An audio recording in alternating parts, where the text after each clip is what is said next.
Opening credits. Rough choice. A Motorcycle Club New Adult Romance. By Summer Cooper and Sienna Chance. Auto-narrated using Google technology. Chapter 1. The door crashed open so harshly, the knob left a large crack in the wall. Kai stormed inside and immediately flew into the kitchen where he grabbed 2 fistfuls of Greer's shirt and slammed him into the fridge that rattled loudly. "Where is she?" Kai roared as though possessed. Greer, whose feet were dangling nearly 6 inches off the floor, pushed Kai, but the man was unwavering. Slamming him against the fridge again, Kai resisted punching him in the face. "Relax," Greer snapped as he struggled to free himself. "She's in the living room." Kai dropped him so hard that Greer stumbled forward and into the counter. Kai was already moving across the house until he entered the darkened living room. "Eli," he called and fumbled on the wall to turn on the light. When he did, he saw her sitting motionlessly on the couch with the shoebox next to her. "Oh my God," he said, racing to her. Sliding on his knees in front of her, he took her face in his hands. Her face was covered in purple bruises. When he lightly touched one and she didn't flinch in the slightest, his brow furrowed. "They're fake," Greer said from the doorway.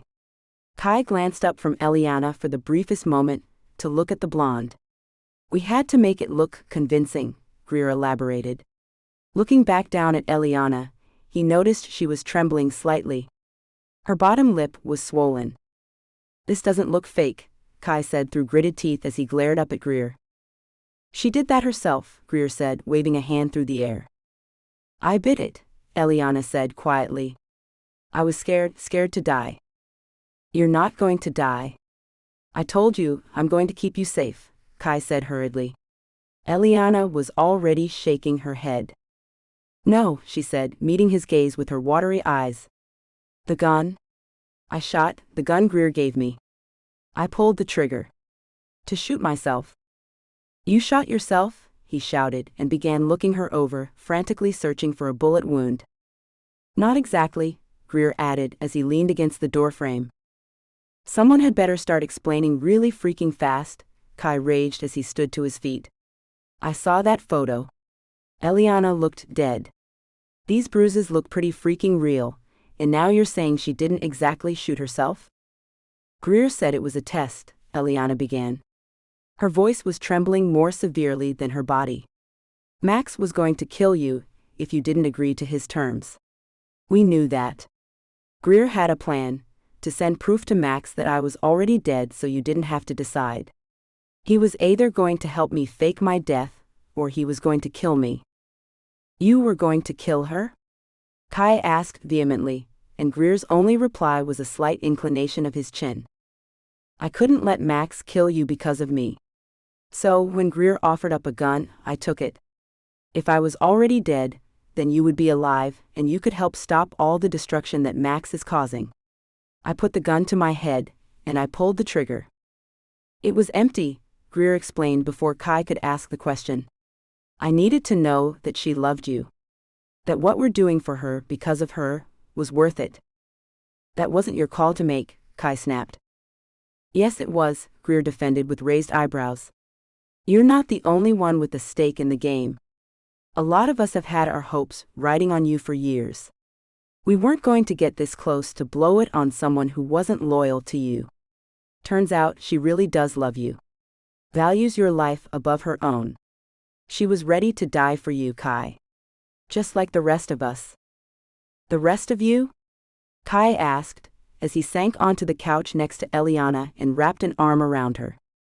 "Jez was here," Eliana said, looking up at him. "Turns out she's not just good at covering bruises, she's good at faking them too. She put on some makeup, made it look like I'd been knocked around and my throat slit." Eliana pulled the collar of her shirt down to reveal the expertly applied gash in her throat. Touching it timidly, Kai could feel the prosthetic. He breathed, raking a hand through his hair. "Then you sent the photo to Max's phone," Kai pieced together. Greer nodded. "Told him she was like that when I got here," Greer added. A little fake blood on the floor looked pretty convincing. "We hoped it was anyway. You're alive, so it must have been." "I was with Max when he got the picture," Kai informed them. He was ecstatic when he thought I had done it. You saved my life, Kai said and looked back to Eliana. I would never be able to agree to kill you. I love you. I love you, she admitted softly and placed a hand on his cheek. She was still clearly rattled from her near death. Though the gun hadn't been loaded, she hadn't known that when she'd fired. Eliana was willing to kill herself to save him. Now here she was confessing her love for him.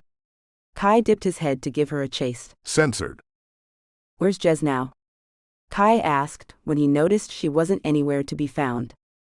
She's gone, Greer said shortly. Kai looked at him with brows raised. Packed a bag and hauled ass out of town. She's out, Kai. I guess this was her final act of charity. Where did she go? It's not going to be safe for her when Max finds out, Kai said. Jez can take care of herself. Right now, the three of us need to figure out what our next move is. If I know anything, Max is going to want a body. He wants proof, that's for sure, Kai agreed. I told him I'd send a video of Eli in the levee. The levee? Greer asked harshly. I thought she was dead, Greer, Kai snapped back. It was the first place I thought of. I knew if I headed that direction with her, there were at least 2 hospitals I could stop at. What's wrong with the levee? Eliana asked, looking between the two of them. It's Max's property. It's where he stores all of his unwanted things, Greer said with an element of sarcasm. By that you mean? Bodies, Kai finished. Because of that, it's crawling with patrols, dogs and cameras. Just in case any local cops decide to be a hero and crack down on Max's empire or any one of the demons, they won't risk a body turning up. So we won't go there, Eliana suggested. The only levee in town is outside the lumberyard in the woods. Any section of forest will do. Send a video of tossing me into a hole, and that should buy us time. Right? Clearly having something to put her mind toward was helping rid her of shock. Kai could see the wheels turning as she struggled to find a solution. We head just far enough in to trigger a few sensors, a few cameras, take the video and be gone. It could work, Greer agreed. We have to move fast. If we don't, Max will know we're plotting something, Kai said in a tense tone. If the place is monitored by cameras, Eliana said suddenly, then how are we going to get in and out? You can dump me in the hole, but won't he see me climbing back out? He doesn't have a camera on every tree, Kai said, standing. We can take the Yukon. It has tinted windows. We dig a hole, fill a body bag with dirt, send enough video of you in the hole to satisfy him, then you get back inside and we drive straight out of town. We won't stop until we reach the equator, if necessary. You mean that? Eliana asked, looking at Kai with hopeful eyes. You're ready to leave all of this behind and come with me? I'm done, Eli, I can't be a part of this. Not now that I know how twisted and sick things have gotten. So we leave those that are trapped to their fate? Greer asked in anger. We've worked for how long to overthrow Max from the inside just to tuck tail and run? If we leave, Kai said, looking from Greer back to Eliana, can you put together a case against him? Take him to court? Have him arrested, thrown in jail, whatever it takes to stop him, Kai stated. I mean, I still have some of the paperwork from the cases he sent me. It doesn't directly incriminate him. You may need to testify. I can do that. Kai, that would likely mean that the state would bring charges against you too for aiding and abetting, Eliana explained as she rose to her feet and took his hands. You'd be seen as an accomplice and co-conspirator. Whatever it takes to stop him, Kai emphasized. Let's take things one step at a time, Greer interrupted. We need to get to the levee now. Too much time has passed already. Get your shit and get to the garage, I'll drive, Greer said and ducked out of the room. Hey, Kai said, grabbing Eliana's arm when she turned to get her things. He pulled her back against him and covered her mouth with his in a passionate, Censored. I thought I'd lost you. I really did. I thought you were. I'm right here, she said, cutting him off and placing both hands on his face. When I had that gun and I was ready to die, I just kept thinking, I hope Kai knows I love him. Last time we spoke about that, I told you I didn't know if I could love you, but I was wrong. I do love you. So very much. I know, he said softly and gave her a brief. Censored. We're going to get through this. After tonight, it's all over. Just you and me. I want to believe that. Believe it. Hold on to it. Let it keep you strong and hopeful, he encouraged, and she smiled softly. My dad, she said as though she remembered something. That night he shot you, do you remember? Kind of hard to forget. No, what I mean is, do you remember the van he drove? How he'd stopped before he reached the checkpoint? Yes. He was the one who discovered Max was transporting girls across state lines. Greer thinks Max has been trafficking women to Canada since before you even joined the club. If it hadn't been for my dad, who stopped because he heard them crying in the back, Max's operation may never have been found out. I remember Max grilled me about the contents of the van. It sounded like he was accusing me of stealing, but maybe what he wanted to know was if I'd seen the women captured. Or even set them free, Kai said, staring into the distance as he remembered the encounter. Your dad was awful, but he had his redeeming qualities, Kai added. I know, Eliana said, parting from him long enough to pick up the shoebox from the couch. Opening the lid, Kai saw it was full of old photographs. This is me as a baby, Eliana said, handing him the top one. I thought all of these were gone, but Greer said he'd found them when he'd helped you clean out the house after I left. I told him not to throw anything away that might belong to you, Kai said, looking at the photo. It was an old Polaroid that was tinged yellow with age, but clearly showed Henry as a younger, thinner, and less intoxicated man holding a little bundle on his lap.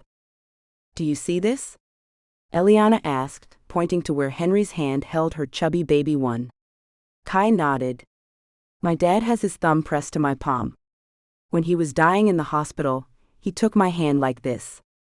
It was so forceful at the time, I thought he was angry. Or he was panicked because he was suffocating.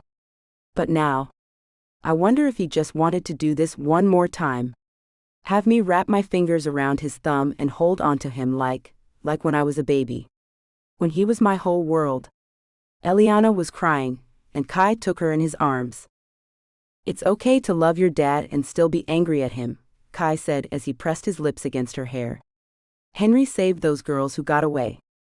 It doesn't make up for anything he did to you and all the times he wasn't there, but you can know in your heart that Henry was a good person. And in his own way, he loved you very much.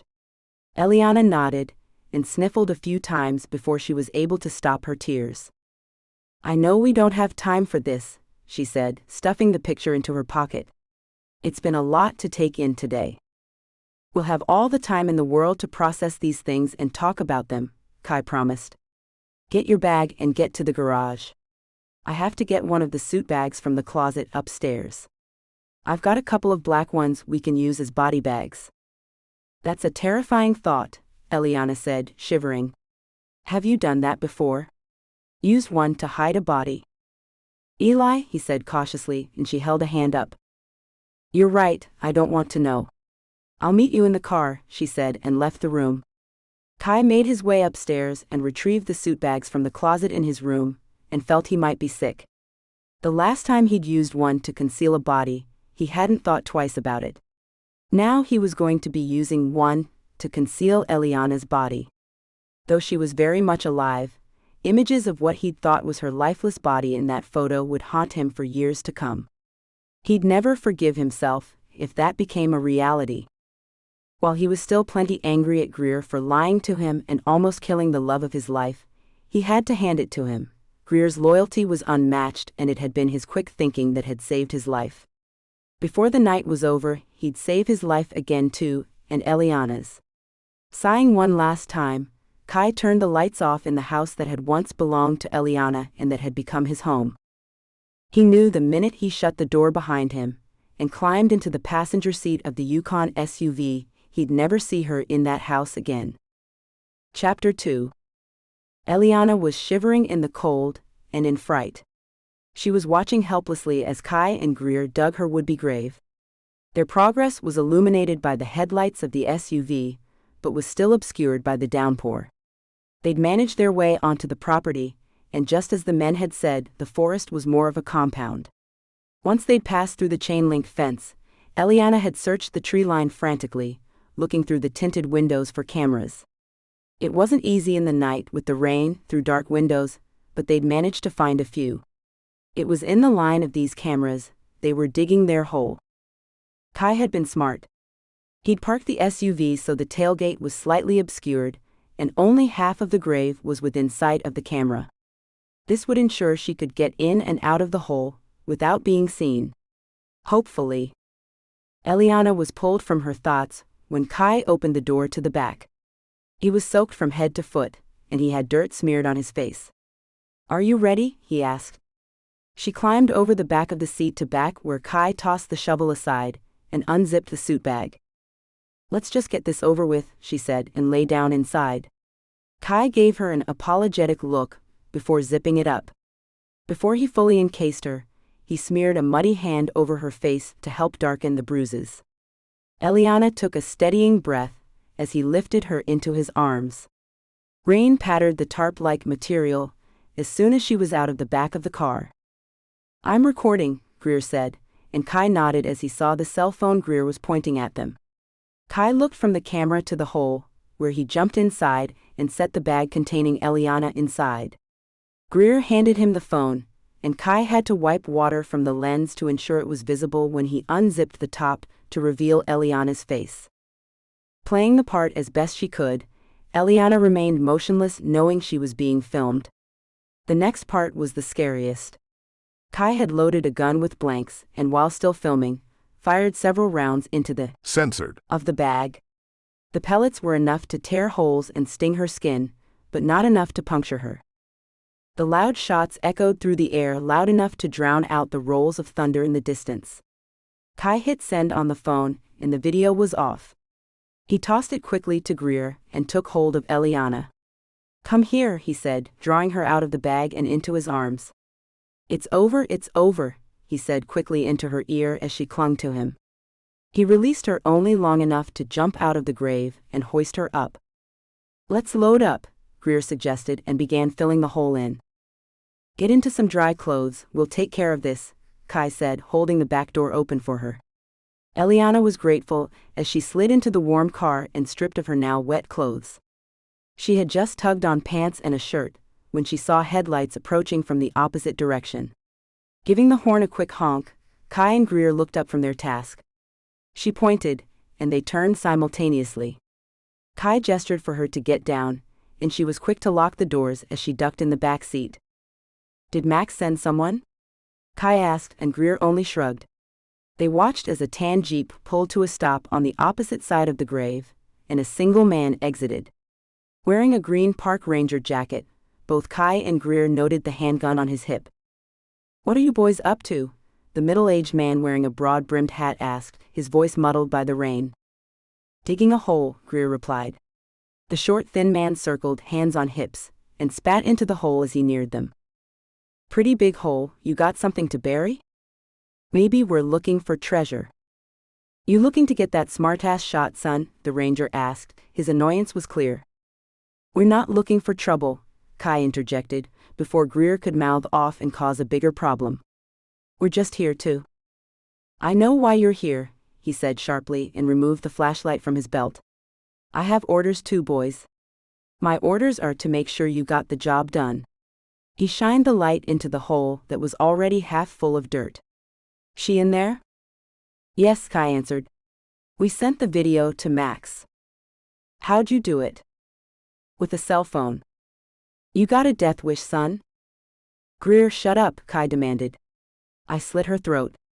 Put a couple in her. censored To make sure she was dead. Sent proof to Max." "Really? Seems like overkill to me," the ranger said, shining the flashlight onto the car. Inside, Eliana ducked even lower to avoid the beam. "Well, when Max wants proof," Kai said, trailing off. "Speaking of that," the ranger added as he pocketed his flashlight, "I need to see her." If I'm going to dig her back up," Greer snapped. "We've been out in the rain for an hour already. Max has his proof." You should have gotten here earlier. Then I'll do it. He picked up one of the discarded shovels and jumped into the hole. For F's sake, she's dead, just leave her be, Kai yelled. Behind the ranger's back, he gave Greer a worried look as the man began digging.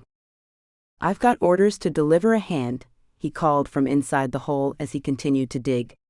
Greer gave Kai one last look, and he nodded. Trying to discreetly move backward, Kai used his large frame to block the hole from the view of the camera on the road. Let me help, Greer offered and jumped into the hole. The ranger didn't have time to argue, as Greer pulled the knife from behind his back and drove it into the man's gut. His final scream was gurgled and mostly lost under the downpour, and a sudden flash of lightning gave Kai his chance. He was under the camera now, and using a rock from the ground, hit it dead center and hard enough to knock its position askew. Hurry! Kai hollered. Greer set to the grisly task of separating the man's hand from his arm. Dragging his body out of the hole, he pushed it into the jeep. We're effed, Greer said, returning. He had blood on his right hand and a severed hand in his left. We need to go, Kai said just as quickly. The passenger door opened, and Eliana looked out. Her face was pale, and she couldn't tear her eyes away from the body part Greer was holding. Come on, Kai said, helping her from the back and into the passenger seat. Greer rounded the front and slid into the driver's seat. Here, Greer said, reaching over Eliana to where Kai stood just outside her door. He handed him the ranger's cell phone. Please be unlocked, Kai prayed as he swiped the screen. Fortunately, the ranger hadn't set a password. Pulling up the text messages, he saw the unmarked number the ranger had been texting. The last one read, "Confirm that the girl is dead." What do we do? Eliana asked as she read the message. Kai was already working, however. She's dead. Throat was slit and had a few bullet holes in her. Censored. Not much blood, she's been dead a while. Kai sent. Nice touch, Greer complimented and set the hand on the dashboard. Eliana had to swallow the vomit that had risen in her throat. A moment of silence passed as they waited, and finally a response came in. Do you have the hand? Yes, she doesn't need it anymore, Kai punched in. He hoped his brief impression of the ranger gave him the context of the man's dry sense of irony. They're going to want to see it, Greer spoke in a serious tone. Kai looked at him knowingly. As if on cue, the text came in. Send it back with the kid. That's Max, Kai said, knowing that only the old man called him kid. We're effed, Greer said again and leaned back against the seat. No, you're not, Kai said, drawing both of their attention back. You stick to the plan. Don't you mean we? Eliana asked, panic starting to creep up inside of her. Kai reached over her and buckled her seatbelt. Kai. Go, he said, but not to her. He was looking directly at Greer, their silent conversation taking place. Greer reached over, took the stump of a hand off the dash, and handed it to Kai over Eliana. You'll need this, he said, and started the engine. Kai, no. Eliana said, and reached for her seatbelt. He caught her arm and pulled her to look at him. I love you, he said desperately, eyes locked on hers. She was shaking her head, words lost in her throat. I'm right behind you. I promise. Don't send me away again, don't do this, she pleaded. Memories of the time he'd shipped her off this way with her father. Now he was doing it again, but this time with a man who'd already stated he had no problem killing her. This time I'm coming after you, he said, holding her face. He censored her quickly, fiercely, and moved back to slam the door. Before she could protest again, Greer had gassed the engine, and they were speeding off, kicking up mud behind the tires. Kai did his best to clean himself up. Sitting in the ranger's jeep, he used rubbing alcohol and gauze from the first aid kit to clean his face and hands. The body was stuffed in the trunk, and the grossly cut-up appendage was on the seat next to him. Whether by fate or miracle, the short man had equally small hands, and although they were dirty, he hoped they looked petite enough to pass for a woman's. Eliana's, to be precise. Knowing he needed to swap out vehicles, it took him longer than he wanted to get back to the house and swap out the Jeep for his bike. He stashed the ranger's vehicle in the garage where it wouldn't be seen, and collected the GPS. While inside, he stuffed the GPS, the cell phone, and Eliana's cell he'd taken from her bag when she wasn't paying attention, in the microwave and set the timer. The radiation was sure to kill any tracking devices that may be in place, not to mention any record of a signal. Kai pulled his leather cut on, put the hand in a plastic bag and brandished his helmet. Looking every bit the part of MC Vice Prez, he mounted his bike and sped off toward the clubhouse. He could tell there was a full assembly. Riggs and his crew were causing mayhem at Jez's. Hamilton's usual crew were in the clubhouse drinking and cheering on a hockey game. Had circumstances been different, Kai would have been here right along with the rest of them. Now as he paced the clubhouse, watching with a feeling of dissidence, he felt like he was seeing the screaming demons with open eyes for the first time.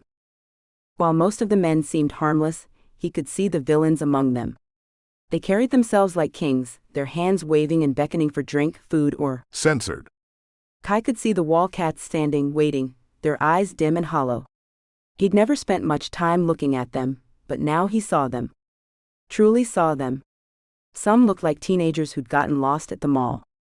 Young and foolish and woefully unprepared for the world. Then there were the others.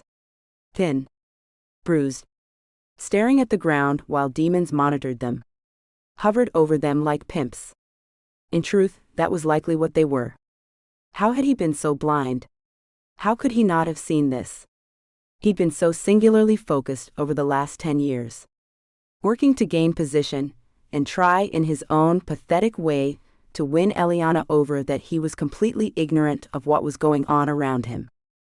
He'd built an empire on the backs of drug dealers, armed solicitors, and prostitution.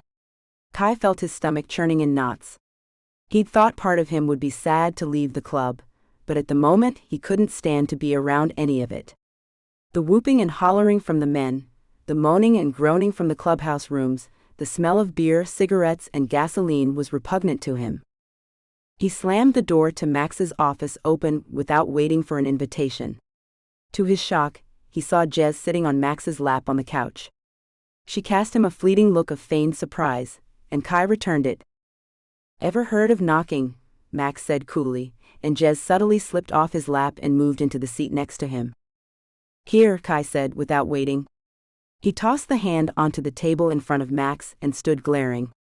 Max reached forward, but instead of retrieving the bag, he picked up his brandy glass before leaning back and sipping it. "Don't care to examine my handiwork?"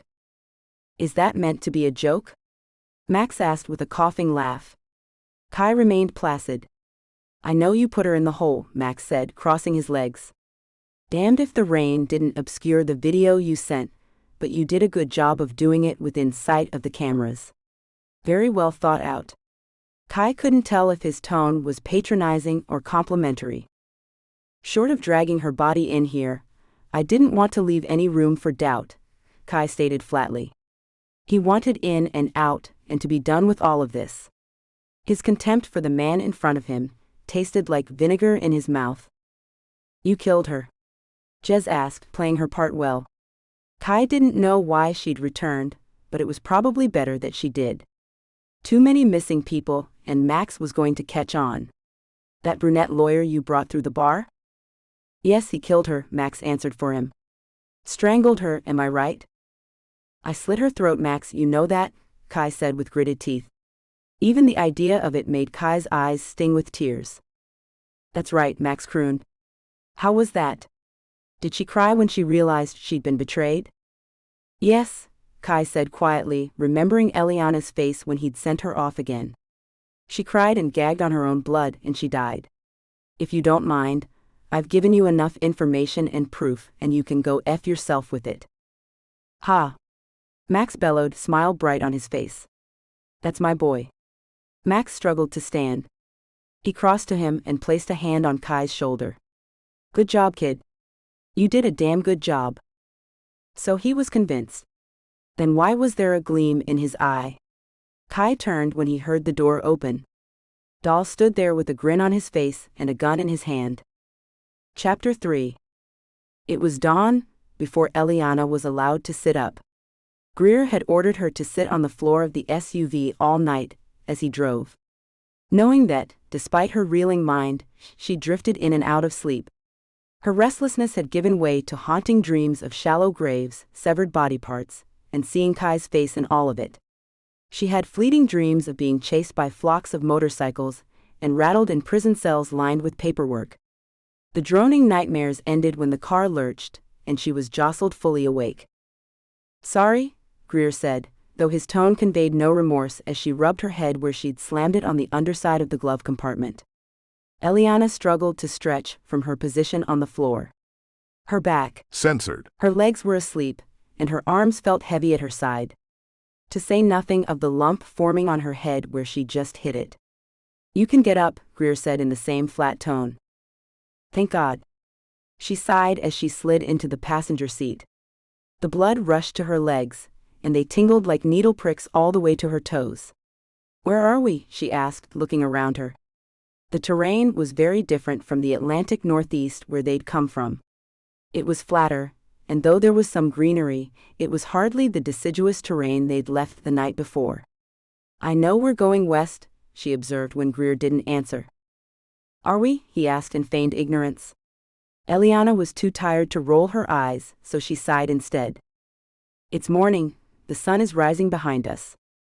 "Didn't know you were a Boy Scout," Greer commented. "Doesn't take a genius to know the sun rises in the east, Greer," Eliana muttered. She fell silent, resting her sore head against the glass of the window.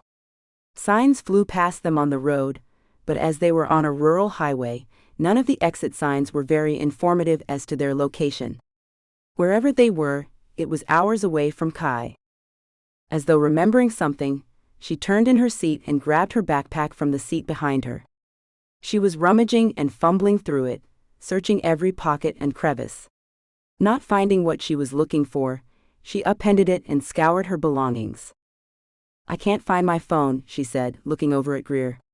He'd kept his eyes trained on the road, one hand gripping the wheel, the other resting on the gear shifter. The SUV was an automatic, so she suspected he was used to driving a manual from his posture. "Greer?" "What?" "I can't find my phone." "Did you look in your bag?" "Are you trying to be funny or insufferable?" she asked, knowing full well he'd seen her sifting through her items for the last 10 minutes. "Are you laughing?" "No." "Then likely the latter." "You know what, F you," she cursed, and began stuffing her items haphazardly back into her bag. "You're not my type." "It wasn't really an offer," she snapped back. Turning her eyes to look back out the window, she struggled to replay the events of the night before. Though they'd planned as carefully as possible, it had all ended up feeling hastened and hurried. Things would have gone according to plan, had the park ranger not shown up. But that was Max's play, wasn't it? The last weeks in the confines of her former home, doing Max's bidding, working to free guilty men under the guise of working off her debt, had all felt like the final walk to the hangman's noose. Even in his weakened state, he'd been slowly tightening the rope, planning, plotting, and blocking every escape from the ultimate trap he'd built. The park ranger had been the final installment. His insurance to make sure Kai had carried out his final order exactly. "Have you heard from Kai?" She looked over at Greer. The man remained unmoving. He must have been a statue in a former life, because he managed to sit so still, she couldn't tell if he was even blinking. "Stop ignoring me." "I'm not ignoring you. I'm not answering you," he replied. "We can argue semantics, or you can just answer the question. Just tell me if you've heard from Kai." "I don't have my phone. He might be trying to reach us." She was well aware of the pleading in her voice, but she made no attempt to stop it. Just shy of jumping out of the moving vehicle, she had no way of getting back to Kai outside of this man. Greer. Kai's best friend, supposedly. Yet he was entirely unhelpful to her. "I haven't heard from him," Greer answered after a long moment of silence passed. "Is that a bad thing?" "It's not a good thing." "The two of you have a plan, I know it," Eliana interjected. "If you know, then why are you asking?" "Stop it, just stop," she shouted and banged her hand on the dashboard. "Pull over. I need air." When Greer didn't so much as let up on the gas, She unlocked the door and reached for the handle. "What the hell?" he asked when she started to open the door. He slammed the brakes and pulled onto the shoulder of the two-lane highway. A cloud of dust settled around them as she jumped out and began pacing. Air was flowing freely in her lungs, but she still felt as though she couldn't breathe. Raising her arms to rest on the top of her head, she continued pacing and tried to steady herself with several long and deep breaths. "Please, please just tell me," she begged when Greer exited the car and leaned against the hood. He was lighting a cigarette when she approached him. "I need to know. Please tell me we didn't just drive away and leave Kai to die. I have to know. Please, please tell me." She was crying now, and the stoicism in Greer was making it worse. If the night before had been the last time she'd ever see Kai, she'd never be able to forgive herself. He'd taken the hand and gone to Max. She was certain of it. Maybe he thought they needed to buy time, maybe it was part of the plan, she didn't know. What she did know was that Kai had gone back into the snake's pit to try to keep her safe. If he died because of it, Eliana would have nothing to live for anymore. It would have been better if Greer had killed her, or loaded the gun he'd given her, or they had buried her in that pit and cut off a hand as proof. "Kai and I have always had an escape plan," Greer said, letting out a long breath. "About 6 years ago, when the money really started rolling in, we put together an exit strategy in case we ever needed one. He has a failsafe and I have one." "And that's where we're going now? His failsafe?" "Right now," Greer said, stomping out his cigarette, "we're just going. We're getting far away. That was the plan. We've made it far enough to put space between us and Max, but that's about it. So we find somewhere to hole up and wait for Kai. He said he was right behind us. He promised." "That was 12 hours ago," Greer said, pinching the bridge of his nose. For the first time, she could see the tiredness on his otherwise handsome face. "We're not stopping anywhere. We're just going to drive then." "Fine, where are we driving to?" "Far away." "How far?" "Very far." "Is there some magical reason you're not telling me where we're going?" "Several, but the first of which is that you don't need to know," Greer answered harshly. "I'm going. You can either come with willingly or unwillingly." "Unwillingly?" "I promised Kai I'd get you there," Greer said, standing directly in front of her. "It might well be the last thing I promised him. I won't be made a liar of." "Fine, but you can't drive the whole way. You said it's far and you look like you're going to pass out, you're so tired. At least let me drive some." "No way in hell that's happening." "I really, really don't like you," Eliana said with hands on her hips. "That's good," Greer said, mimicking her posture. "The less you like me, the less you'll talk. Now, get back in the vehicle." She stared hard at him for a long moment, wishing she could slap him. Instead, she resigned herself to shoot every ounce of anger and hatred into his damned green eyes that she could. When Kai caught up to them, she'd be sure to tell him just how much she hated his best friend. It was nearing dark before Greer pulled the car off the highway. The day had passed in a silent blur of road signs and roadkill. Now, as the SUV pulled into a truck stop for refueling, even the bright floodlights couldn't bring any clarity to her thoughts. There were only 2 trucks in the station, and they were both parked for the night. A small diner was attached to the gas station, but it was clearly closed already. "Stay," Greer barked shortly before exiting the car. His voice was hoarse and gravelly. Though she was fuming at him, she sympathized with how tired he must have been. Now that it was dark, he'd been driving for 24 hours straight. Eliana had tried her best to track their movements, but as soon as she figured out where they were, they seemed to double back and take a different route. As every hour passed, Greer's phone that had sat resting on the charger on the dashboard had remained quiet. There was no word from Kai whatsoever. Holding on to the slim hope that things were still going to plan was harder with each passing hour. Fresh tears obscured her view of Greer as he finished fueling and made his way to the convenience store that was lit by neon lights. Her hand twitched toward the door handle and she opened it.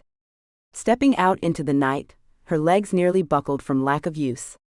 The air was thick and humid. Surely they were farther south than she thought for the night to be this hot. She felt sweat mixing with her tears, and the salt made her suddenly thirsty. Staring at the sparse cars that zipped by on the highway, she had a fleeting thought of stealing a car and making her way back to Pine Hill for Kai. But to what end? If Kai hadn't made it out, he was likely dead now, and she'd be signing her own death certificate by walking back into Max's domain. If Kai was alive, then he was on the road trying to catch them or meet them, or whatever the hell the plan was. With a hand pressed to her throat and the other over her stomach, Eliana stifled her panic.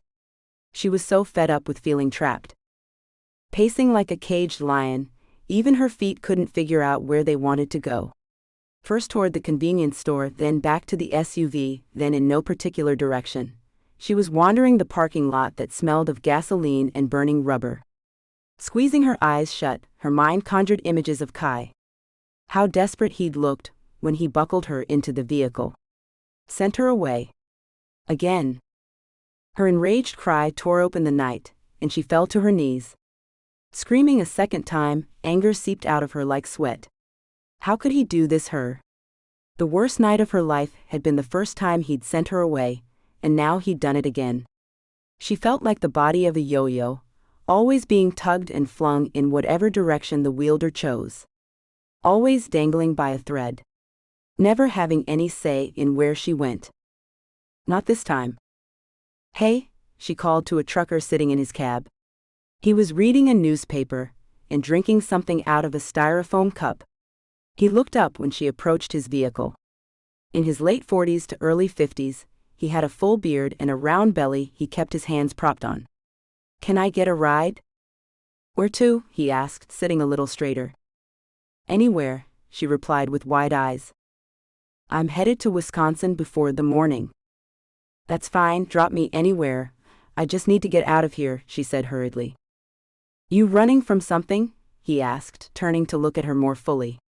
"Or someone?" No. I won't bring any trouble on you. I just have to get out of here." "All right then, miss, hop in." Eliana didn't wait for a second invitation before she began rounding the trailer. She saw Greer exiting the store with bags in his hands, and she moved quicker. It was too late though, as he spotted her. "What the hell are you doing?" he yelled and sprinted across the parking lot toward her. Eliana was climbing into the truck when he caught her. "Get out of there." "No. I'm not going to sit in a vehicle with you a moment longer." "So you're going to sit in a truck with him?" Greer asked, gesturing to the very confused-looking man.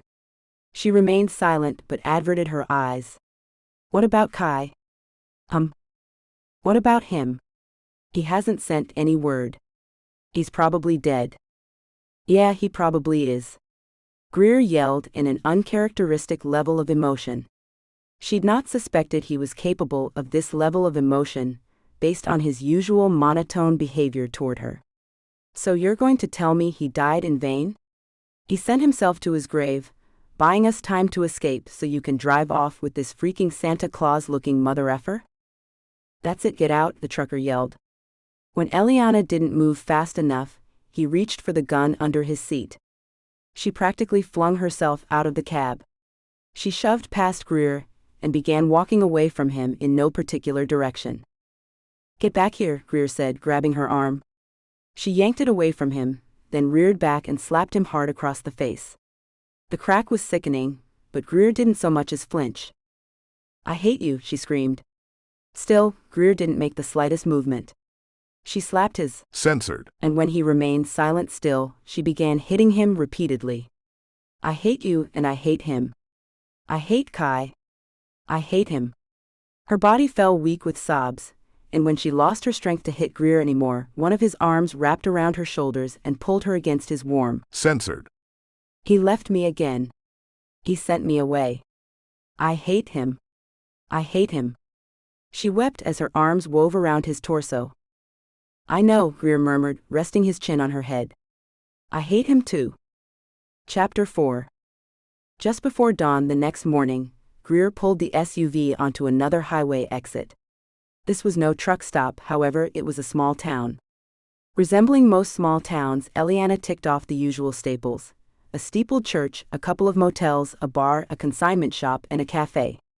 It was like every small-town architect used the same blueprints. She could almost guess what would be around every corner, based on the town she'd grown up in. Even the people looked typical. Early morning pedestrians were flocking to the streets. It must have been Sunday, due to the well-dressed individuals who were walking toward the church. Little girls in cute dresses stood safely between modestly dressed women and men in button-down shirts.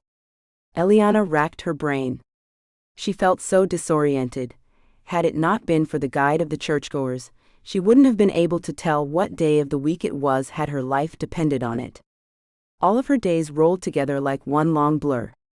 Come to think of it, other than the snacks from the gas station, she couldn't remember the last time she'd eaten.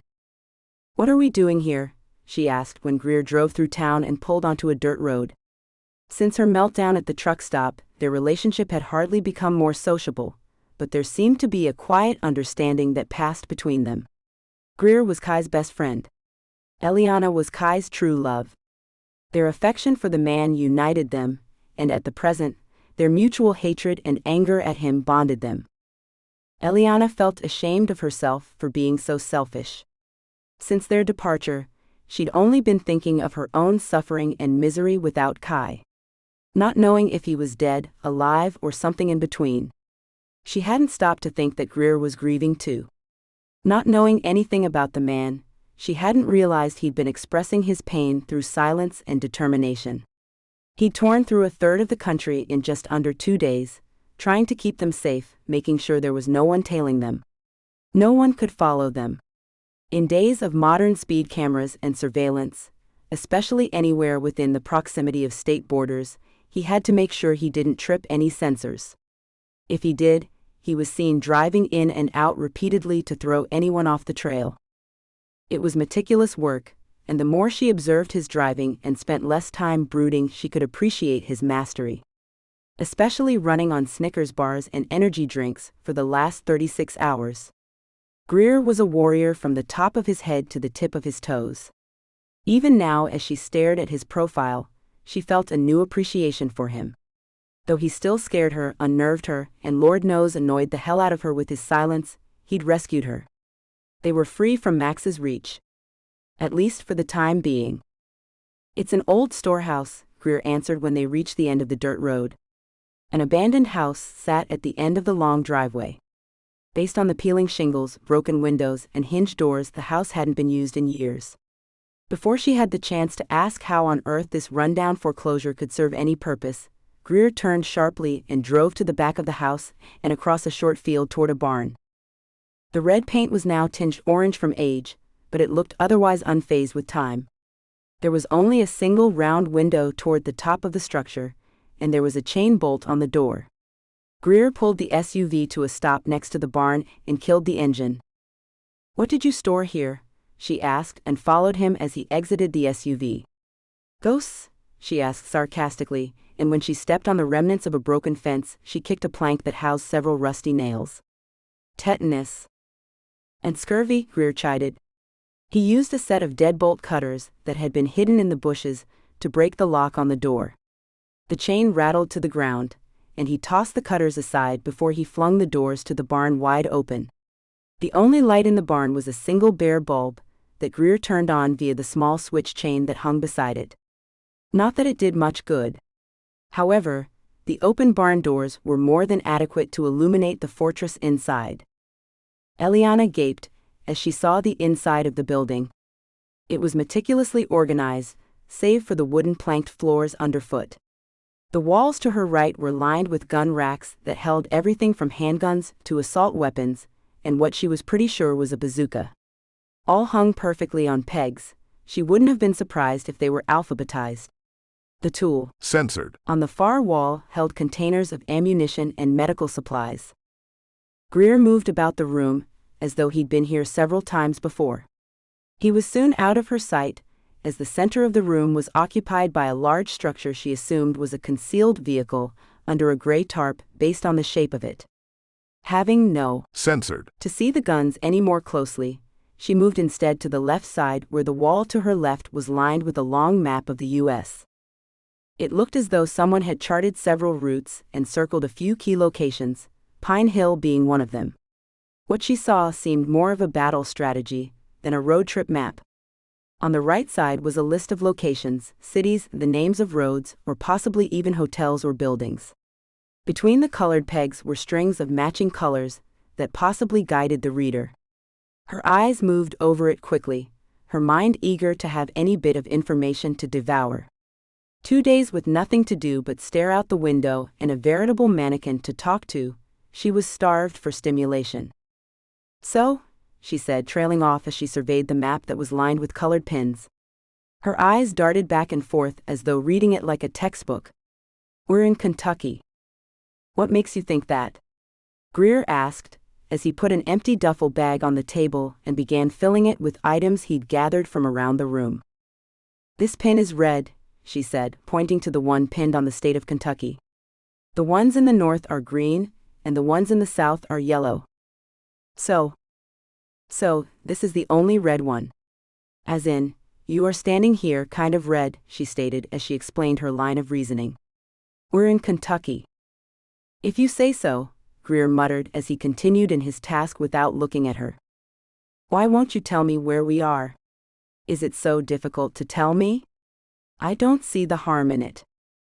If you're clever enough to figure out the map, you should be clever enough to decipher why I won't tell you," Greer replied. "As far as I can tell, your only reason for not telling me is because it annoys the hell out of me, and that seems to be your favorite pastime," Eliana bit. "See?" Greer paused in his packing to glance at her. "You're clever." "Wait," she called as he moved to the center of the room and began drawing back the tarp that covered a large vehicle. It was a milky white Hummer with even darker windows than the Yukon and steel rims. "The only reason you're not telling me our exact location is that it annoys me? You're that committed to censored me off?" Her ire was rising quicker than her blood pressure. Zipping the bag he'd been filling, he looked squarely at her again. "Yeah," he said nonchalantly. "Are you kidding me?" "No."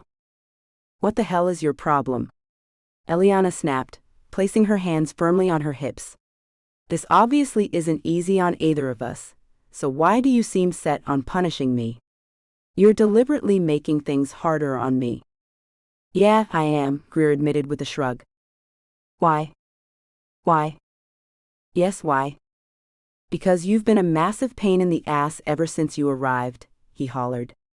Turning to face her fully, Greer crossed his arms to glare down at her. "I'm the pain in the ass? You've barely said 10 words since we fled Pine Hill. Ever heard the old adage, if you don't have anything nice to say, don't say anything at all? Of course. That's what I'm doing. I'm saying nothing at all, because I don't have anything nice to say to you." "What did I do?" You. "What? What did I do?" Her voice was shrill, and if she didn't take a moment to steady herself, she was going to slap him again. Based on the fire burning behind Greer's emerald green eyes, she wasn't altogether certain he wouldn't hit her back this time. "You're the reason Kai isn't here. You're the reason he's probably dead." So there it was. The reason for his animosity. The reason he hated her. Greer blamed her for the situation they were in. "That's not fair, and you know it." "Right about now, I don't particularly care what you think is fair," he said flatly. "This exit strategy was meant to be for 3, but because Kai can't keep his head straight when it comes to you, now it's just us. Rather than going out guns blazing at his side, I'm stuck playing babysitter for you." "I didn't ask you to." "No, but Kai did." "And you obey his every word? Like what, a sidekick? His pet? Are you in love with him or something?" A short scream caught in her throat when he lunged forward. Grabbing her arm painfully, he lifted his hand to backhand her. She cowered and lifted her hands to protect herself. When the blow didn't come, her eyes peered open. Greer remained in striking position, breathing hotly through his nose and making his nostrils flare. "This is your one warning," he said through clenched teeth. He released her, and Eliana's hand flew to her upper arm that throbbed where he'd held her. Greer turned his back and placed both hands on the table. The muscles in his back rippled under his shirt, with every shaky breath. "Yes, I love him," Greer said quietly, dangerously. "Oh?" Eliana said, feeling very self-conscious suddenly. Greer remained in the same stance, but turned his head to give her a sideways glance. "I love Kai like a brother," he elaborated. "He's the only family that I've ever known. He saved my life more times than I can count. He's kept me clean while in the club and had my back just like I've had his. We have a bond. One that you'll never understand." "Try me," she said with arms crossed. Not in an impertinent manner, but more out of desperation. At this moment, despite what they both wanted, they only had each other, and Eliana felt a burning need to make Greer at least be civil with her. The only way to do that was to understand him better, and since this was the first time he'd spoken more than 5 words together, she was hoping to piggyback on his streak. "You don't know what an MC club is until you're in one. Every day it's blood and balls," Greer started, still leaning over the table. "Bonds of brotherhood are forged amid high speeds and shootouts. I was a demon for nearly a year before Kai came along. It was brutal. Ugly. The hardest thing I'd ever done.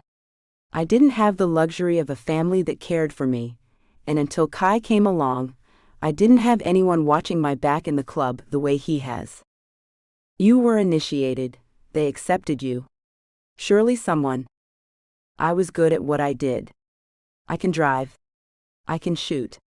I was an asset. A soldier. Nothing more." "Certainly not to Max," Greer said with the faintest hint of disappointment in his voice. "The night we went on our first run together was the night your dad shot him. No one had my back that night. They left me on the bridge to face gunfire on my own. Not Kai. He came back for me. Gave me the credit for recovering the van. He put others before himself, and that saved my neck. That was just the first of a million times. You don't spend day after day in the trenches with someone and not get close. I die for that man." "So would I," Eliana said, holding his gaze. To her surprise, after a long moment, Greer was the first to look away. "Kai was always putting others first?" Greer nodded. "That's what he's doing now. I didn't ask for this. If I'd known how things were going to happen, I would have let you bury me in that hole. Kai made his choice. He made it for me, and for you. I'm sorry for all of this." "You should be," Greer said, and Eliana looked surprised. That was until a soft grin tugged at the corner of his mouth. She let out a puff of air and rolled her eyes. "We don't know that he's dead." "No, and we may never know," Greer said, standing upright and shouldering the stuffed bag on the table. "I meant he could be alive," she said, and watched as he unlocked the Hummer and tossed the duffel into the back.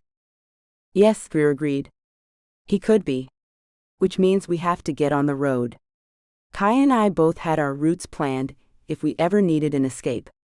I can't deviate, and if he's on the move, neither will he. I get the haste. I understand you're retracing routes to cover our tracks, avoiding major freeways, cities, and crossings, but to what end?"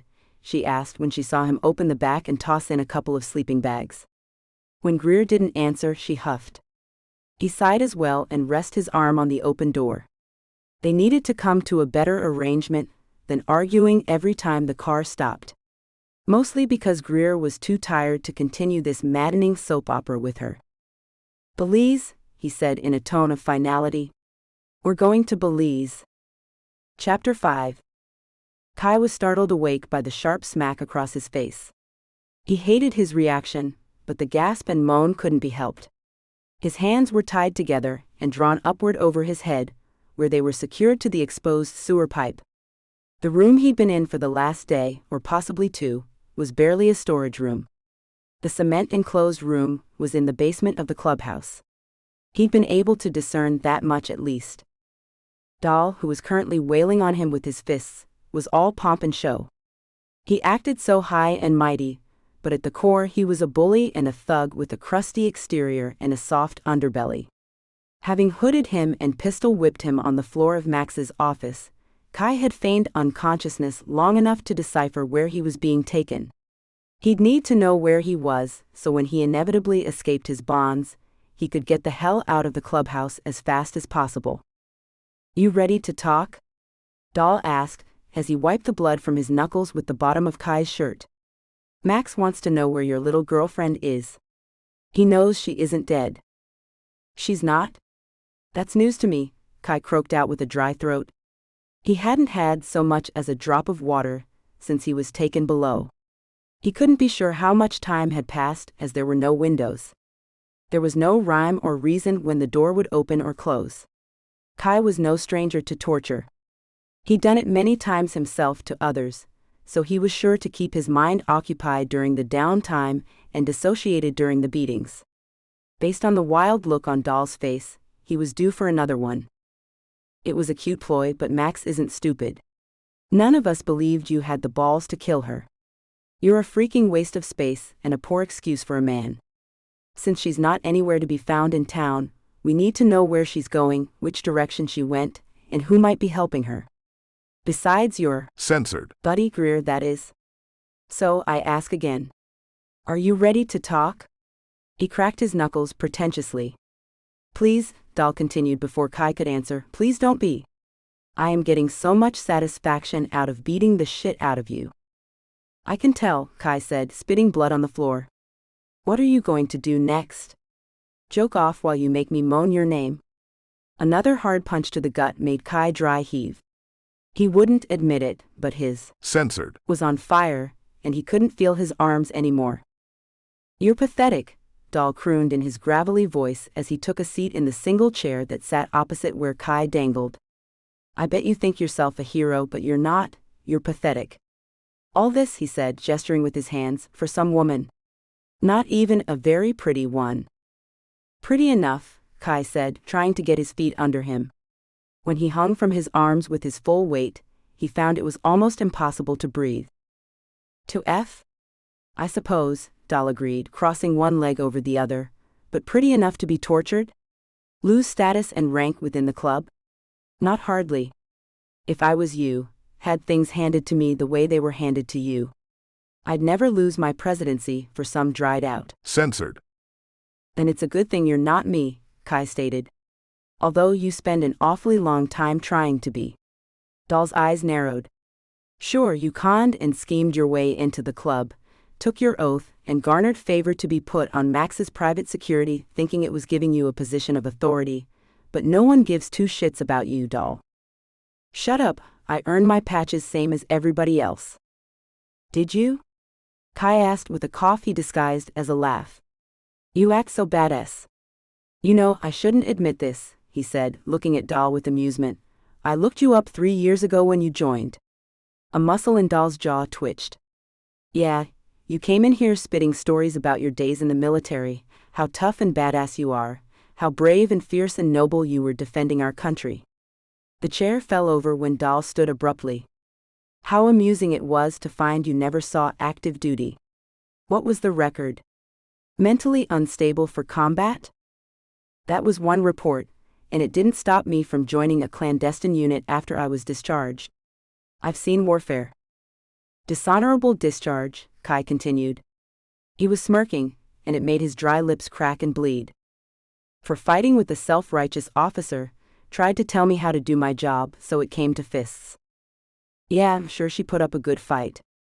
Kai could see the next blow coming in time to turn his jaw and deflect most of it.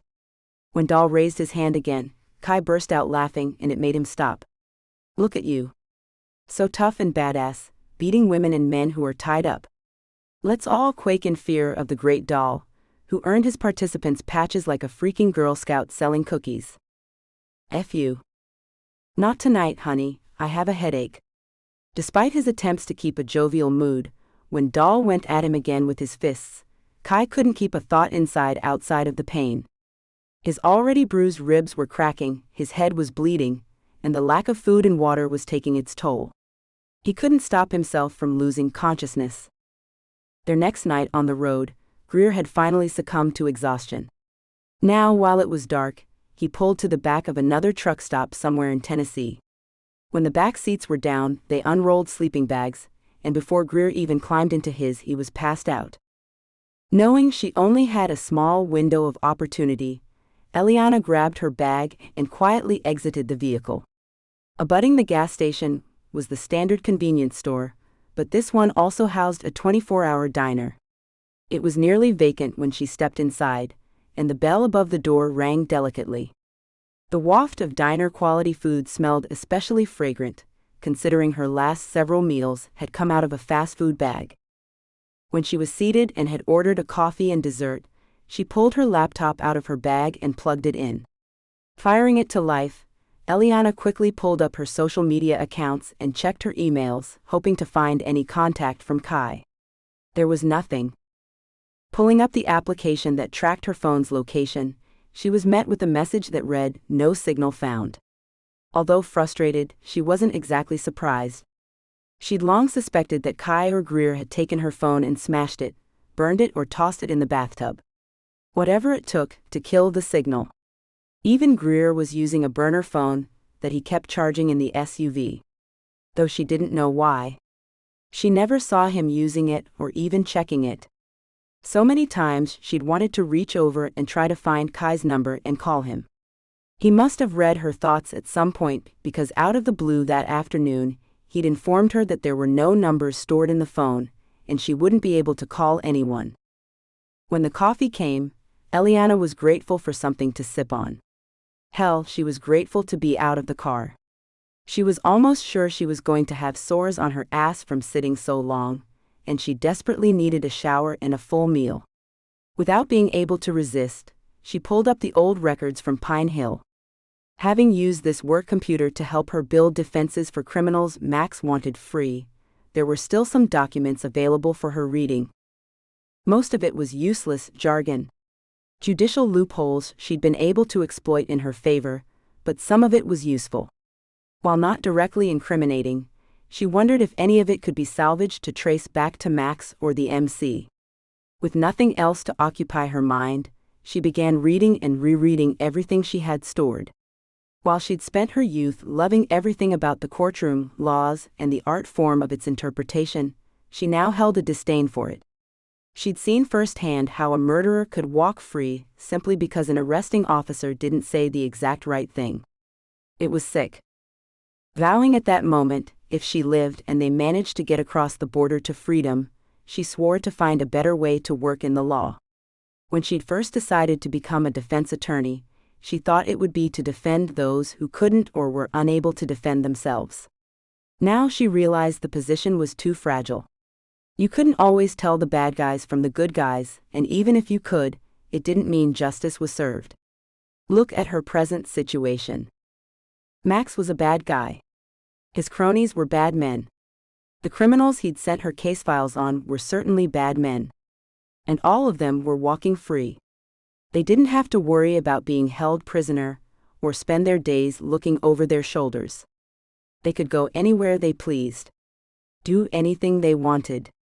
They were free to commit the same crimes all over again. Whereas Eliana, who believed herself to be a relatively good person, had spent the last couple of months entirely in captivity. While not a jail cell per se, it might as well have been. First, she'd been locked in her childhood home facing demons and ghosts of her past, and now she was at times quite literally locked in a vehicle. She wasn't free to go anywhere, and even if she didn't manage to ditch Greer, she'd spend the rest of her life looking over her shoulder. If Kai had failed their rouse, Max would never stop hunting her. Even dead, he'd find a way. She was sure of it. No. She didn't want any part of the song and dance that came with being a defense attorney anymore. Greer had told her they were going to Belize. Maybe there was something she could do there. Work with locals. Hell, what was she thinking? She'd never work in law again. Sighing, she closed the lid to her laptop and pinched the bridge of her nose. She felt weary straight through to her bones. She missed Kai. He had this way of making everything seem better just by being in the room. If he was dead, she wouldn't rest until she'd brought down every single screaming demon and personally locked them in cages. The local authorities might be on their payroll. Most were likely too afraid to stand up to the club, but she wasn't afraid anymore. She'd burn the place down if necessary. What could she do from Belize? If that was really where they were going. Part of her didn't believe it. Wasn't it more likely Greer was playing another prank on her? He seemed to find a level of amusement in keeping her disoriented. Maybe it was revenge for her part in getting them in this mess, or maybe it was his personality to play the trickster. She hadn't figured that out yet. The possibility of going to Belize again, especially after so much agony the last several months, seemed euphoric. Her second summer at Harvard, she'd gone to Belize over spring break with her girlfriends.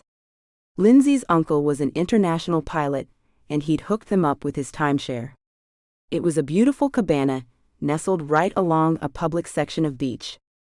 The city had been alive with tourists when she was there, and the whole week had been non-stop sunshine, mojitos, and wide-open ocean.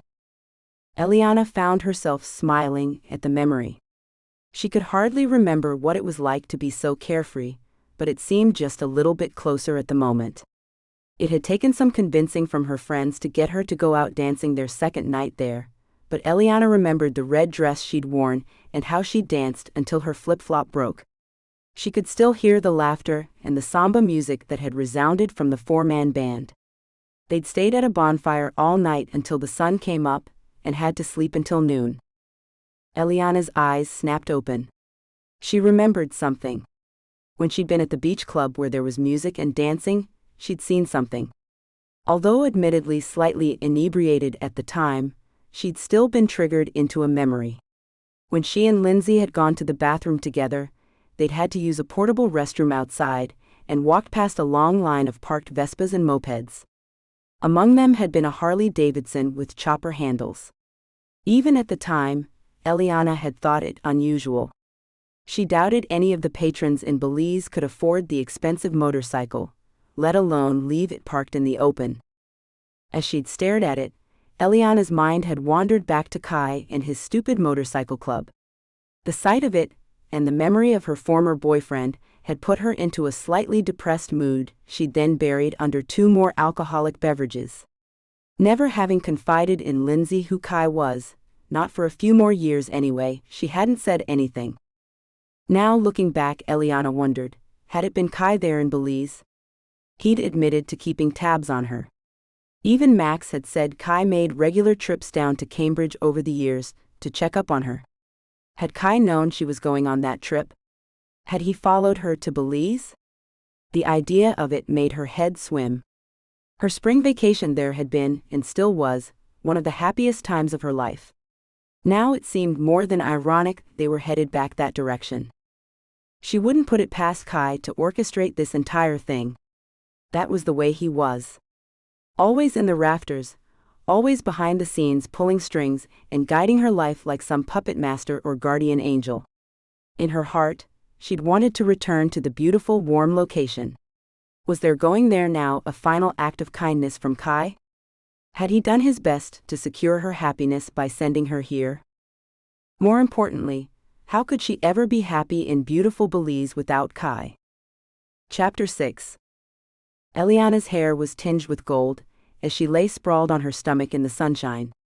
In the distance, she could hear the rush of the ocean. Waves lapped at the shore, and seagulls cawed in a soothing manner. Her skin was censored, bronze with tan, and her eyes were blissfully closed. Lying with her back to him, he trailed a finger along the bare skin. It was warm to his touch, but he saw her shiver and small goosebumps appear. Her white bikini stood in contrast against her flushed skin, and she rolled her head to face him. Eyes still closed, she smiled. He leaned forward and caught her mouth in a sweet, censored. Yet the moment he pulled away, she grabbed him by the back of the neck and rolled him on top of her to deepen the embrace. The feel of her underneath him made him hard. Her body seemed equally receptive, as she snaked her legs around his waist. Her moans in his mouth sent shockwaves of censored through him, and he couldn't stop himself from grinding against her. The feel of the sand beneath his hands and her writhing body was bliss. Pure bliss. Come on now, wake up. A splash of cold water on his face was more welcome than a slap, but being pulled from his exquisite dream sure felt like one. Opening his eyes, he saw Max standing in front of him. I prefer doll, he croaked, and Max grinned. I hear you two have been spending a lot of time together, Max noted as he spun the metal chair around and straddled it. Draping his hands over the back, Max stared at him for a long, quiet moment. Kai did his best to meet his eyes, but he could hardly keep his feet underneath him, and either his right eye was swollen shut or it had fallen out. Kai wasn't quite sure. "Well, never too late to make a new friend," Kai managed to say. The pipe over his head had been leaking for the last several hours, and the filthy water that dripped from it made the cement floor slick. "A smartass to the last," Max observed with a chuckle. "I'd be proud if I wasn't so damn disappointed in you." "I could say the same for you, Max," Kai said, and gave up trying to stand. He settled for dangling, his shoulders popping painfully in their sockets. "How is that?" Max asked, folding his hands. "You let me down too," Kai began. "I've done everything you ever asked. Without question and usually better than expected, I've served at your side and built your empire. Have I not?" "You have," Max agreed. "I never took more than my share of a cut, kept away from booze, drugs, and I haven't had a single run-in with the law that you've had to bail me out of." "You've been good," Max said, nodding. "You've been damn good. What's your point?" "I never asked you for anything," Kai said and licked his dry lips. "Why couldn't you let me have her? After everything, why couldn't you just let me have her?" Kai was frustrated at his own show of emotion, but he didn't bother exerting the effort to stifle it. He was too dehydrated for tears, but the censored in his voice was evident. "Do you remember what I told you when you first joined?" Max asked and stood. "Don't stick your censored in a dirty tailpipe?" Max barked out a laugh and knocked once on the only door to the room. It opened, and Max accepted a pitcher of water and 2 glasses. Kai felt his throat go even drier as Max poured himself a drink of water and sipped on it. "True, I did say that," Max said with laughter still in his voice. "What I also told you was to always put the club first." "I've done that." "No, you haven't," Max said, pouring a second glass of water and setting it on the chair. He crossed to Kai and untied the rope keeping his hands above him. Despite Max's weakened condition, he was still strong enough to hold Kai up and help ease him to a sitting position on the floor. For the first time in days, Kai felt circulation in his arms and hands, and they burned painfully. "You've done well for the club, made us a lot of money, but you've always had ulterior motives." "Selfish motives." "Have I?" Kai asked, and his arms shook as Max handed him the glass of water which Kai downed so quickly he choked on it. "Easy now," Max said gently and poured him another cup of water. "I've watched you carefully, son, for a long time. You were a good soldier. Smart as hell, a lot more clever than a room full of my best men. I relied on you. I'm not too proud to say I depended on you. But while you served me with your left hand, your right hand was always hidden. Always stashing away and holding on to something else."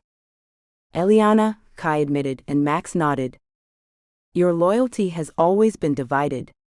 I know you've held on to the notion that you could make it all work. You could run the demons and have your woman.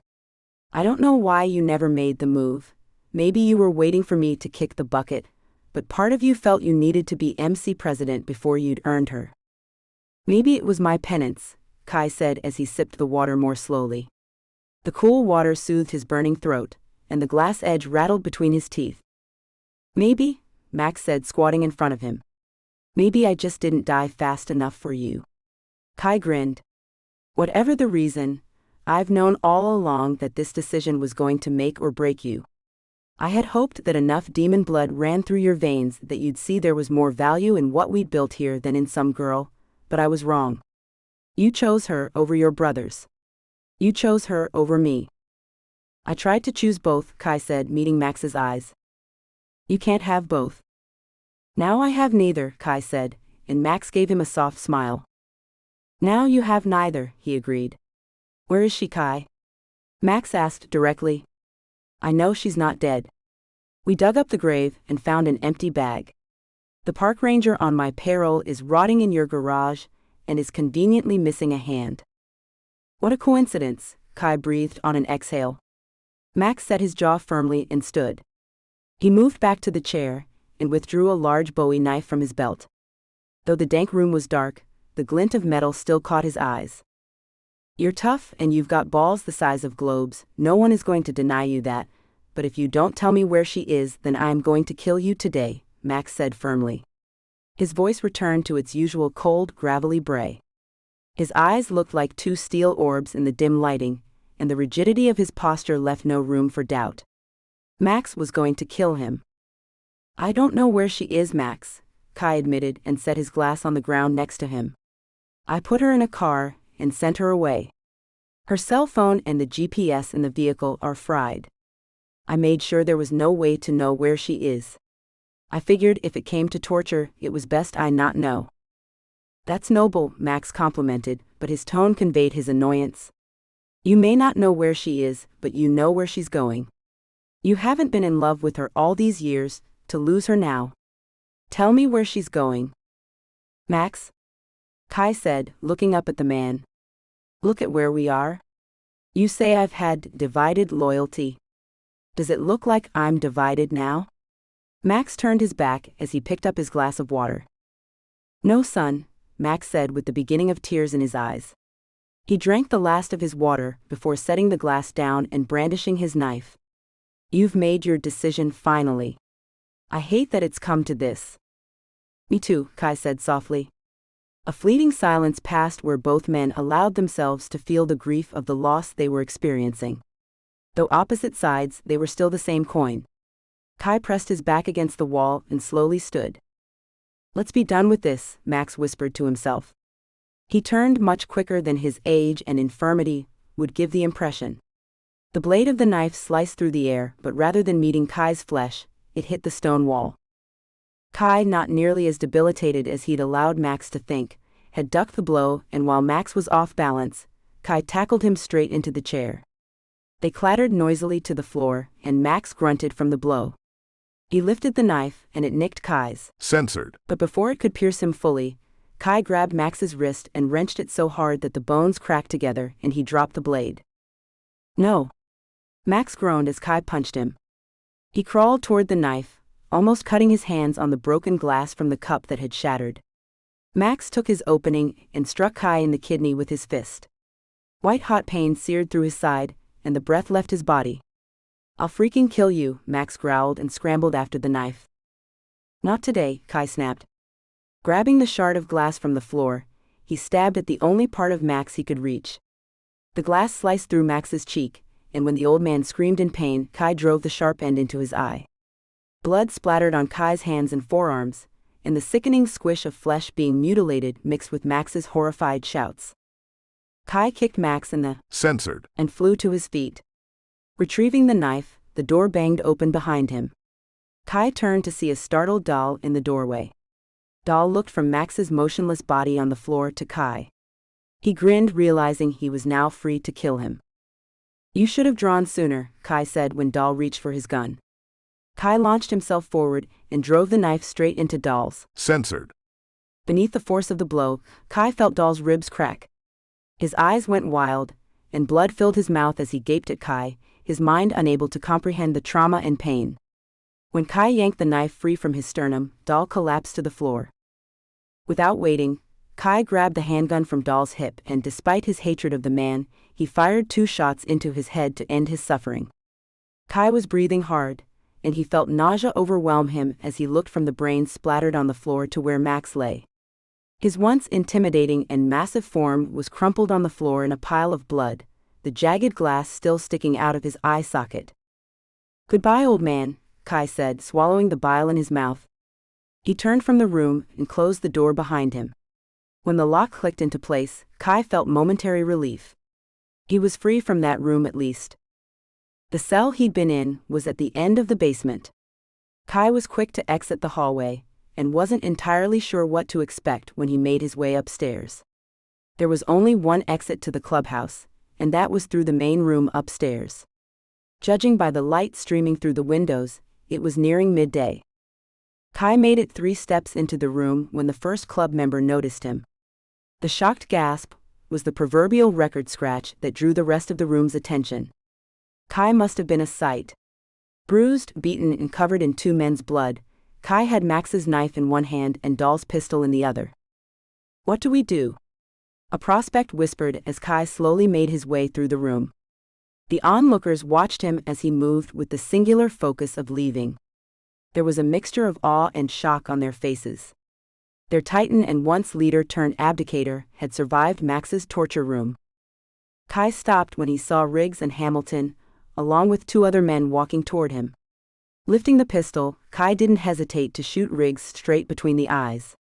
The wildcats screamed in horror, and every armed man in the room drew their weapon.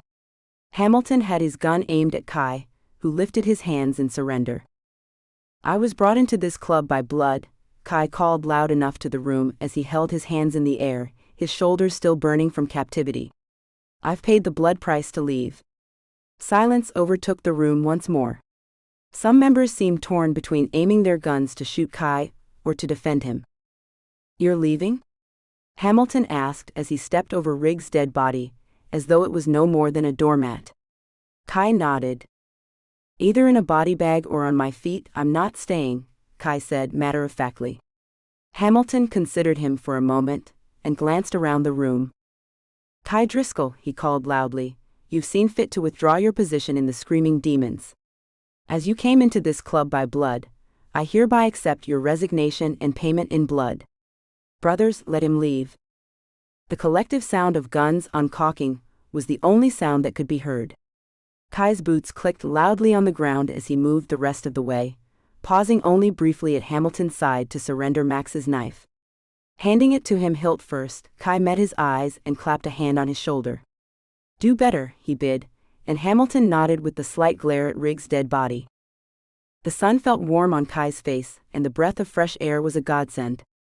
He saw his bike parked where he'd left it, and shuffled that way before he realized he didn't have the keys. "You're going to need these." Kai turned and saw Jez standing behind him with the keys dangling from her fingers. She handed them over, and Kai held her hand firmly when he took them. "I didn't tell Max," Jez said, her watery eyes fixed on him. Kai searched her face for a moment and nodded once. He knew all too well what it was like to be caught in Max's web, but he also knew she was telling the truth. "I'm going to miss you, KD." "Do yourself a favor, Jezebel," Kai said, straddling his bike. "Go find your son. He's your future." "And Eliana is yours," Jez replied with a soft smile. Kai returned the gesture and kicked his bike to life. She placed a soft censored on his cheek before stepping back and watching him ride away. Chapter 7. Eliana was sick of being in a vehicle. Currently stuck on the side of the road with a flat tire, with darkness rapidly approaching, Greer seemed just fine spending another night sleeping in the back of the SUV. Eliana, however, was ready to crawl out of her skin. "Best to leave the flat on and change it in the morning," Greer said, pulling the long nail from the tire and tossing it into the brambles. They'd managed to make it to Oklahoma Chapter N the last day, and it seemed as though Greer was spending less time doubling back and more time driving. Silently. "I can't take another night in the SUV," she said firmly. "Sleep outside then," Greer said, opening the back and unrolling his sleeping bag. "I'm not kidding. I'm going insane," she said, raking a hand through her hair. "Day in and out, we've been at this for 4 days." "Feels more like 5, Greer replied, but his tone was clearly sarcastic. "Please just change the tire. We can find our way to a town and get a nice motel room with a real bed and a hot shower." "I'll change it in the morning," Greer said, climbing inside and stretching out in the back. He crossed his legs and tucked his hands behind his head, as though he was reclining on a king-size mattress in a 5-star hotel suite. Eliana let out an angry growl and started fumbling with the toolbox. "Forget it, I'll do it myself," she muttered and started pulling items out of the red box. "Do you even know how to change a tire?" Greer asked without opening his eyes. "I went to Harvard Law School. I think I can figure out how to change a tire," she threw back at him. "Now, where's the thing that props up the car?" "The jack?" "Yeah, the jack. We don't have one. Hence why I'm going to wait until morning. Figure I'll walk to town early before it gets hot and come back with a tow truck." "Are you kidding me?" Eliana asked in exasperation. "You've got like 500 guns back here and no jack?" "I had a jack, but I had to take it out when we were back at the warehouse, Greer said, fishing a flask out of his pocket and downing a swig of alcohol. Why? Why would you do that? Had to make room for my guns, he said with a cheeky smile. Don't you think a jack is more important than one more gun? Not if I'm in a gunfight, he answered. What if Max's men caught up to us? Can't throw a tire jack at them. Eliana let out another aggravated snarl and slammed the toolbox shut. Giving up? I thought you were going to change the tire. I can't exactly change a tire without a car jack. Maybe I could use one of your guns to prop the car up. Why don't you use your law degree to prop the car up? Or maybe I'll just use your fat head, she suggested as she climbed into the back next to him and used her own sleeping bag as a pillow. Without responding, Greer passed her the flask, and she accepted it without a word. Staring at the ceiling of the car, Eliana shifted uncomfortably. You know what your problem is? Greer asked, in an uncharacteristic pursuit of conversation. Besides not having a car jack? It's your attitude. Greer shifted so he could look at her. Though the back of the Hummer was spacious, it felt cramped with their sleeping bags and his duffel of firearms. My attitude? What are you, my parent? Even as she asked the question, she could hear the teenage level of maturity behind it. You see being out on the road as another form of captivity, he said observantly. Well, isn't it? You're not letting me leave, drive or have any say in where we go or stay. That's semantics, he said with a dismissive wave of his hand. You have to think about it differently. What is a road? Asphalt. Come on, seriously, Greer said in an almost pleading manner. He was laying on his side facing her, and the expression on his face was almost boyish. Sighing, Eliana rolled onto her side as well to mimic his posture. Propping her head on her upraised hand, she thought for a moment. A road is what you use to get places. It's a path between destinations, she said with a slight shake of her head. Roads were one of those strange things she'd sort of taken for granted most of her life. Never having to really explain what they were because they'd always been around. See, that's what most people think, Greer responded, and he seemed almost excited at the prospect of explaining something different to her.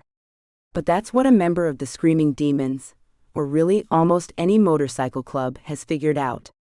The road isn't a means to an end. It's not just what you use to get places. What is it then? Eliana asked, feeling a sense of curiosity overtake her. Despite her aggravation, she was at least momentarily and pleasantly distracted with some conversation. The road is the destination. When you decide that you're happy in the places in between, you're happy no matter where you go. Eliana let his words sink in for a moment. His reasoning had some wisdom to it. Having spent most of her life perpetually dissatisfied with where she was, always striving to be somewhere else, the notion of being happy in the in-between was revolutionary. She made a soft humming noise that she understood what he meant, and almost agreed with him. Is that how you and Kai feel when you're out on the road? Riding your motorcycles? She asked, and Greer smiled. Yeah, I guess it is. Long rides aren't about getting from one place to the next, it's about enjoying the trip. The longer the better. Nothing but open road and silence, it's a beautiful thing. How do you handle all that quiet though? Nothing but your thoughts going around and around.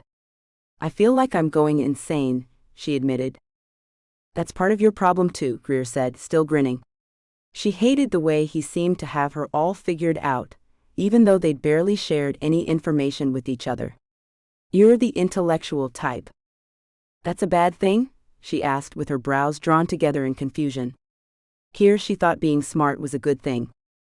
You've got an academic mind, he said, as though he were talking about gum on the bottom of a shoe. You always have to put it to work. Thinking. Solving. Obsessing. You never let your mind just relax and turn off. Your thoughts always have to have a purpose or a problem to solve. You need to learn to just. He trailed off and took an exaggerated inhale and exhale. Breathe. Just learn to breathe and let your mind be quiet. You can find tranquility on the open road. Finding peace in the in-between, she asked, and decided she liked Greer's bohemian perspective on travel. Obviously, he was perfectly at ease driving for hours on end, with nothing to occupy his thoughts or think obsessively over. In fact, now that she thought of it, when Greer was driving, nothing seemed to bother him at all. It was only when they were stopped and she was pestering him, did he seem to get the least bit riled up. Exactly, he said, satisfied that he'd gotten his point across and she'd understood.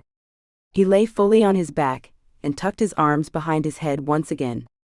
Eliana copied his posture. Taking a deep breath, she tried to still her thoughts. Having only suffered through 3 yoga sessions in her life, she wasn't altogether unfamiliar with the concept of meditation, but it was hardly something she enjoyed, let alone was any good at. When her first breath only reminded her they were stranded on the side of the road somewhere in Oklahoma, she tried another deep breath. The second one brought back thoughts of how she'd felt like she was suffocating in the makeshift body bag Kai had put her in, when they tried to fake her death and burial. She attempted a third deep breath, which was much harder to take in, because thoughts of Kai made her want to burst into tears. So she attempted a fourth deep breath. Okay, now you're just going to make yourself pass out, Greer said, exasperated. Well, it's not working, she complained, sitting up. I can't just... She inhaled sharply and exhaled in an almost cough. Turn all my thoughts off? I'm not wired that way. I like to think.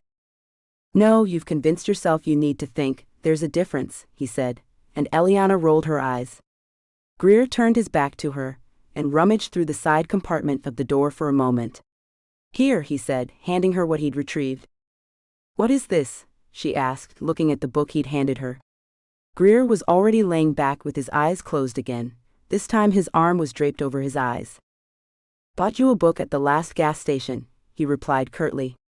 Eliana flicked on the overhead light and saw it wasn't just a book, it was a Learn to Speak Spanish book. You'll need it when we get to Belize. Wow, she said, strangely stricken by the sentiment. In school, she'd studied Latin as a prerequisite to her law degree. Though she knew some Spanish, it was mostly functional for ordering off the menu, not in a conversation. Thank you. You're welcome, he said flatly. Eliana flipped through a few pages. Her mind was already racing with excitement. At this rate, she could master Spanish by the time they got there. Greer, she said after a moment. He let out a sigh. Clearly, he was hoping the book would give her something to do besides talk. Is Greer your first name or your last name? She asked. It had dawned on her during their previous conversation. He seemed to have her perfectly pegged, and she didn't know the first thing about him. It was unnerving. My name is Greer, he said after a brief hesitation. Greer, Eliana replied, scrunching her face. You don't look like a Greer. Kai had just finished raiding his first warehouse when he was forced to stop for the night. His ribs censored terribly, and his eye was still swollen, which made riding difficult. He'd managed to make it to the southern part of New Hampshire before fatigue overtook him. The motel room he'd stopped at was cheap but clean. Thank God the water was hot too. As he stood under the shower, the steaming water hitting his back, he could see the water pooling at his feet was stained brownish red from the caked blood. More than just physical exhaustion, Kai felt emotionally drained. He'd killed Max, the closest thing he'd ever had to a father. Not that he'd been a great one, but he'd been the only one he'd ever known. At least, he assumed he was dead. A broken glass to the eyeball he was almost certain was a fatal wound. Doll he didn't give 2 shits about. Hell, that had been the icing on the cake. Killing Riggs, in hindsight, probably wasn't a great idea. It would only contribute to the chaos the club would fall into. But he'd be damned if he was going to let the demons pass to that raping bastard. Hamilton was old and would need to put the positions of rank to a vote by the patched members. Kai slammed a fist on the wall of the shower. Reality sank in. He'd abdicated. Finally. Was he emotionally ready to do that? The club he'd spent the last decade being a part of was now behind him. Kai didn't know who he was without Max and the demons. The old man had been right when he'd surmised that Kai had always had divided loyalties, but that was a life that Kai had gotten used to.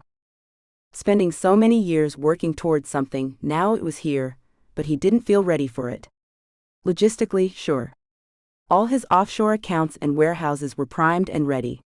That wasn't the issue. Kai had assumed when the day came to leave, he'd do so on his own 2 feet and comfortable. This felt messy.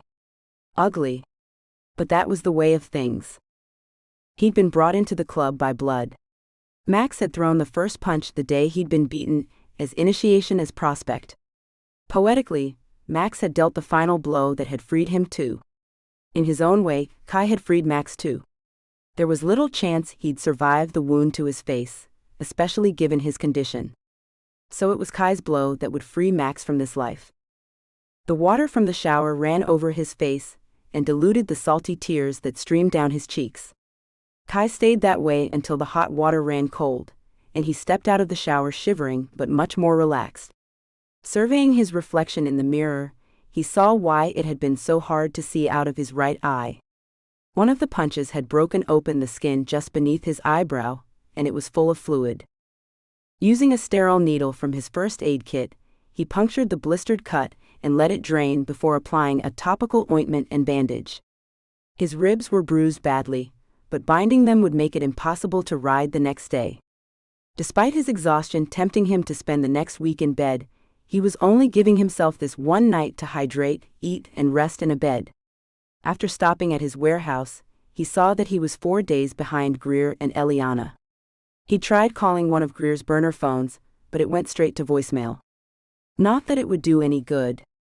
He wouldn't delay them, even if he did get a hold of them. The sooner Eliana was out of the country and at the safe house in Belize, the better.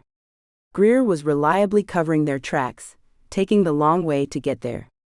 If there was a hit still in place on Eliana, he'd need the diversion to keep them concealed. If Kai's strength held out, he might be able to catch up to them before they crossed the border. If not, then he'd just have to catch up with her on the beach. Either way, he was free, and in a few days' time he was going to have Eliana in his arms. He didn't know who he was without the demons, but he was pretty sure, whoever it was belonged with Eliana. Chapter 8. Eliana was in heaven. Not literal heaven, but in her mind, this was the closest thing to it.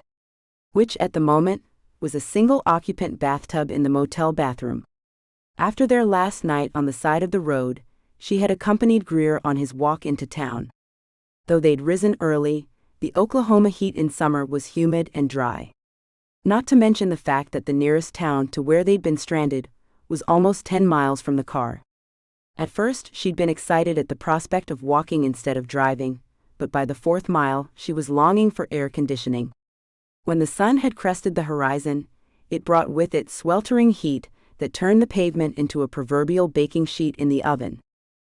When they'd finally reached town, it was another 2 hours before they could secure a tow truck to take them back to swap out the tire. Then getting back to town was another hour altogether. By then, even Road Zen Greer was in a salty mood and ready for reprieve. It hadn't taken much persuading on her part for them to take a detour through the local motel. They booked 2 adjoining rooms for the night, and the first thing Eliana had done was lock the door, strip down, and nearly drown herself in a cold shower to cool down.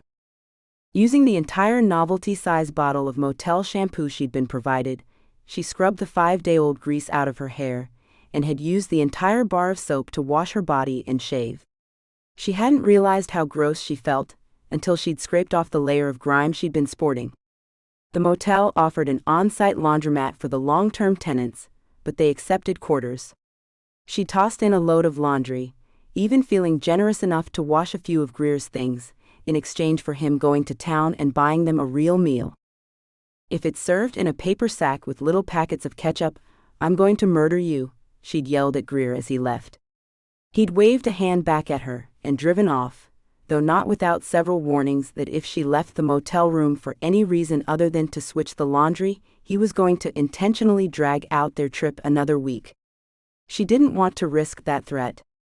So here she sat in a bathtub of warm water, feet propped on the edge, reading her book of Spanish phrases and vocabulary, happy to be anywhere but in that damned car. When the water turned too cold for her to bear, she stood and wrapped herself in a large towel and shuffled into the room. The air-conditioned unit in the window was on full blast, and with the curtains drawn, she dropped the towel and let the icy air blow over her skin. Compared to the near heat stroke she'd suffered that morning, this was glory bliss. Dressing in shorts and a t-shirt, she slipped on the only pair of flats she'd brought and scuffled down to the laundry room. There was a woman sitting in the corner reading a magazine with headphones in, but otherwise the room was unoccupied. Eliana didn't have a basket, so she was forced to carry their clothes in her arms on her way back up to their rooms. The TV was on and playing afternoon news stories while she folded the clothes. When she'd stacked Greer's clothes in a neat pile, she decided to drop them off in his room. He'd insisted that they keep the doors between their rooms unlocked, so it was easy to cross over. She noted that he'd brought in the duffel bag of guns and left it sitting on the edge of the bed. "Geez," she breathed when she saw how many there were. Even though she knew he'd brought them for protection, having so many guns around didn't make her feel any safer. She still remembered what it had felt like holding that gun to her temple. Not knowing at the time it wasn't loaded, it had been the real deal in her mind when she'd pulled that trigger. The clicking sound still haunted her. Eliana never wanted to know what it was like to be on the receiving end of the barrel of a gun ever again. Holding one of the weapons in her hand, it felt heavier than the gun she'd held before. Assuming that meant it was loaded, she set it back down. In the side pockets of the duffel were 4 blank passports, a massive envelope of $100 bills, and a second one full to the brim of several types of foreign currency. Zipping the side back up, Eliana looked one more time in the main compartment. That's when she saw it. Tossed haphazardly in the bag was Greer's cell phone. As if seeing some strange anomaly, she picked it up the way you might hold a large wad of cash you just happened upon in the street. Before she knew what she was doing, Eliana was turning it on and watching the screen light up. Her breathing had stopped as she held it, and when the single message of one missed call came up, she shuddered and hit the voicemail icon. "On my way." A sob burst suddenly out of her. It was Kai. It had been Kai's voice. Her fingers forgot how to function as she desperately tried to figure out how to check the time when the call had come in. Finally figuring it out, the unmarked number registered that it had come in the day before. Her elation blinded her temporarily, but as she thought longer on it, she wondered why Greer hadn't checked his phone. Why didn't he have it on him now? Had he given up hope that Kai was alive? Then what was the point of leaving the country? Was he really so committed to escaping from anywhere Max might find them, that he was going to leave the country with her? He didn't even like her. Eliana tried to dial the number back, but the automated message that the number she was trying to reach had already been disconnected, deflated any bubbling hope that she might be able to speak with him. It wasn't enough to completely dampen her mood, though.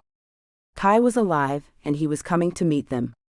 Now it didn't matter where they were headed, or how long it took to get there, he was on his way, and soon they'd be together. "Where is it?" Greer snapped as the door between their rooms slammed open. Eliana was lounging on her motel bed watching TV, and hadn't realized he was back until just this moment. He carried takeout in one hand and a grocery sack in the other, but the furious look on his face was what caught her attention. "Where's what?" she asked, feigning ignorance. "You know what?" "I do. I swear to God, Eliana, you might be my best friend's girl, but I will shoot you in the face. Where is the cell phone?" "Oh, this?" she asked, pulling it from under the pillow next to her. Greer lunged forward, but she held it at bay. "Before I give it back, you need to tell me why you didn't have it on you and why it hasn't been turned on this whole time." He looked startled for a moment. "Yeah, that's right, I figured it out, road boy," she taunted. "You kept it plugged into the console so I'd think you were monitoring it, but you weren't. The phone hasn't even been turned on. That's why you never checked it, and that's why it didn't ring when Kai called yesterday." "What?" he asked, and the bags fell out of his hands. "Give it to me." "No," she protested, but he grabbed it out of her hand anyway. He scrolled through the phone and saw there was a saved message. She allowed him a moment to listen to the message, before smiling in satisfaction.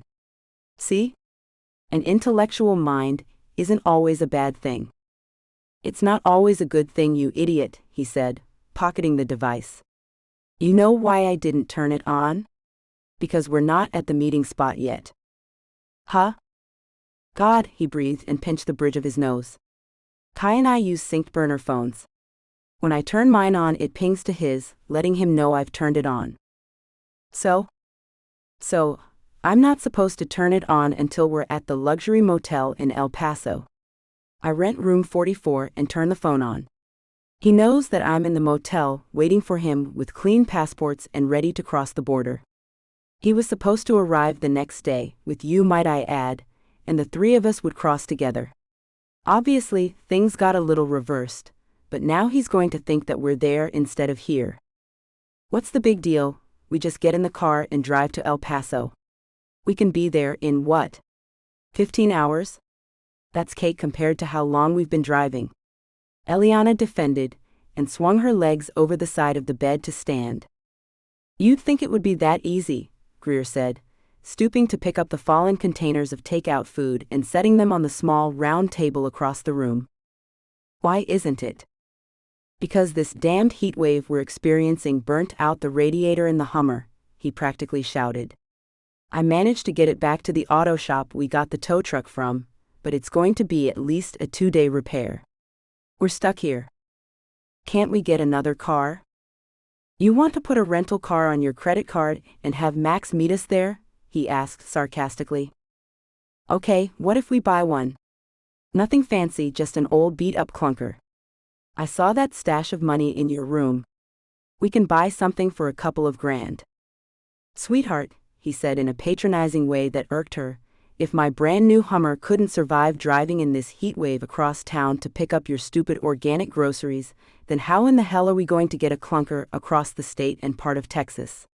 It was a valid question, but Eliana didn't like it for the sheer fact that she had no way of answering it. Okay, so we're just a little late meeting Kai in El Paso. That's no big deal. We'll get the car fixed and be a little late. He'll wait for us, she said, more to convince herself than anything. Yeah, and every day he lingers in the same location is a day closer to death.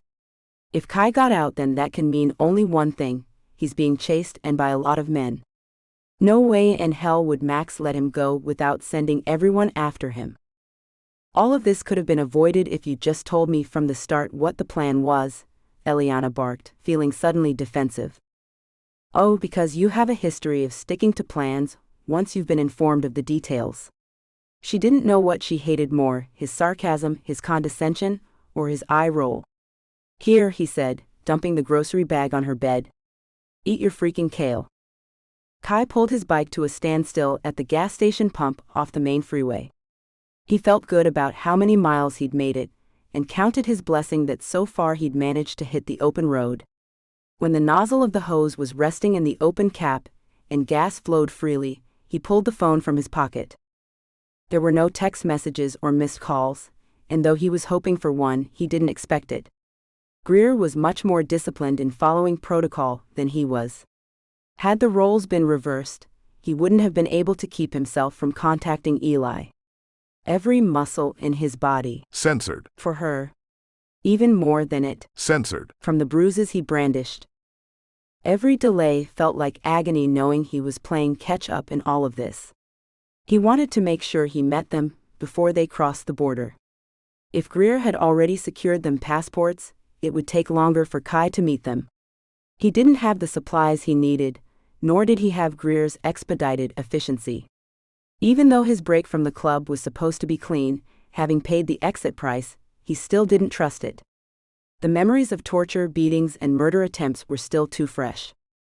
Once they'd had some downtime in Belize, maybe a few months of staying low and off the radar, they could cross back into the country under their real names and identities.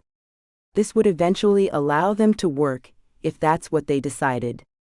Kai's nest egg of well over $1 million was enough to sustain them, likely, for the rest of their lives. But he also knew his woman. Eliana wasn't the type to spend the rest of her life lying around. Although, if Kai had any say, they'd spend their first week in Belize freaking each other on every surface he could find. It was insatiable how much he craved her. Having never taken drugs, he could only imagine this was the way a junkie jonesed for a fix. He needed her. So, when he saw the alert on his mobile map app, he fumbled to open it. Greer had turned on the ping alert. This was his signal that he'd arrived at the border destination of El Paso. Damn, Kai muttered to himself as he removed the gas nozzle. They were 2 days ahead of schedule. The plan was for them to spend at least 7 days on the road making sure they weren't being tailed, then make their way there. Something must have happened to accelerate the timeline. Maybe someone had found them, or they'd been robbed and lost the 10 grand in cash Kai had stashed for them in the marked warehouse in Kentucky. Kai paid for the gas and mounted, before turning on the GPS tracker. He'd have to ride all night to catch them. He was only just outside of Indianapolis, Indiana. It was at least another 20 hours to El Paso, and that was only if his bike and his body didn't give out. He didn't have a choice. The bike roared to life, headlights flicked on, and Kai was once again racing along Highway 44 in desperation to get to Eliana. Chapter 9. Eliana had finished her 3rd shower in 2 days, and was styling her hair in the mirror. It had been too long since she'd put on any makeup or a styled outfit, and she was starting to feel it. While never one for flawless manicures and high heels, she still liked having that element of being dressed nicely on occasion. So, after 2 days cooped up in the motel in Oklahoma, she decided she and Greer needed to go out to dinner.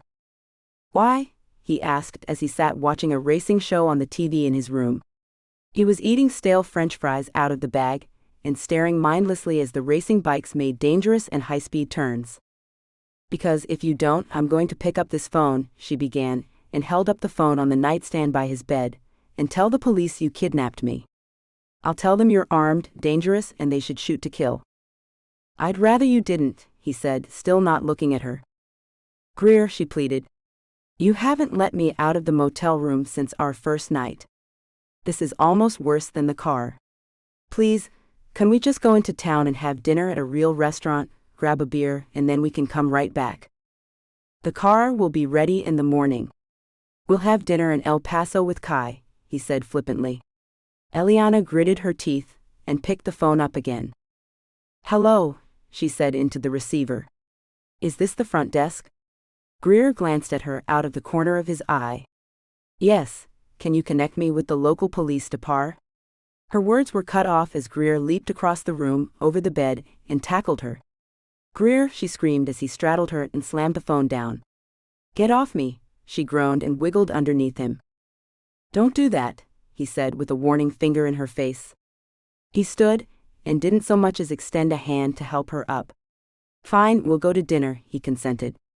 Grabbing his wallet from the nightstand, he groaned when he saw the expectant look on her face. Now what? Let's have a nice dinner, she suggested. I'm going to go get cleaned up, why don't you do the same? I look fine, he protested. Eliana crossed her arms. Okay, so his pants were covered in French fry grease, he hadn't showered yet, and his t-shirt was for some obscure 80s band no one had ever heard of. I'm not going to win this argument, am I? Probably not, she admitted. I hate you, he grumbled, and before she could even take a step, he had pulled his shirt off and was going for his belt buckle. Wait, she screeched, holding a hand over her eyes. At least wait for me to be out of the room. So hurry up and go, he yelled back, clearly not the least bit fazed by her modesty. Eliana closed the door to their adjoining rooms behind her, trying to squelch the blush on her face. As much as she couldn't stand Greer most of the time, mainly because their confinement put them in non-stop proximity of each other, and Eliana suspected he was the type who needed as much alone time as she did, there was no denying he was an attractive man.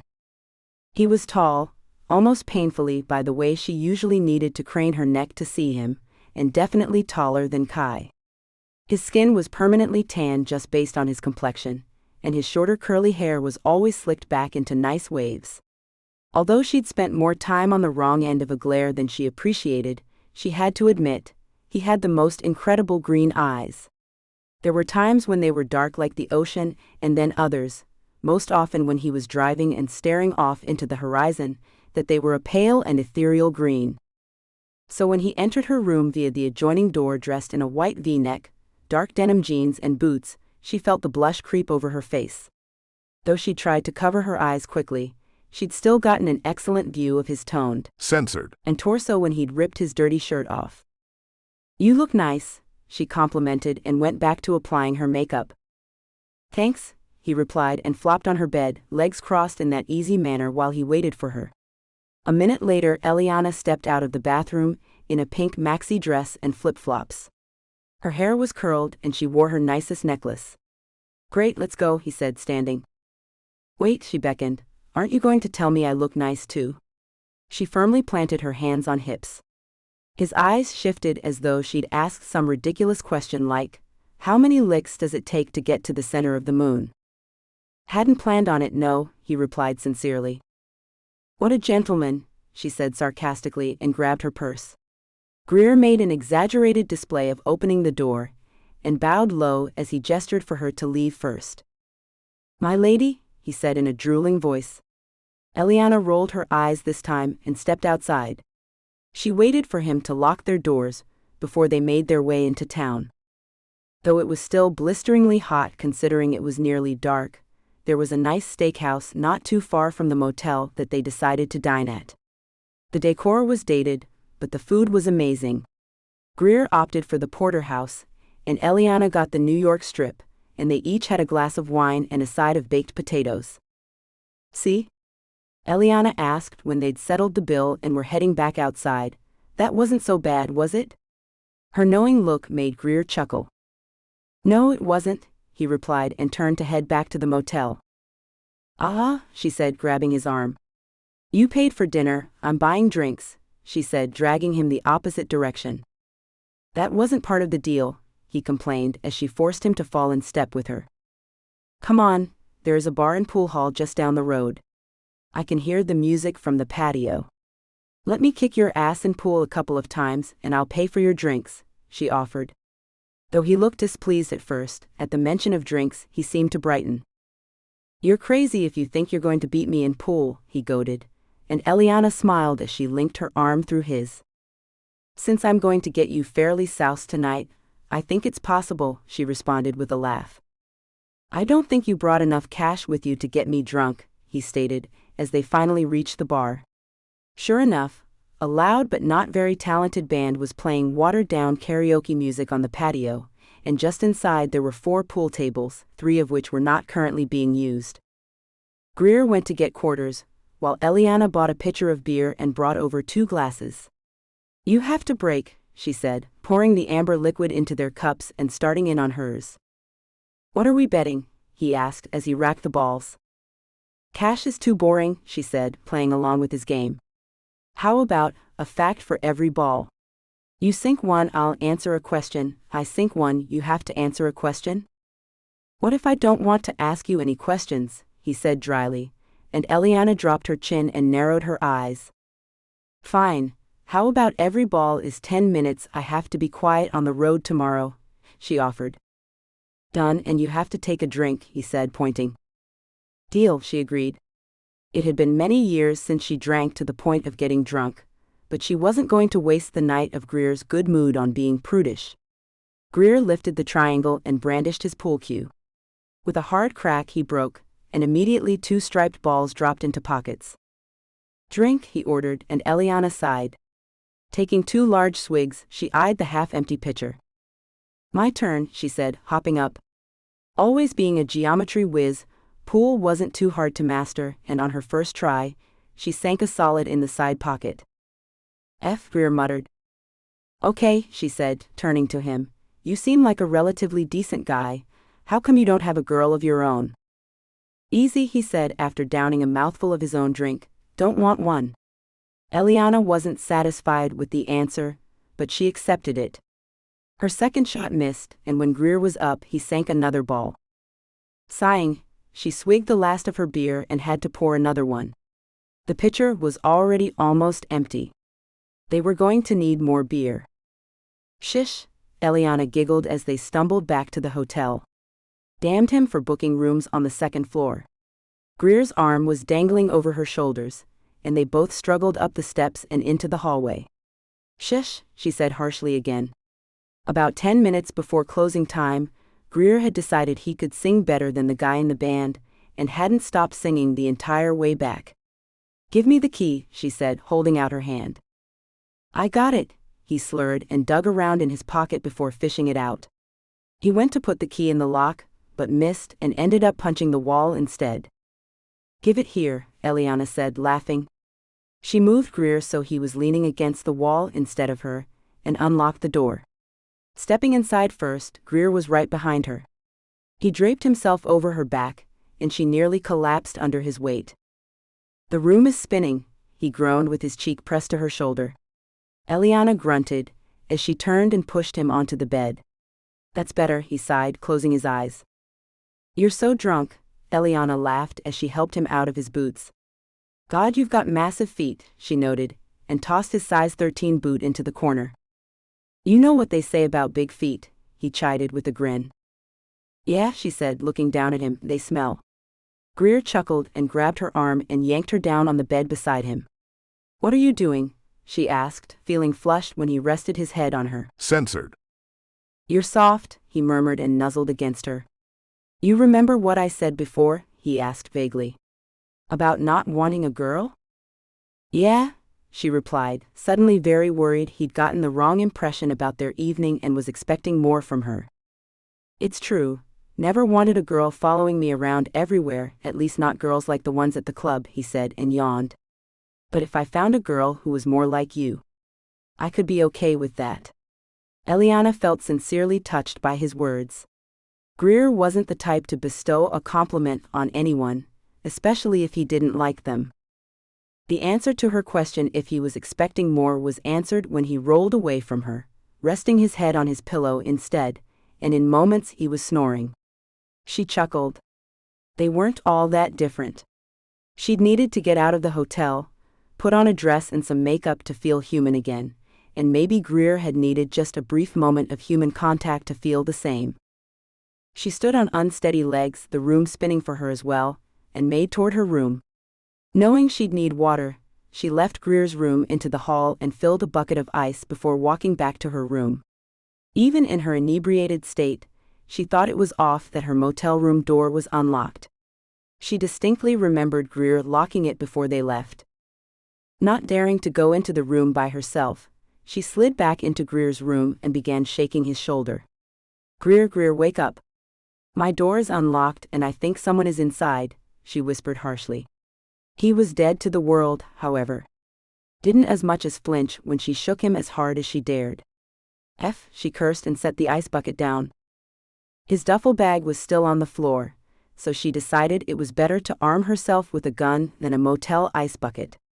Grabbing the easiest handgun, she "Censored." it and slowly slinked to the door between their rooms. Every noise she made seemed like the roar of a semi-truck. The handle wobbled, the door creaked, and the floorboards shifted underfoot. When she managed to get the door open, she stepped inside the dark room and aimed the gun at anything and everything. Nothing seemed out of place and nothing moved. That is, until the pillow on her bed shifted. Gasping, Eliana realized it wasn't a pillow but a person. Someone was in her room.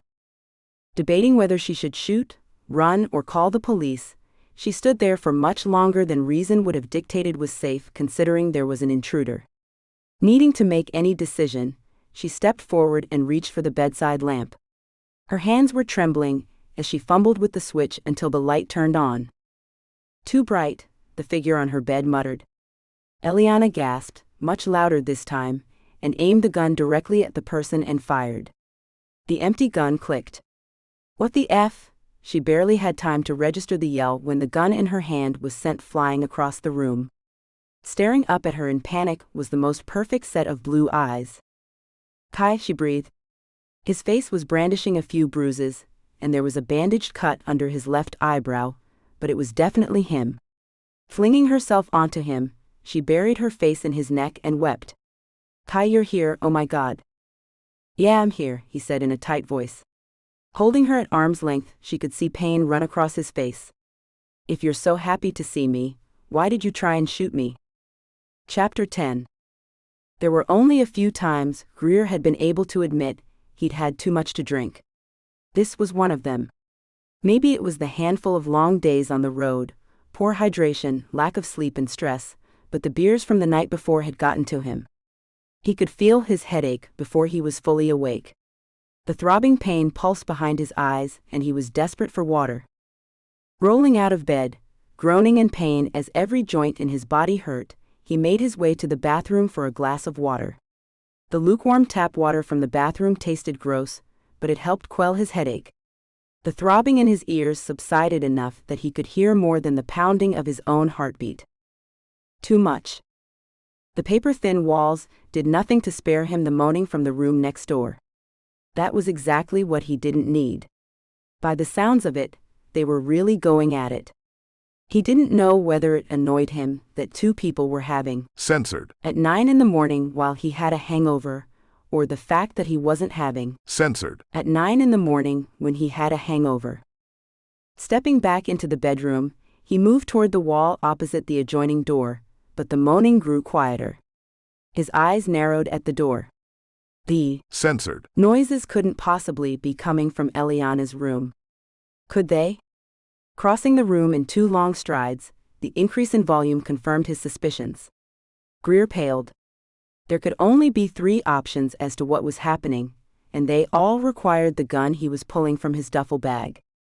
The first, some guy from the bar last night had followed them back and was raping Eliana. In which case, Greer would shoot him. The second, Eliana had invited some guy from the bar back to the room, and they were having consensual censored, in which case, he would shoot Eliana for cheating on his best friend. The third, Eliana had taken off leaving her room vacant and 2 strangers were having censored in the room, to which Greer would shoot both of them for waking him up and making his head hurt worse. Slamming the door between their rooms open, gun aimed, blood rushed to his face as he met a full view of Eliana's bare censored bouncing as she straddled someone underneath her. "What the F?" he cried, finger twitching on the trigger. So she was freaking some guy. "Greer!" Eliana screamed and clutched her hands over her. censored "Greer!" The distinct barking anger of Kai resounded through the room. Hands still clutching her hips, Kai sat up and pulled Eliana flush against him to shield her bare torso from his eyes. "Oh hey Kai," Greer said, uncocking his gun. "You caught up fast," he noted with his weapon lowered. "Yeah, I did," Kai agreed with a look of bewilderment. Greer stood there for another moment, almost expecting Kai to break out into a full explanation of who, what, where, when and how of everything when Eliana practically screamed at him. "Get out." "Right, sorry," Greer said, face beet red, and ducked out of the room, locking it behind him. With all the blood rushing to his face, his headache was decidedly worse. At this point, only the hair of the dog was going to cure anything, so he tucked his gun under his shirt and set off on foot for the bar they'd been at the night before. Shit, it wasn't like Kai and Eliana were going to emerge anytime soon. This scene has been censored to provide a safe and enjoyable reading experience for everyone. "Are you in pain?" Eliana said, voice full of concern as she rolled onto her side and held a hand to his face. He grinned to cover his wince and turned to censored her palm. "I'm perfect," he said, looking at her. His blue eyes were full of mirth, but she could see the pain that lingered. His abdomen was covered in bruises that were a deep purple. The cut above his eye had been tended to, but it was still red and slightly swollen. She propped herself up on her elbow and leaned over to censored it softly. "You are perfect," she echoed, and censored him on the lips. He was warm and his hand trailed up her side. Eliana melted into him, and she sighed. "Tell me," she beckoned, eyes still closed. She'd asked him outright the night before what had happened. He distracted her with hot, censored and wandering hands. Not that she was complaining, but his stamina was spent, and in truth so was hers. Now, as they lie on their sides facing one another, she needed him to comfort her with more than just his body. She needed his words to put her mind at ease. He hurried through his explanation of how Max had been on to them from the start, but his removal of the empty body bag from the fake grave and discovery of the ranger's body in the garage had solidified it. Eliana was kicking herself for ever letting Kai stay. She should have known, no matter how hard they had tried, their plan was faulty at best. "You're skipping details," Eliana noticed when Kai was intentionally vague about his treatment in the cells of the clubhouse. "I am," confirmed Kai.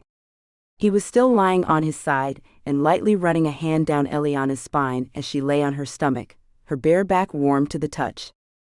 "I want to know, Kai." "I need to know," she said quietly, her eyes focused on the pillow in front of her. "You don't need to know," he argued. Her stern eyes turned on him. "That's not for you to decide," she protested. "If it hadn't been for me, this wouldn't have happened." "Yes, it would have," Kai contradicted. Max was determined. "He'd caught me in his web, and whether it was you or something else, the outcome would have been the same." "I don't agree," Eliana said, rolling out of bed. Kai reached for her, but she was already moving toward her suitcase where she pulled on a long t-shirt. As she pulled on a pair of white panties, Kai managed to sit up in bed. Her hands moved to her hips as she stared down at him. "It's not that bad." "Kai," she said seriously, "you're covered in bruises, your nose looks like it's been broken recently, and I could feel the welts on your back when you were—" "When I was what? Freaking you?" he asked with a coy smile. Her eyes narrowed. "You're not going to distract me. I want to know, and you need to tell me," she demanded. "What did Max do to you?" "Max did relatively little," Kai said and chuckled when she crossed her arms in anger. Her censored were still taut under her shirt, and they, like her eyes, had fixed him with a pointed stare. He ordered Dahl to do most of the dirty work. "Bastard," Eliana huffed out. Kai held out his arms to her, and she crawled over the bed to him. He hoisted her over his lap, so she was straddling him again. From this vantage point, he could hold her gaze indefinitely without her looking away. "He was the one who did this?" she asked, trailing her thumb over the cut under his eyebrow. "Yes," Kai answered. She leaned forward and placed a delicate censored on the bandage. "And this?" she asked, running her hands down his censored where she could see small but angry-looking cigar burns and fist-sized bruises. "HMM," Kai murmured. He could feel himself growing hard again, and when she peppered censored over his pectorals and toward his abs, he fisted a handful of her hair, drawing her mouth back to his in a burning censored. "This happened because of me," she said, pressing her forehead against his. "This happened because of Max. Because he needed to have control over me. Max couldn't stand the idea that my loyalty was divided between him and you. He was wrong from the start. My loyalty was never divided." "What do you mean?"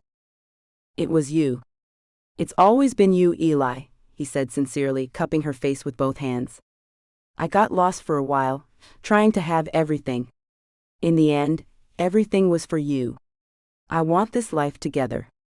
You and me." "In Belize?" she asked with a small smile. "On the freaking moon if it means we're together," he laughed, and she censored him firmly on the mouth. Taking her by the waist, he joked her forward so his erection nestled snugly between her legs. Her moan moved through him, and his censored pushed inside her mouth to taste her. "Kai," she breathed when he moved too. censored Her neck just under her ear. "Don't ever send me away again." "I promise," he whispered in her ear. "Promise?" "Yes, I swear it." "Good," she said, sliding a hand between them to grab hold of his. censored He hissed a sharp intake of breath when she squeezed him. "Because if you do, I will hunt you down and I will cut this off." He would have assumed she was teasing, but her powerful hold and the ferocity in her eyes led him to believe otherwise. She was entirely serious. "Cut it off, burn it and scatter the ashes," he said, involuntarily grinding against her hand. "It's all yours anyway." "You want me to cut it off?" she asked, bemused. "Not particularly," he answered. "It has other uses." "Like what?" The way she was looking at him with rounded eyes, her bottom lip tucked between her teeth, he lost all thought. Without moving her an inch from his lap, he tore the thin fabric of her panties from her body, and she squealed when he flipped her onto her back. This scene has been censored to provide a safe and enjoyable reading experience for everyone. Chapter 11. Why did you change rooms? Eliana asked. Greer was lounging in the driver's seat of the large vehicle, feet propped in the open window, sunglasses over his eyes. He pulled them lower on the bridge of his nose to stare at her. I knocked on your door this morning, only to find the room was now rented to a very grumpy Asian man. She opened the door behind him and tossed her bag into the back. As much fun as it was listening to you and Kai have an excessive amount of noisy. Censored. The last 2 days, I chose a quieter room. One that was on the other side of the motel. I could still hear you. You could not, Eliana argued as she slammed the door. Excessive is a relative term, Kai chimed in as he approached the vehicle from the other side. Personally, I could have done with a little more. He tossed Eliana a wink and she smiled. Can you two not? I don't want to have to clean up vomit off the steering wheel. Poor baby, Eliana teased and reached through the window to pinch his cheek. Can we go already? Greer cried as he slapped her hand away. She laughed, before rounding to the other side of the vehicle where Kai was. He opened the passenger door for her, and she crossed her arms. Ah, Eliana said and pushed the door closed. We really need to get on the road, Kai said. 3 days in one place is too long. If there are any of the demons looking for retribution. Oh, I know, she interrupted. I'm riding with you, she declared and turned to look at Kai's Harley parked in the space next to them. You are, he asked and matched her crossed arms. It's a long drive to the next stop. I know. I think you'd be more comfortable in the Hummer. I've been cooped up in that damn vehicle way too long, she stated, stepping closer to him, chin tilted upward at a sharp angle to meet his eyes. I'm riding with you. It's almost 10 hours to El Paso, and I am not going to go that long without my arms wrapped around you. Kai smiled as she did just that, arms encircling his waist. Pulling her up onto her tiptoes, he censored her, both hands tangling in her hair. Kill me now, Greer complained and made an exaggerated gagging noise. Kai flipped him off, lips still planted firmly on Eliana's, but they parted when she couldn't help but laugh. Poor Greer, she taunted, head leaned against Kai's shoulder. I'll live, now can we go? Please? Grab a helmet, he instructed, and Eliana censored his cheek before moving over to the Harley. Kai made his way around to Greer's open window and leaned against the frame where his friend's feet had just been. I know we haven't had much time to talk these last couple of days, Kai said in a slightly apologetic tone. You were busy, Greer said flatly. Besides, I think I can piece a few things together. Scars speak for themselves, he stated, indicating the now permanent scar above Kai's eye just under his eyebrow. I appreciate you not asking, but that doesn't mean you don't deserve an explanation, Kai replied. I never needed one, Kai. Max was going to impose his agenda regardless. If you had gone down, I still would have left. Still would have skipped town and gone ahead with our exit strategy. With Eli? If you hadn't have been around to protect her, yeah. I still would have taken her. For all I knew, the moment you drove away at her fake grave, you were riding off and into your own. Both of us thought you might be dead. I had to see it through. Get her to safety. It was the least I could do after how many times you've saved my ass.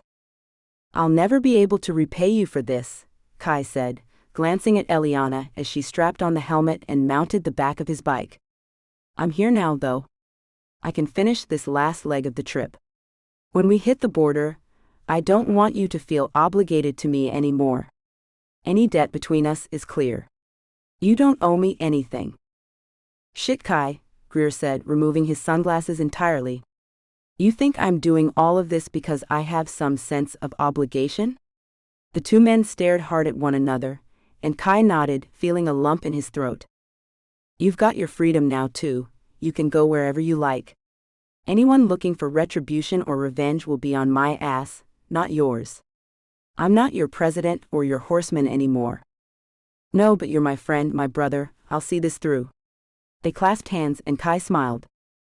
Love you too, brother, he said, and gave Greer's cheek a light slap. Bastard, Greer chided, and they both laughed. Get on your bike and take the lead. Your old lady is waiting for you. She sure is, Kai said more to himself than anyone as he moved back to his motorcycle. Eliana was sitting back on the seat, smiling from ear to ear. Holding a hand out to him, he took it and censored her palm before placing her hand over his heart. Hi baby, she greeted, her sparkling eyes sending a fresh wave of love and arousal through him. Taking her face in his hands, he gave her a firm censored that spoke volumes of what he had intended for her in the near future. She shivered and took a sharp inhalation, her senses perking with censored. Let's go, he whispered against her lips. Taking his seat in front of her, the bike roared to life. The vibration sent tremors through Eliana's legs and spine, and she tucked herself against Kai's back, his white cotton shirt soft against her chin as she rested it on his shoulder. He clicked on his helmet and pushed the kickstand up with his heel, before launching them forward. The roar of the bike echoed on the streets as Kai led the small convoy south. The wind whipped around them, and when they hit the open road, Eliana felt the rush of adrenaline mixed with the fresh and hot air that censored her skin.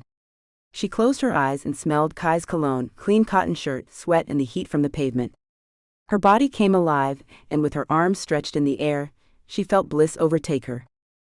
So this is what Greer had been talking about. This wasn't peace. This was heaven. All set, Greer said, walking out of the fluorescent-lit office of the one-story motel. He tossed a key ring with a single orange tag and key to Kai, who caught it easily. You're on the end, and I'm on the complete opposite side of the motel. Try not to need me for anything. Funny, Kai said, rolling his eyes and looking back at Eliana, who was still resting on the back of his bike. The night was cloudy, and only the sparse streetlights illuminated the parking lot. Even still, he could see her beaming smile. Good night, Greer, she called to his retreating back. He lifted a hand in a single wave and disappeared behind the row of cars. Having made it safely to El Paso, they decided to stop for the night and cross the border in the early morning before it became too crowded. My lady, Kai said, extending a hand to her. Eliana looked back at him and took his outstretched hand. Ow, she said with a chuckle as she dismounted. Taking her hand back, she rubbed her inner thighs. How do you walk after riding all day? You get used to it, Kai laughed as he watched her struggle to take a few steps. My thighs are on fire, she complained, but her face expressed amusement. Funny, Kai said, stepping closer and taking her arm. Mine too. Slinging her arm over his head, he hoisted her over his shoulder. Kai, she squealed and laughed when he gave her ass a hard smack. What about my bag? I need my clothes. Kai was already at the door to their room, and with one hand unlocked the bolt and pushed the door open with his foot. Eli, he said, kicking the door shut and tossing her onto the bed, for the next 8 hours there isn't a single article of clothing you'll be needing. Eliana was biting her lip as she looked up at him, and Kai tugged his shirt off over his head. With the small amount of light that trickled through the thin curtains, she could see the shadows of the dark room washing over his ripped stomach. His defined censored rippled as he began unbuckling his belt, his slow and deliberate movements making her censored with censored. His smooth skin was only tarnished with the occasional scar. Stories she would make him tell her one day. The bruising from his beating had mostly faded over the last few days, and the hungry look he was giving her spoke volumes of just how recovered he was. This scene has been censored to provide a safe and enjoyable reading experience for everyone. Chapter 12. Kai heard the shower running when he stepped back inside the motel room. He'd left early that morning on an errand with Greer, and when he had, Eliana had been sleeping peacefully in the bed. It was a few hours later, the sun was up now, and he wasn't surprised she'd risen in his absence. The sheets were still rumpled, and her clothes were strewn about. He'd left her bag just inside the door, and it lay open where she'd retrieved a clean set of clothes and her toiletries. Kai set the bag containing a fast food breakfast and the cardboard carrying tray of coffee on the small end table, and poked his head into the bathroom. To his amusement, the room was full of steam from what must have been a blistering hot shower. He could barely make out her silhouette through the clear curtain. Well, that wouldn't do. He gathered up the small pile that sat on the counter, tugged the towel off the rack and slowly ducked back out. A few minutes later, he heard the water turn off. Sitting in the only chair in the room, he waited until he heard Eliana curse and step out into the room. Her eyes searched for a moment before landing on him. Her confusion turned into understanding, and she huffed. "Good morning," he teased with a wiggle of his eyebrows. Her pile of clothing and the only towel sat on the floor next to him, as he sat cross-legged in the chair. Eliana stood in the doorway to the bathroom, dripping wet and entirely censored. His eyes raked over her shamelessly. Her hair was even darker while it was wet, and his eyes followed a single drop of water as it fell from a strand of hair and cascaded down her bare. Censored. Between her. Censored. Soft and pale, her two mounds came to shivering peaks with rosy pink. Censored. Her soft areolas were pulled into taut peaks, small goosebumps marring her otherwise smooth complexion. Her tiny waist came to a trim dip just under her ribcage, and her soft stomach had the right amount of plump to keep those hips full and fleshy. Her censored was rising and falling, her hands on those perfect hips as he devoured her with his eyes. Round hips gave way to full thighs, and her perfect V was covered in soft, trimmed hair that still glistened with water. He swallowed hard, his censored growing hard in his pants. Her tender thighs stopped at two knees he'd since learned were ticklish on the underside. Kai had discovered this when they'd been draped over his shoulders the night before. Her smooth calves were slender, and her tiny bony ankles had tasted salty when he'd censored them. She was perfect. Eliana moved toward him, and his legs uncrossed. She was biting her lip as she straddled him. His hands took her waist and traveled up her back and into her hair. God, she was good. She seemed just as aware of his body as he was of hers, because the moment she was on him, her heat found the perfect spot over his censored to begin grinding against him. Her censored were heaving in his face, and he censored the tender skin. "You took my clothes," she said, resting her arms on his shoulders. He grinned wickedly up at her. "You look better without them," he admitted, and lifted a hand to hold her left. Censored. The pink. Censored. Staring at him mercilessly. He took it in his mouth and tugged on it with his teeth.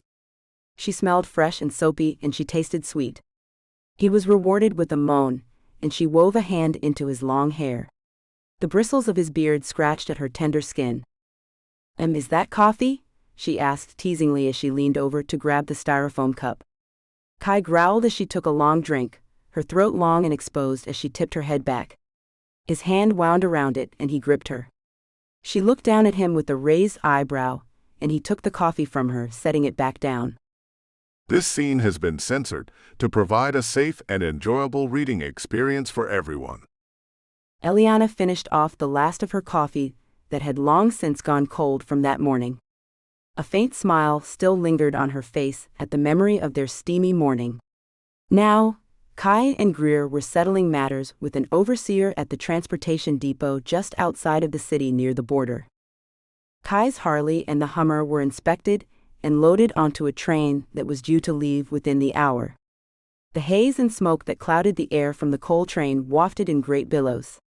The overseer was a shorter man with a bald head and a dirty shirt, but he looked friendly enough. The three of them took turns shaking hands, a deal clearly struck, and both Kai and Greer made their way back over to her.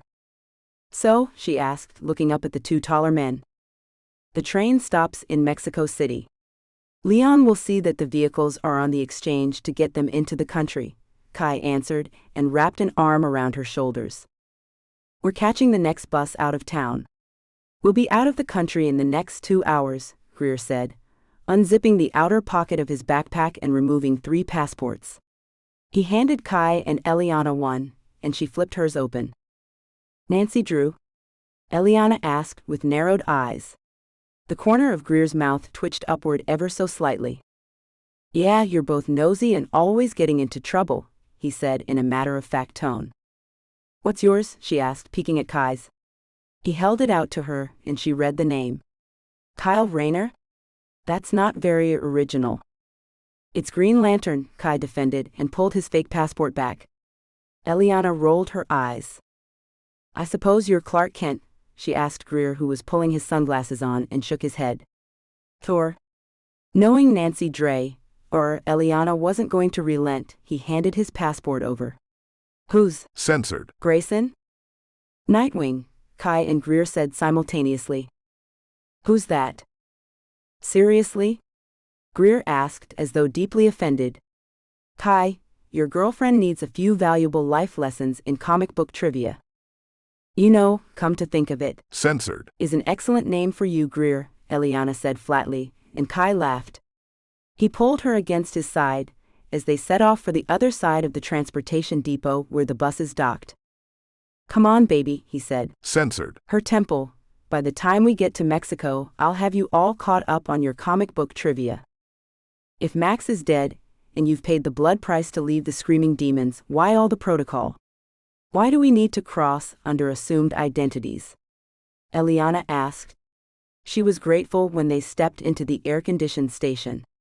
Greer and Kai exchanged looks as they sat at the picnic-style table in the center of the room. Above them, the electronic board lit up with pending arrivals and departures. What? What aren't you telling me? Eliana asked when she noticed their unease. When an MC president. Or vice president, Greer added quickly. Or a vice president, Kai agreed and continued his explanation. Leaves a club, especially a notorious one like the Screaming Demons, there is a level of risk that can befall them. How so? Eliana questioned. Kai was an influential person, not just in the Demons, Greer said. He's been involved in years of overseas operations and exchanges. There are a lot of smaller clubs that patched over to the Screaming Demons, simply to avoid takeovers. Others, some regional clubs, lost a lot of profit because the Demons held a monopoly on gun trade in the Northeast. Guns and drugs, Kai said, looking at Eliana with a steady gaze. She knew he was doing his best to be fully transparent with her. Though she didn't like hearing it, she appreciated that he was no longer hiding things from her. So what? They're angry with you? They want to kill you or something? Some possibly, Kai answered. What's likely happening, according to chatter, is that Greer and I have become what is known as an IT. Let me guess, that doesn't mean information technology. Initiation target, Greer replied. Or an incentive target, Kai added. As former demon officers, we have inside information that could either be seen as detrimental or incredibly helpful to other clubs. Especially those inside clubs that are looking to gain notoriety or status. Take out a former legend, become a legend yourself, Eliana concluded, and both men nodded. She buried her face in her hands for a moment, then looked up at Greer, fearing the answer she may find in Kai's eyes. Does it ever end? Are we going to be running forever? They were all quiet for a moment, and Kai reached over the table to take one of her hands in both of his. No, Greer said, not forever. You wouldn't lie to me, she said in a slightly warning tone, and he grinned. Dick Grayson doesn't lie, he teased, and she smiled. It may be a few years, we'll need to stay low and keep quiet, but inevitably, eventually, the world will move on. Others will rise to power, make a name for themselves, and we'll be forgotten. You say that as though you're disappointed, she said, as she'd noticed the forlorn tone and expression overtake his face. As much as I don't want to be assassinated, I don't like the idea of being forgotten, he replied, and Eliana felt she could empathize with that. Those that matter will always know who you are and that you matter, Eliana said gently. She reached her free hand out to lay on top of Greer's folded hands that rested on the table. The three of them sat like that for a long moment. Kai holding Eliana's hand, and Eliana holding both of Greer's. Their bond as a fast-formed family was sealed, and though in the last 2 months their entire world had been upheaved, they held a camaraderie that was unwavering. Now boarding the 3:00 bus to Monterey. Please have your passports ready for the border crossing. Ready, Nancy? Kai asked, standing and holding a hand out to her. I'm ready, Kyle, she answered back. Rounding the table, she took his hand and laced her fingers with his. She looked back over her shoulder at Greer, who was still sitting at the table staring at something out the window. Coming, Greer? Huh? He asked, looking up. Shaking his head from his thoughts and glancing back at the figure he'd seen in the shadows, or at least one he thought he'd seen, and seeing there wasn't anyone there, he stood. "Yeah, I'm coming. I'm coming." "Eli, wake up," Kai whispered as he gently shook her shoulder. Rolling her head away from the window of the bus it had been resting on, she could barely make out Kai's face in the darkness. "What's wrong?" she asked, looking around. They'd been on the bus for over 7 hours now. The border crossing had been nerve-wracking, but not a single guard had asked any questions about them or their passports. Greer had done an excellent job forging them. After darkness had fallen, Eliana had been unable to keep her eyes open as the bus hummed along on the 2-lane highway and had fallen asleep. Now it seemed much later in the night, the bus was at a complete standstill. "Bus broke down," Kai said shortly, but there was something in his voice that made her nervous and her senses perk up. Greer went to talk to the driver. "We've been sitting here for over an hour." "Why didn't you wake me sooner?" she asked, sitting up fully and noticing Kai had draped his jacket over her. There wasn't any reason to do that. It seemed like it was just a flat tire. But now, they've swapped the tire out, but we're still not moving. "What does that mean?" "I don't know," he said, trailing off as Greer made his way down the center aisle of the charter bus. "What did you find out?" "The driver says it's engine trouble. He called over the radio for another bus to come to pick us up, but he doesn't know how long that will take," Greer answered in a lowered tone of voice. Most of the passengers on the bus were asleep, and as the occupancy was almost at max capacity, it was better if it stayed quiet so the three of them could discuss their options. "How far are we from Monterey?" Eliana asked, sipping her bottled water.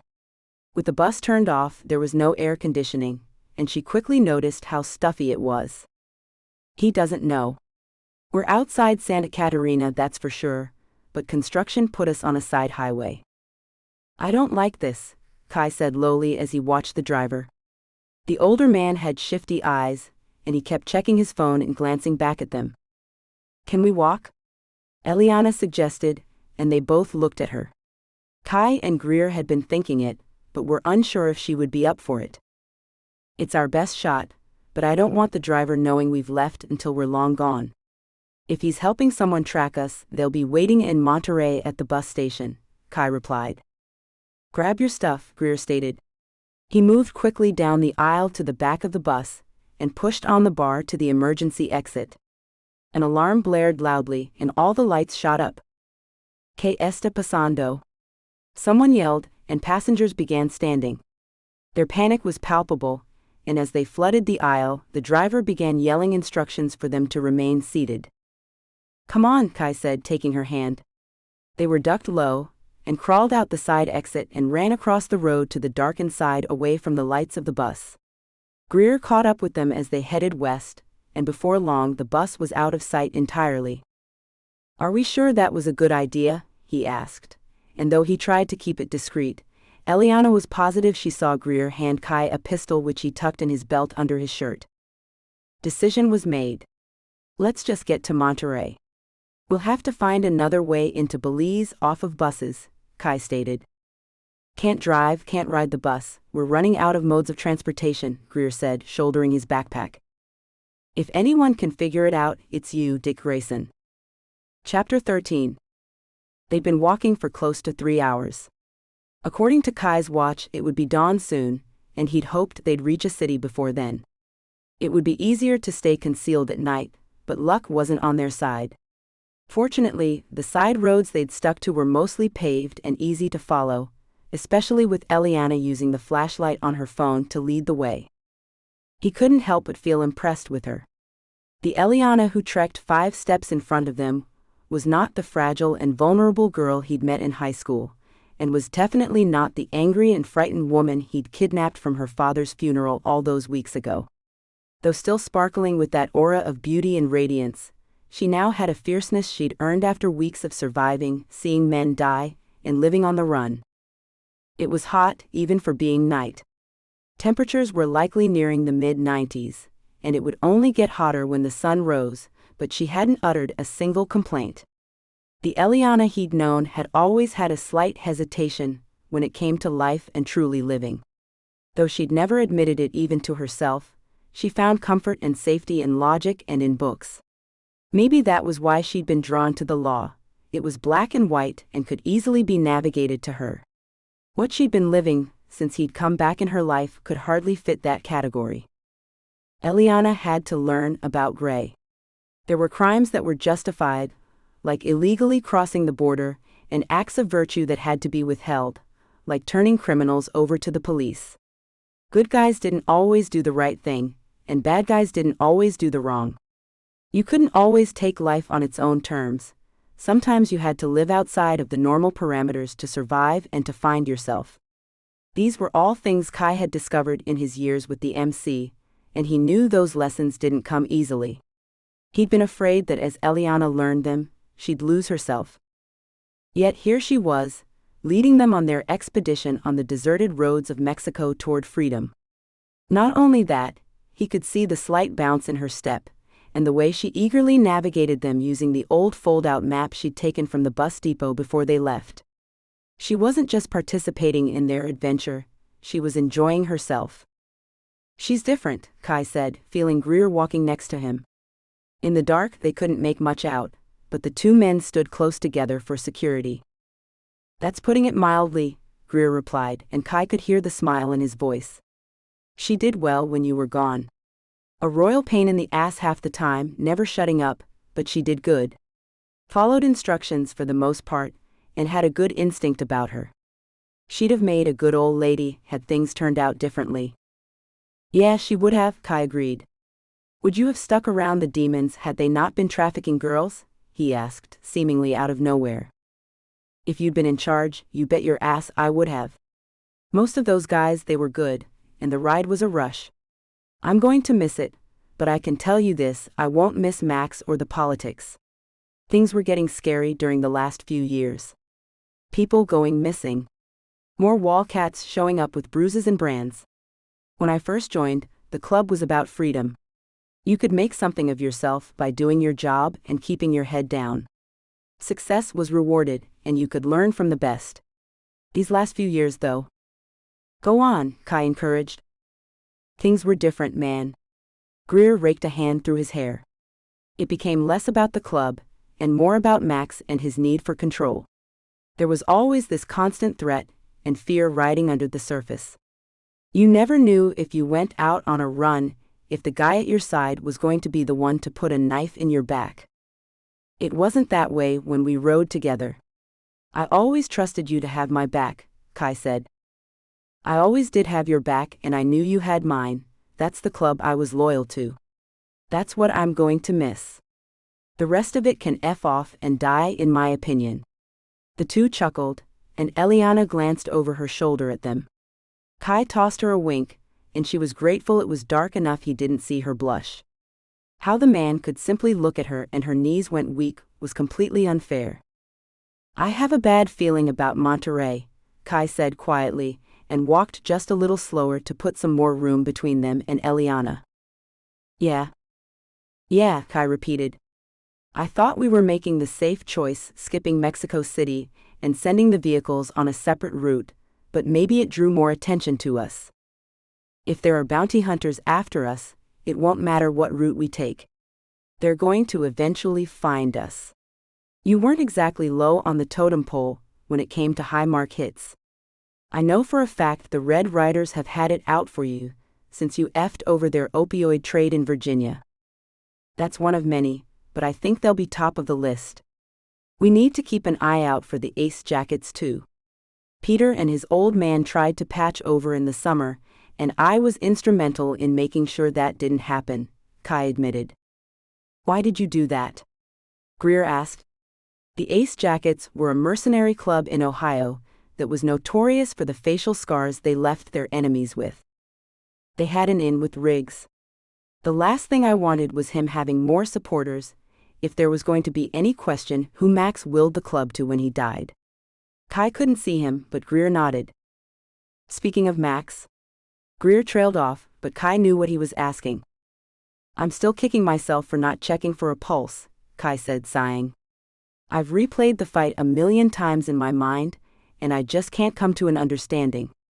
I don't know how he could have survived the cut to the eye, but I also know it wasn't fatally deep. I don't know why I held back. Max wouldn't have held back. He would have killed me, had he gotten a better chance. Well, you're not Max, Greer said shortly. You spent a lot of years trying to be him, to be just like him, but you've always been better. Whether he was trying to kill you or not, I think you still saw a sick and dying old man, and you couldn't bring yourself to murder him with a piece of broken glass. Maybe I did, Kai said, looking over at him. The full moon peeked out from behind a cloud, and he could just make out the side of Greer's face, which seemed expressionless in the dark. Maybe you did. If we're lucky, he's dead. What if he's not? Then, Greer began as he shifted his backpack from one shoulder to the other, you walked out of the club without being granted the blood price from the presiding president and shot one of his chief officers in the process. So if he's not dead, we're completely effed? Yeah, pretty much. We're effed? Greer repeated as he stepped into the cantina and slid into the seat next to Eliana.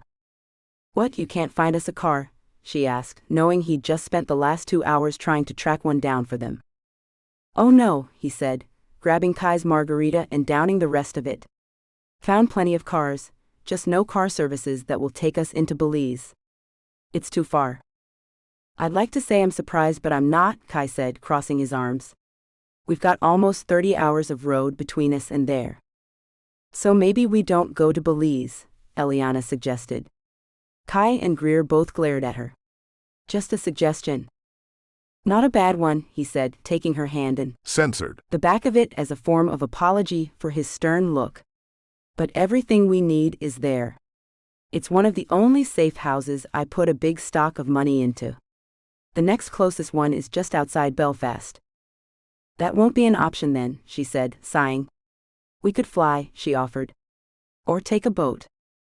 A boat would take too long, and the waters are notorious for piracy. I don't think we can risk open water. So we fly, she concluded.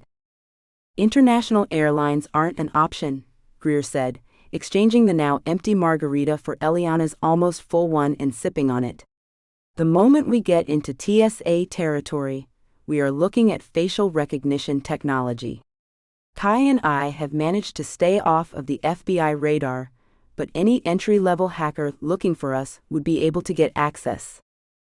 Not to mention we're traveling with 8 guns and 500,000 pesos, Kai added. None of that is getting through airport security. What about the private sector? As it happens, I looked into that, Greer said, wincing as the cheap tequila burned the back of his throat.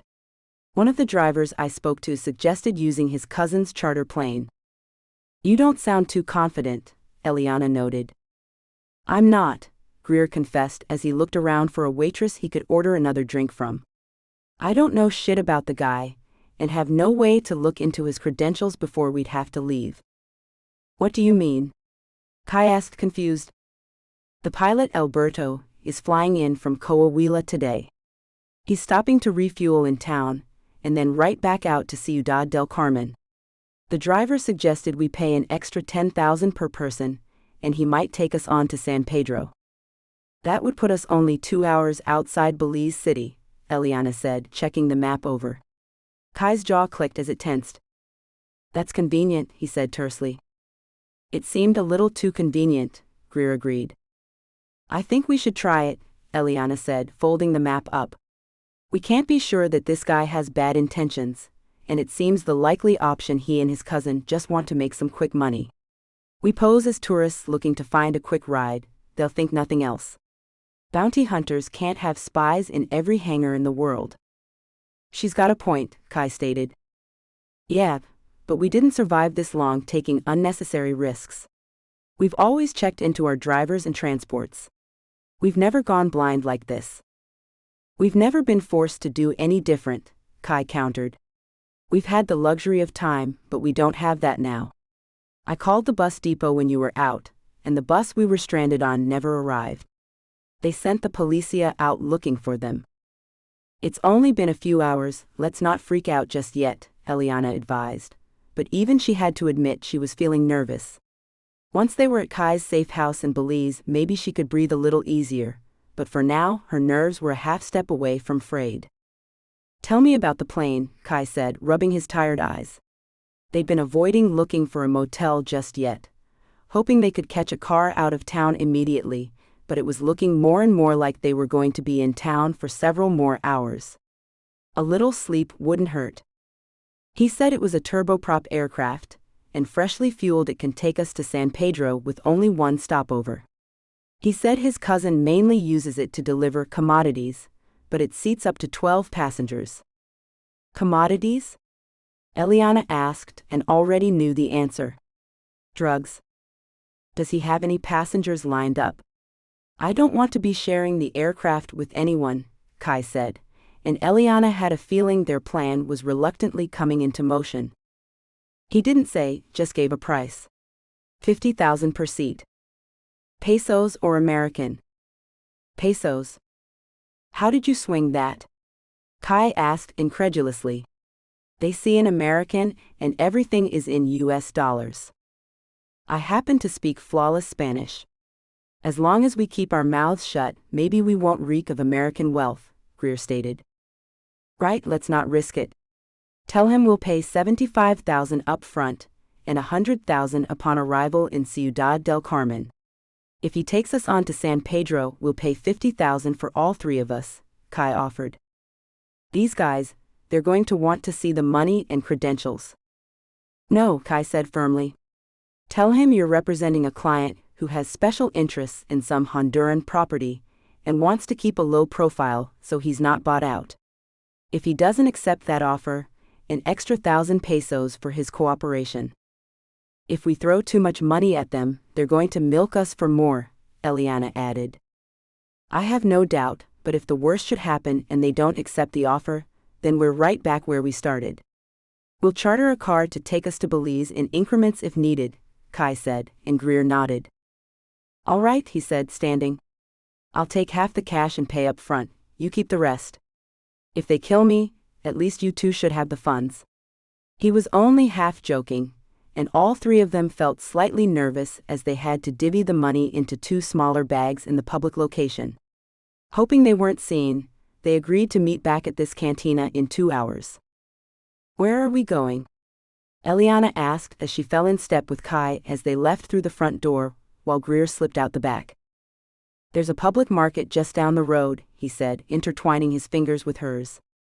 If we're going to fool these guys into thinking we're property-hungry tourists, we need to look the part.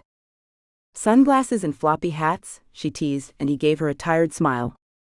I'm going to buy you your first sombrero, he said, and ruffled her hair. Eliana laughed and wrapped an arm around his waist. The beginning of the end was finally in sight. Chapter 14. Alberto, Esto's son, tus pasajeros, Diego, the driver that Greer had done all of his handlings with, introduced the three of them to their new pilot. The five of them were standing on the tarmac just outside the massive metal hangar. Diego had driven them there only 30 minutes ago, agreeing to make the introductions and leave them to their business. It had only cost 5,000 pesos for his courtesy. Hola amigos, es un buen día para volar. Alberto was a middle-aged man with a handsome face, dark brown skin and hair with flecks of gray at the temples. He shook Greer's hand firmly, then Kai's, and when he took Eliana's, he censored the back of it. Es un muy buen, Greer replied. He hadn't been exaggerating. His Spanish was flawless, and he spoke it like he'd been born and raised south of the border. Just another element to his mystery, Eliana thought. ¿Cuándo podemos esperarnos? I feel completely lost, Eliana said quietly, turning her back to the other men and looking up at Kai. He was dressed in a sexy white silk shirt with black embroidery, white slacks with dressy but practical shoes. His straw fedora was charming, and she saw her reflection in his sunglasses. He's asking when the pilot thinks he'll be ready to leave, Kai said, wrapping an arm around her. Eliana was comfortable in her light and airy red cotton dress that flowed around her ankles. When she placed a hand on Kai's shoulder, she caught sight of the beautiful opal charm bracelet he'd insisted on buying her. ¿Cuál es tu prisa, no te gusta Monterrey? Alberto asked, and he and Diego laughed. Eliana sighed. She'd never been ungrateful for taking Latin and German for her foreign language credits until this moment. Though Latin was the root of many languages, she'd primarily studied the law terminology, and somehow, habeas corpus didn't seem applicable at the moment. At least she hoped not. "He's asking what our hurry is and if we don't like Monterey," Kai translated in her ear. Though she hadn't heard him speak it yet, Eliana found it immensely sexy that Kai could speak the language. "Mi esposa está ansiosa por ver el oceano, señor." "Yo estoy ansiosa por complacerla," Kai said in accented but wonderful Spanish. Alberto laughed again, and looked at Eliana with a crooked smile. "That was sexy," she whispered, and he smiled down at her. "I told him you were eager to see the ocean, and I was eager to see you pleased," he told her, and they both pretended not to watch as Greer opened his bag to pay Alberto. "You want to see me pleased?" she asked, looking at him over the top of her sunglasses. "Speak a little more of that Spanish, and we can join the Mile High Club." Her wink and suggestion sent a jolt of arousal through him, and Kai had to force his mind to stay focused on their task. He pretended to stretch and take a few steps away from them as he surveyed the landing strip. It wasn't a fully private airport, but it definitely wasn't run by the government. He could see inside the hangar several charter planes, small passenger jets, and a few turboplanes for crop dusting were housed, but at the moment there were no aircraft flying overhead. The fact that the place wasn't too busy was both a blessing and a curse. While it would likely afford them an earlier departure time, because they wouldn't have to navigate air traffic, it would also be easier for someone to track down their flight if they were looking for them. "We're all squared," Greer said, walking over to him. Alberto and Diego were chatting and laughing like the best of friends, probably elated to have found such stupid Americans to pay so much for a 4-hour flight. "He said it'll take a few hours to refuel and have the plane emptied, but we should be able to leave before nightfall." "That's good," Kai said with his arm still protectively wrapped around Eliana. "It's been 20 hours since we left the bus on the side of the road. I want to be out of town before tomorrow. Do we have somewhere we can lay low until the plane is ready?" "I say we arm up, get a hot meal, and get back here just before he leaves. The longer we linger, the more attention we draw," Greer said, noticing the way the airport workers all stared at the wealthy-looking Americans. "Good idea. Can Diego give us a ride back to town?" Kai asked, knowing they were 30 minutes from the downtown district they'd left. "I'm sure he can. He already offered to bring us back when Alberto is ready. I have a feeling they don't want us seeing what they're unloading or loading," Greer stated. Eliana felt a shiver run down her spine at the thought. "It's okay," Kai said, sensing her fear. "In 2 hours, we're out of here." "Did Alberto agree to fly us on to San Pedro?" "He was ready to fly us to the moon for more money," Greer said dryly. "Come on, I'm famished and I need a drink." "When do you not need a drink?"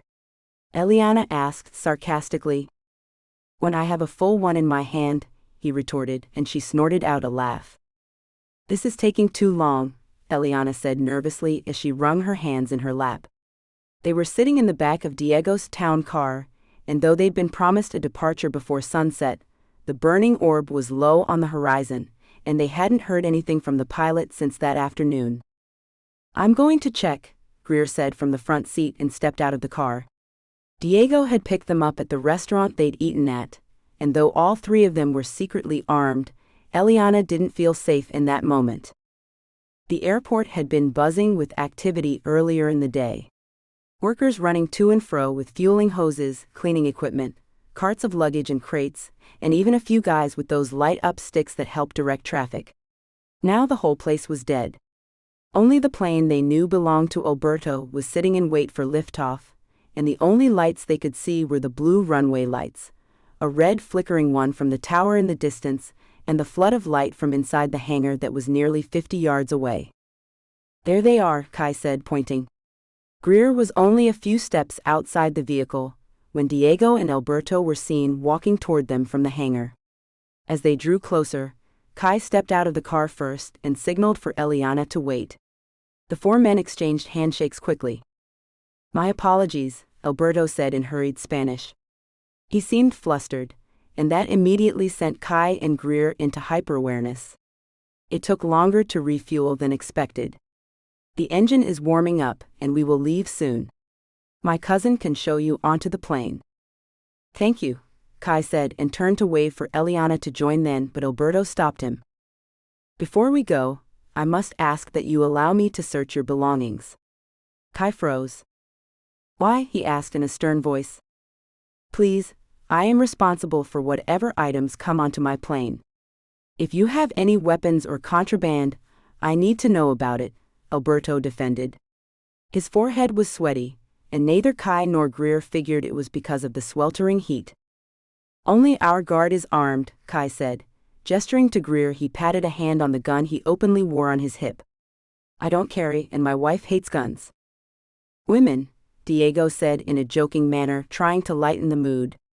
It didn't work. I respect your answer. If your guard can hand over his weapon, I will see it will be returned once we arrive. No. Greer began, but Kai held a hand up. Agreed, we need to have trust between us, right? Kai asked, hoping to keep things from escalating. These men were nervous, and that made them dangerous. We must also still search your things, Alberto said, taking the gun Greer handed him. Though he'd passed it over, Greer was sure to remove the clip and tuck it into his pocket. He wasn't about to hand over a loaded weapon. What about trust, sir? Kai asked, crossing his arms. Please understand, Alberto pleaded with a soft smile. Kai stared at him hard for a moment, but the longer they lingered, the worse this would get. All right, he relented, and he felt Greer tense up next to him. Diego moved quickly to the trunk and removed the 3 bags that they'd brought. The first contained mostly Eliana's things, the second was the bag with cash, and the third held their documents, Greer's clothing, and a few stashed souvenirs. You see? Kai asked, smiling. We have nothing to hide. You travel with a lot of money, Diego said, shouldering their bags and closing the trunk. As we stated, I plan to buy some property. I find that having money makes that easier. Alberto and Diego laughed, and it sounded oddly relieved. Perhaps the 2 men were nervous, thinking they were being set up. I think we can trust you. You are good, honest men, Alberto said, handing Greer the gun back. I only ask you keep it unloaded while we're in the air. Should it accidentally go off, we will lose cabin pressure. Of course, Greer said, and was happy to have his sidearm back. The 4 men were collectively breathing a sigh of relief, and Kai had just opened the door to let Eliana out when the squeal of tires shattered their moment of relaxation. Run! Diego yelled, and none of them were quite sure who it was to. A black jeep tore out of the hangar, and sprays of gunfire lit up the imposing night. To the plane! Alberto cried.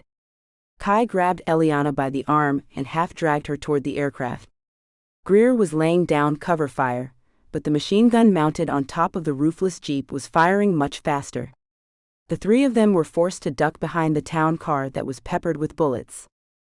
Who are they? Eliana asked, fear seizing her. Alberto had managed to make it to the plane, but Diego was crouched with them, speaking in such frenzied Spanish, even Greer couldn't understand him. Right now they're the guys trying to kill us, Greer said, standing for a brief moment to shoot off a few rounds at the jeep that was nearing them. He ducked just in time as the window next to him shattered. Come here, Kai said, grabbing at Eliana. She lifted the bottom of her dress, and Diego shouted, clearly unsure what they were doing. That was until he saw the 4-leg holsters she was wearing under her flowing dress. 2 guns on either leg, 1 on each thigh and calf. She'd been hiding the weapons on her person just in case their bags were searched. Kai tossed one of them to Greer, who quickly reloaded, then took 2 for himself. We're going to lay down a shit ton of fire. You run like hell to the plane, he instructed Eliana. She shook her head. You're not sending me away, she protested. He quickly censored her forehead. I'm right behind you this time. Just keep Alberto from taking off until we're there, he said firmly. Eliana only nodded. 3, 2, 1, go, he shouted. She didn't hesitate. As Greer and Kai stood, using the car to shield them, they fired almighty hell at the oncoming vehicle, and Eliana bolted. She could feel Diego on her heels, but didn't stop to look. Her eyes were fixed on the lowered staircase that led up to the plane. Her hand had just reached the railing when she heard the impact of a bullet on skin. She froze and looked down. Diego, who'd been just behind her, had taken a bullet to the back of the head. It had made a sickening cracking sound when it entered his skull, and he lay on the ground at her feet, very much dead. "Go, Eli!" Kai shouted. Her mind was blank, but her instincts were on point. She grabbed the bags off Diego's dead body and tossed them into the open door of the plane that was now roaring to life. She watched, terrified, as the jeep with 3 surviving black-clad occupants reached the town car. Kai was crouched reloading his gun when the jeep reached them. The car was hissing and smoking as bullets had shattered the radiator and all the windows. Greer jumped out from behind the trunk and took down 2 of the gunmen. Kai had only just chambered his clip when a man wearing a black bandana over his mouth came around to his side of the car. "Drop it," he said in English, aiming a gun at Kai. Without any time to respond, the man cried out as a bullet hit him, and he fell to the ground. Kai stood in shock as he saw Eliana standing with her own smoking weapon drawn. "You shot him," Kai said, bewildered. She looked terrifying at that moment. Eyes wild and cheeks flushed. He only snapped to attention in time to tackle her as more shots rang out. A second and a third jeep were racing toward them. "Go, go, go," Kai shouted. He snatched up the fallen man's automatic gun and fired it toward the jeeps as Greer and Eliana sprinted up the steps to the plane. They were barely on board when its wheels began to move. Eliana pushed past Greer to the open door as she watched Kai still firing from the ground. "Kai," she screamed in complete terror. He looked over his shoulder and saw the plane was moving. He cursed and ran after them. Greer pushed her aside and fired off cover fire for his friend, who was running full speed trying to get to them.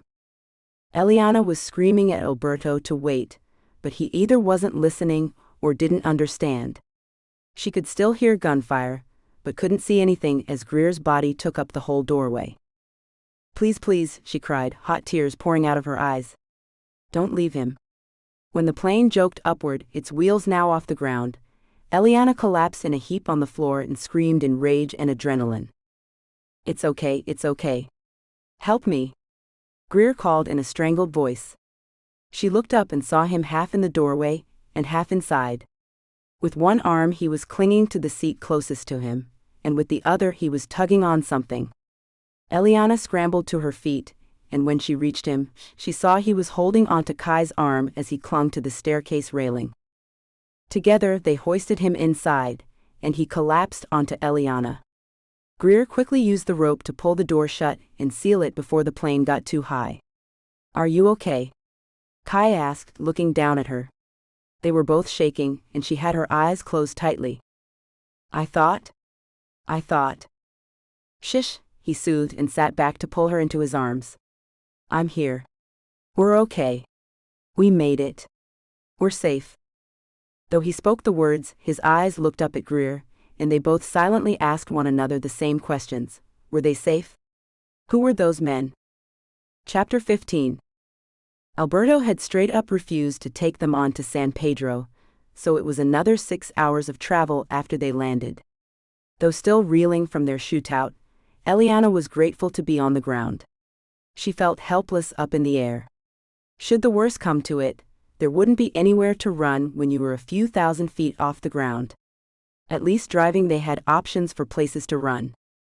Finally, inside the boundaries of Belize, Kai was driving the rented BMW he'd acquired under his assumed identity.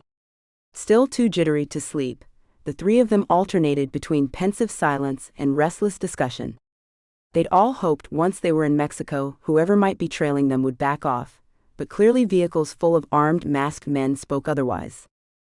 "I didn't think anything of it at the time," Greer said, as the topic came up on who may be pursuing them, "but when we were at the bus depot, I swore I saw someone."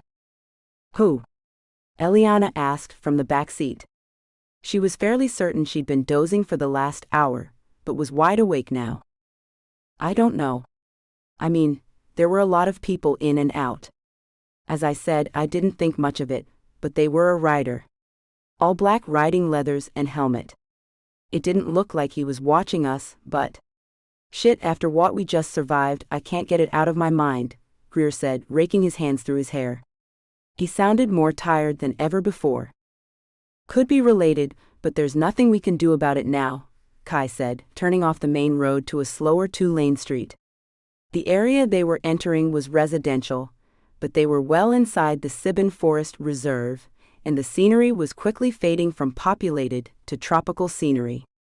Its beauty was evident, but it all seemed to pass as a blur outside the window. Whoever was at the airport already knew we were in town if they'd tracked us from the bus depot. We just have to hope they don't know where Alberto dropped us. He sure didn't stick around long. He might as well have pushed us out the door, he took off so fast after we landed, Eliana said, stretching. She caught Kai looking at her in the rearview mirror, and she smiled at him. He probably carried on to Campeche, or headed back west. A smaller plane like that wouldn't be able to last much longer in the air without refueling, Greer commented. I'm not convinced those men were specifically after us, Eliana said. Diego and Alberto were already acting nervous. They were running behind schedule and were known to smuggle items in and out of the country. For all we know, they were local thugs looking to make a heist. I won't disagree with that theory, Kai said, gripping the wheel a little tighter. Better to be safe than sorry, for now. We'll get to the safe house and lay low for a bit, then discreetly put some feelers out and try to get some answers. They all nodded their agreement. The road they were on took a sharp turn after a fork, and Kai took the road that was unpaved. The red dirt kicked up around them, and the car slowed to a more manageable pace. How do you know where we're going? Eliana asked, leaning over the center console to look out through the windshield. I've driven this road once or twice, he said, grinning at her. Probably 1,000 times in my mind. This has always been the endgame, baby, taking you here when things were safe and we could be together. Who's the bigger third wheel, me or the thugs following us? Greer asked, rolling his head to look over at them. Ah, Eliana teased and wrapped an arm around his shoulders and planted a censored on his cheek. We like you, Greer. You're not a third wheel. Gee, thanks, he said sarcastically and wiped his cheek where she'd censored him. Kai felt a fleeting moment of jealousy, but when he squelched it, he came to a level of gratefulness that his girl and his best friend had formed such a fast bond. We'll be there soon, Kai said, and the three fell into silence again. Eliana sat back and watched the scenery pass by the window. The tropical vibe was everything she remembered from her adventurous spring break trip. The towering palms and mangrove trees were flourishing, and the lower-to-the-ground bushes were ornamented with red and yellow flowers. That was the extent of the similarities, though. When she'd gone with her friends, they'd stayed in the heart of Belize City. Now they were farther south, and the landscape was much less touristy and populated. They had been driving on the same red dirt road for nearly 40 minutes when she saw the first signs of a structure. A 20-foot wall of cream-colored cement, topped with barbed wire, opened only far enough for a wooden gate with metal plating. Kai left the car running as he hopped out and walked to the gate. Pulling a keychain from his pocket, he unlocked the chain and yanked the gate open wide enough for them to pass through. Once they drove through, he was sure to close it behind them before they continued on. Were those cameras? Eliana asked, noticing the devices topping the wall. They won't be on yet, Kai answered. The road narrowed, tall trees on either side of the street that looked more like a footpath now. Welcome home, Kai said when the forest opened up into a circular driveway. In the center of the roundabout was a 3-tiered fountain, but it wasn't currently running. The road turned to gray cobblestones that had 3 adjoining paths. Kai pulled the car to a stop in the center, and they all slowly climbed out. Eliana's eyes devoured everything, trying to take it all in. When Kai had said they were going to a safe house, she imagined something like the old barn that she and Greer had switched vehicles at. What she was looking at was hardly a debilitated barn. It was a mansion built directly into the forest. Straight ahead of them was a 2-story building with an A-frame thatch roof with open rafters. The second story looked to be made entirely of windows and was surrounded by a wraparound deck.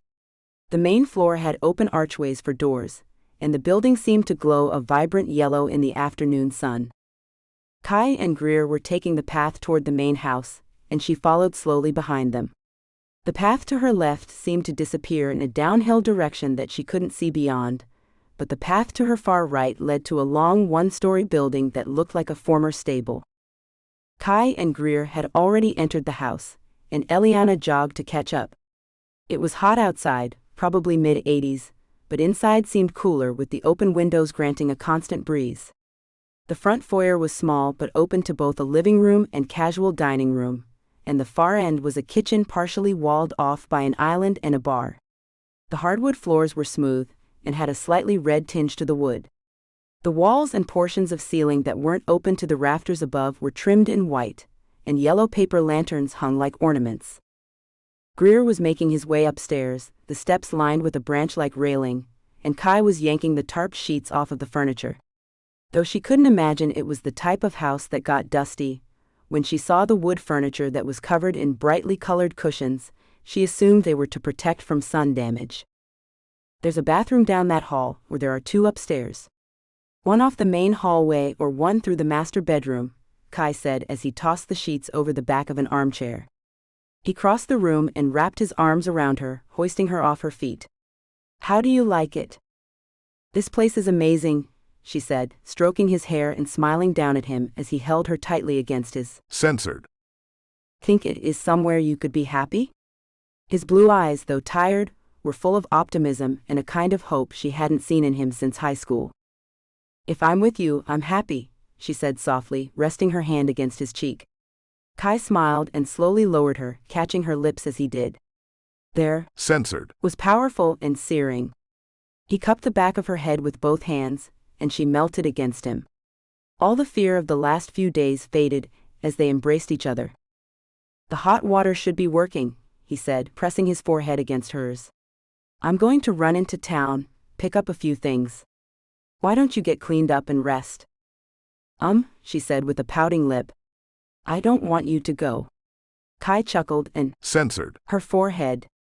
"You will in about an hour when you get hungry and there's no food in the house," he reasoned. "Besides, the town is only about 20 minutes from here and I'll be back soon. Trust me, I'm ready to be here and rest with you, but we can't do that if we're all starving. Greer is going to get started setting up the security system, and after that..." He trailed off and Censored. her again. "Hurry back," she whispered against his lips, and he smiled, Censored. the back of her hand, and left. Eliana took a moment to look over the house once more, before making her way upstairs. For the first time she couldn't even recall she felt safe and happy. The fire in the stone pit crackled, and 3 sets of eyes stared into it. Greer, Eliana, and Kai were sitting on the back deck next to the empty pool, each nursing a beer and resting contentedly in the reclining deck chairs. The sun had set hours ago, and though they were tired, none of them were going to miss out on savoring their first night in freedom. Greer had gotten the security system running in a matter of minutes. As it turned out, the entire compound, including the main house, stables, and 6 on-campus shacks and a fishing dock, were all walled in. The 20-foot cement wall was reinforced with copper bars, barbed wire, and an interior electric fence. Rotating cameras were placed every 10 feet, and were linked to the floodlights. Should the sensors catch something, the entire place would light up and alarms would sound. When Kai had been out buying groceries, including the hot dogs and beer they were enjoying for dinner, Greer had shown her the floor-level armory that had once been designed as a pantry, as well as the 2 removable walls upstairs that pressed in to reveal a gun stash and a panic room. If that wasn't enough, both men were already discussing the security teams they were going to put together.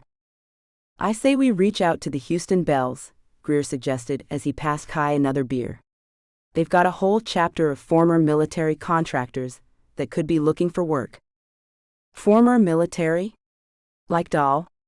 Eliana asked nervously and looked over at Kai. They were lying together on one of the lounge chairs, and he Censored. the top of her head. "No, baby," he said reassuringly. "No one like Dahl. That crazy mother effer got what he deserved." "Less than," she muttered and hugged him closer. We've got a few days to think it over, Kai said, downing a mouthful of his beer. He grew quiet and stared into the fire. Eliana was already closing her eyes and barely holding onto consciousness as she lay her head on Kai's. Censored. I'm off to bed, Greer said, standing. He was a little unsteady on his feet, having polished off his fourth beer, and Kai chuckled. Try to keep the moaning to a minimum. I think I've earned a good night's rest. Good night. Eliana called without opening her eyes, which meant she missed the one-finger salute Kai threw at Greer. When he was inside and upstairs, Eliana cracked her eyes open and looked up at Kai. He was laying with one arm tucked behind his head, eyes staring up at the sky. Beautiful, isn't it? He said, beckoning her to join his stargazing. Eliana, however, couldn't take her eyes off of Kai. She smiled and traced a finger over the scar under his eyebrow. Kai glanced down at her and smiled softly, his hand running up her back to stroke her hair. This place is beautiful, Kai, she said, making small circles on the exposed skin of his Censored. Just below his throat. It'll be better once we get the place up and running. We'll get the pool filled and maybe spruce up the garden. Tomorrow, I can take you down to the dock. It's small, but if you've never been fishing before. His sentence was cut short as she scooted up just enough to Censored. him.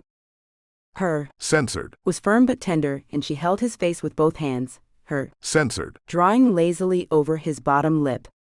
Kai smiled and brought her up until she was lying fully on top of him. I love you, he said, pressing their foreheads together. She smiled, her thumb pressing his chin. I love you too. I think we're going to be happy here. I want us to be happy here, she said with a level of vulnerability she didn't know she still had. The last few weeks had made her hard both mentally and emotionally. She felt shut down. But now, as they lay there, pressed together next to the fire under the starlight, her walls were coming down again.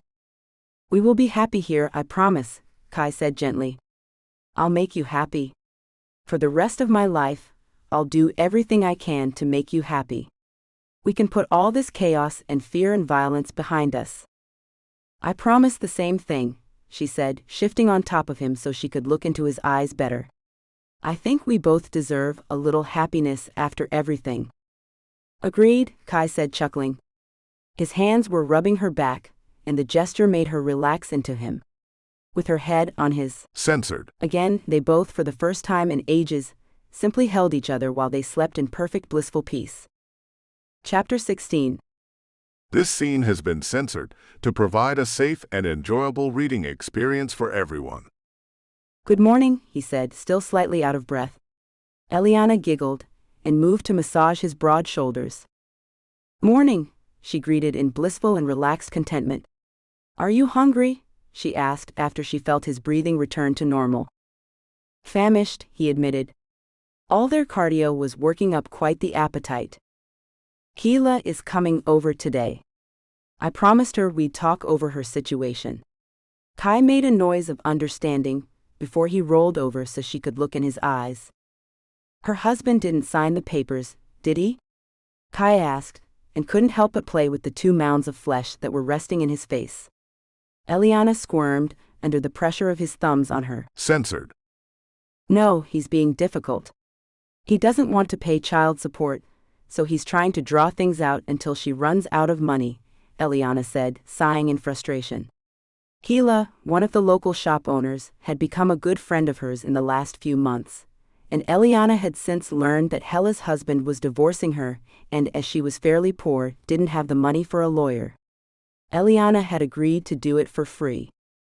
You'll think of something, baby, Kai said, propping himself up on his forearms and Censored. her. Are you going to stop by the shop today? Don't I always? She asked in a teasing tone as she stroked his face. She decided she liked his beard. He kept it trimmed and soft, and it made him look rugged and, if possible, more handsome than ever. Good, he said, grinning and Censored. her. His semi-returned erection pressed against her wet folds, and she made an involuntary joking motion. They both laughed as he tossed the covers over them, and they went at it again. Good morning, Maddie. Eliana called, as she waved to the man on the far side of the compound. The medium-height man with a rippling upper body and thick thighs, was dressed in his usual khaki-colored cargo pants and a fitted muscle shirt. Carrying a semi-automatic gun, he waved to her. "I brought lunch," Eliana said, and handed him the white cloth-wrapped sack of food. Containing a fish sandwich, a papaya, and 2 freshly baked cookies, Matty shouldered his weapon and took it gratefully. "Thank you, ma'am," he said, accepting it. Eliana reached back into her brown wicker basket and retrieved an ice-cold bottle of soda. "Don't forget we're having the fish fry on Saturday. I want you to bring your wife and son," Eliana said, pointing at him with an almost accusatory finger. "I promise," Matty said, holding up his right hand as though taking a solemn vow.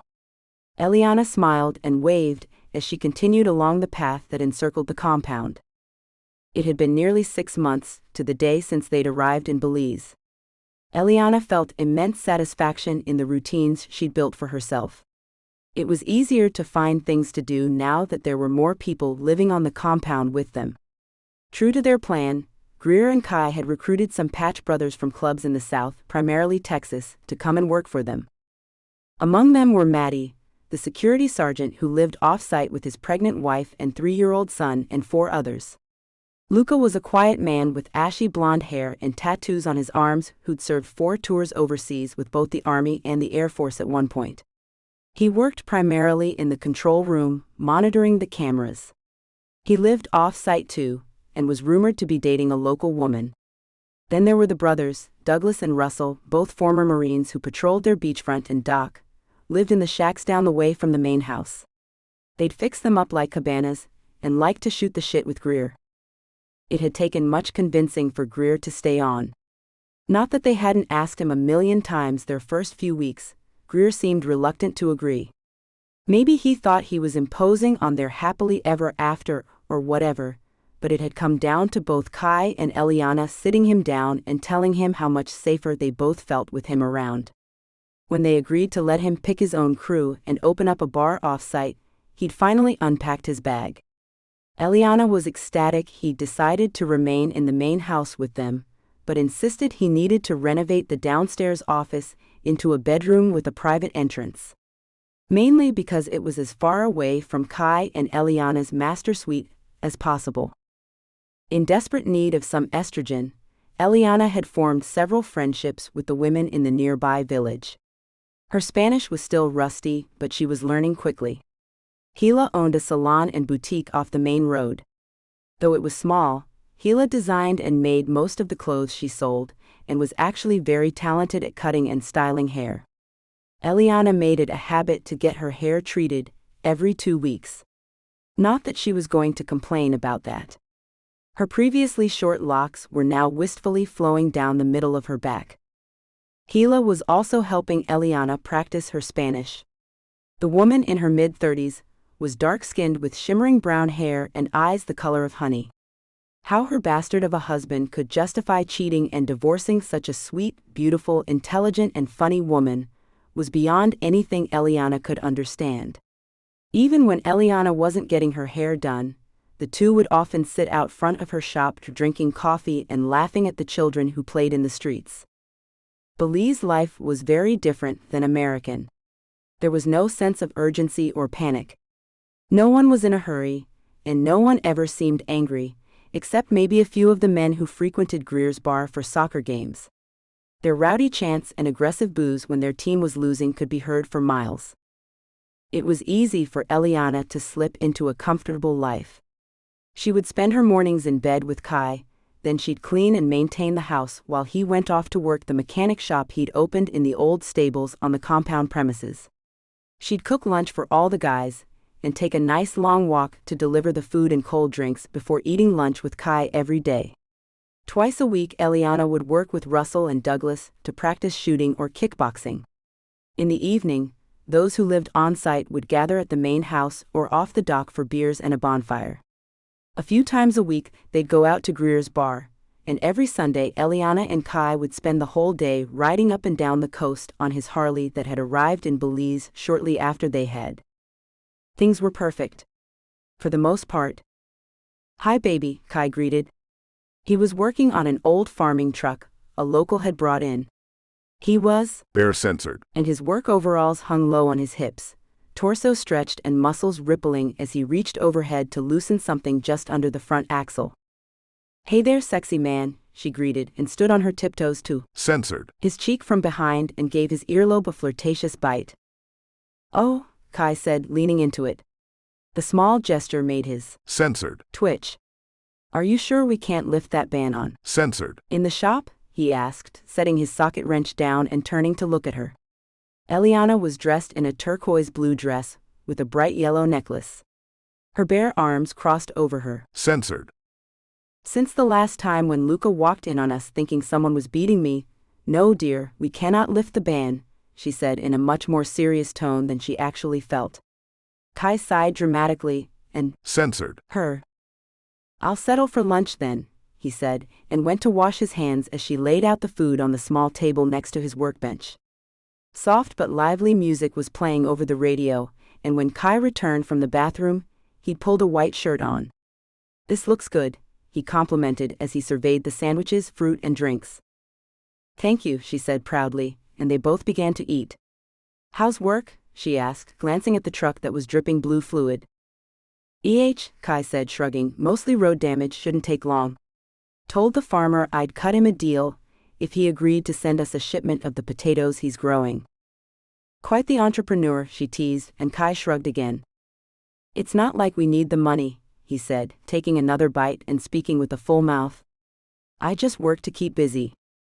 "I know," Eliana said and started picking at her sandwich, her eyes falling to the table. "Something is wrong," Kai said, noticing her change in expression.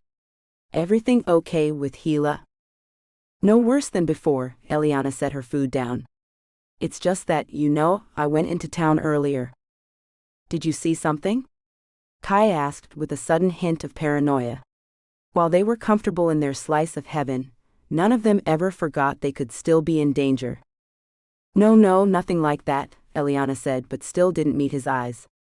"I just, She was having a hard time finding her words, and Kai, sensing this, set his crust aside and took her hand. "Tell me." "I went to see the local physician today.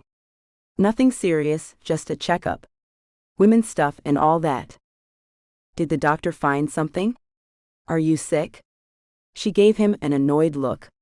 His insistence wasn't helping her retell her story. "Are you pregnant?" he asked suddenly, eyes as wide as a deer in headlights.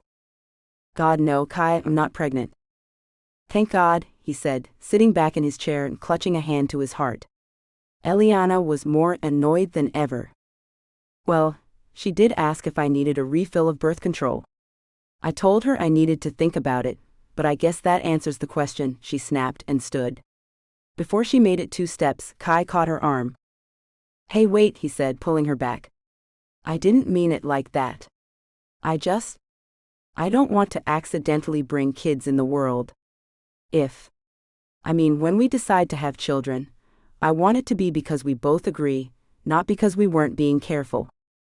"I can agree with that," Eliana said, letting him place his hands on her shoulders, but her arms were still crossed. "Maybe that's what I wanted to talk about though. I'm not saying it has to be right this second, but I don't want to be that woman in my 30s who struggles to get pregnant. I used to think working with the law would take up my youth, but since I can't officially practice in Belize yet, I thought, maybe a family?" "A family? Like babies?" Kai asked, his face going pale. "That's usually what a woman gets pregnant with, Kai." He stepped back and scratched the back of his neck. "Sir, I need to see you in the control room," Luca called from the open doorway. "Thank God," Kai said under his breath. "We'll talk more about this soon," he said to Eliana. Giving her a quick Censored. on the lips, he jogged off to join Luca, and they both disappeared down the cobblestone path. Eliana sighed in frustration and began packing up the meal they'd both barely touched. "Not exactly how I wanted that conversation to go," she muttered and slammed the food back into her basket. Chapter 17. "See here? This is what I was talking about right here," Luca said, pointing to the screen.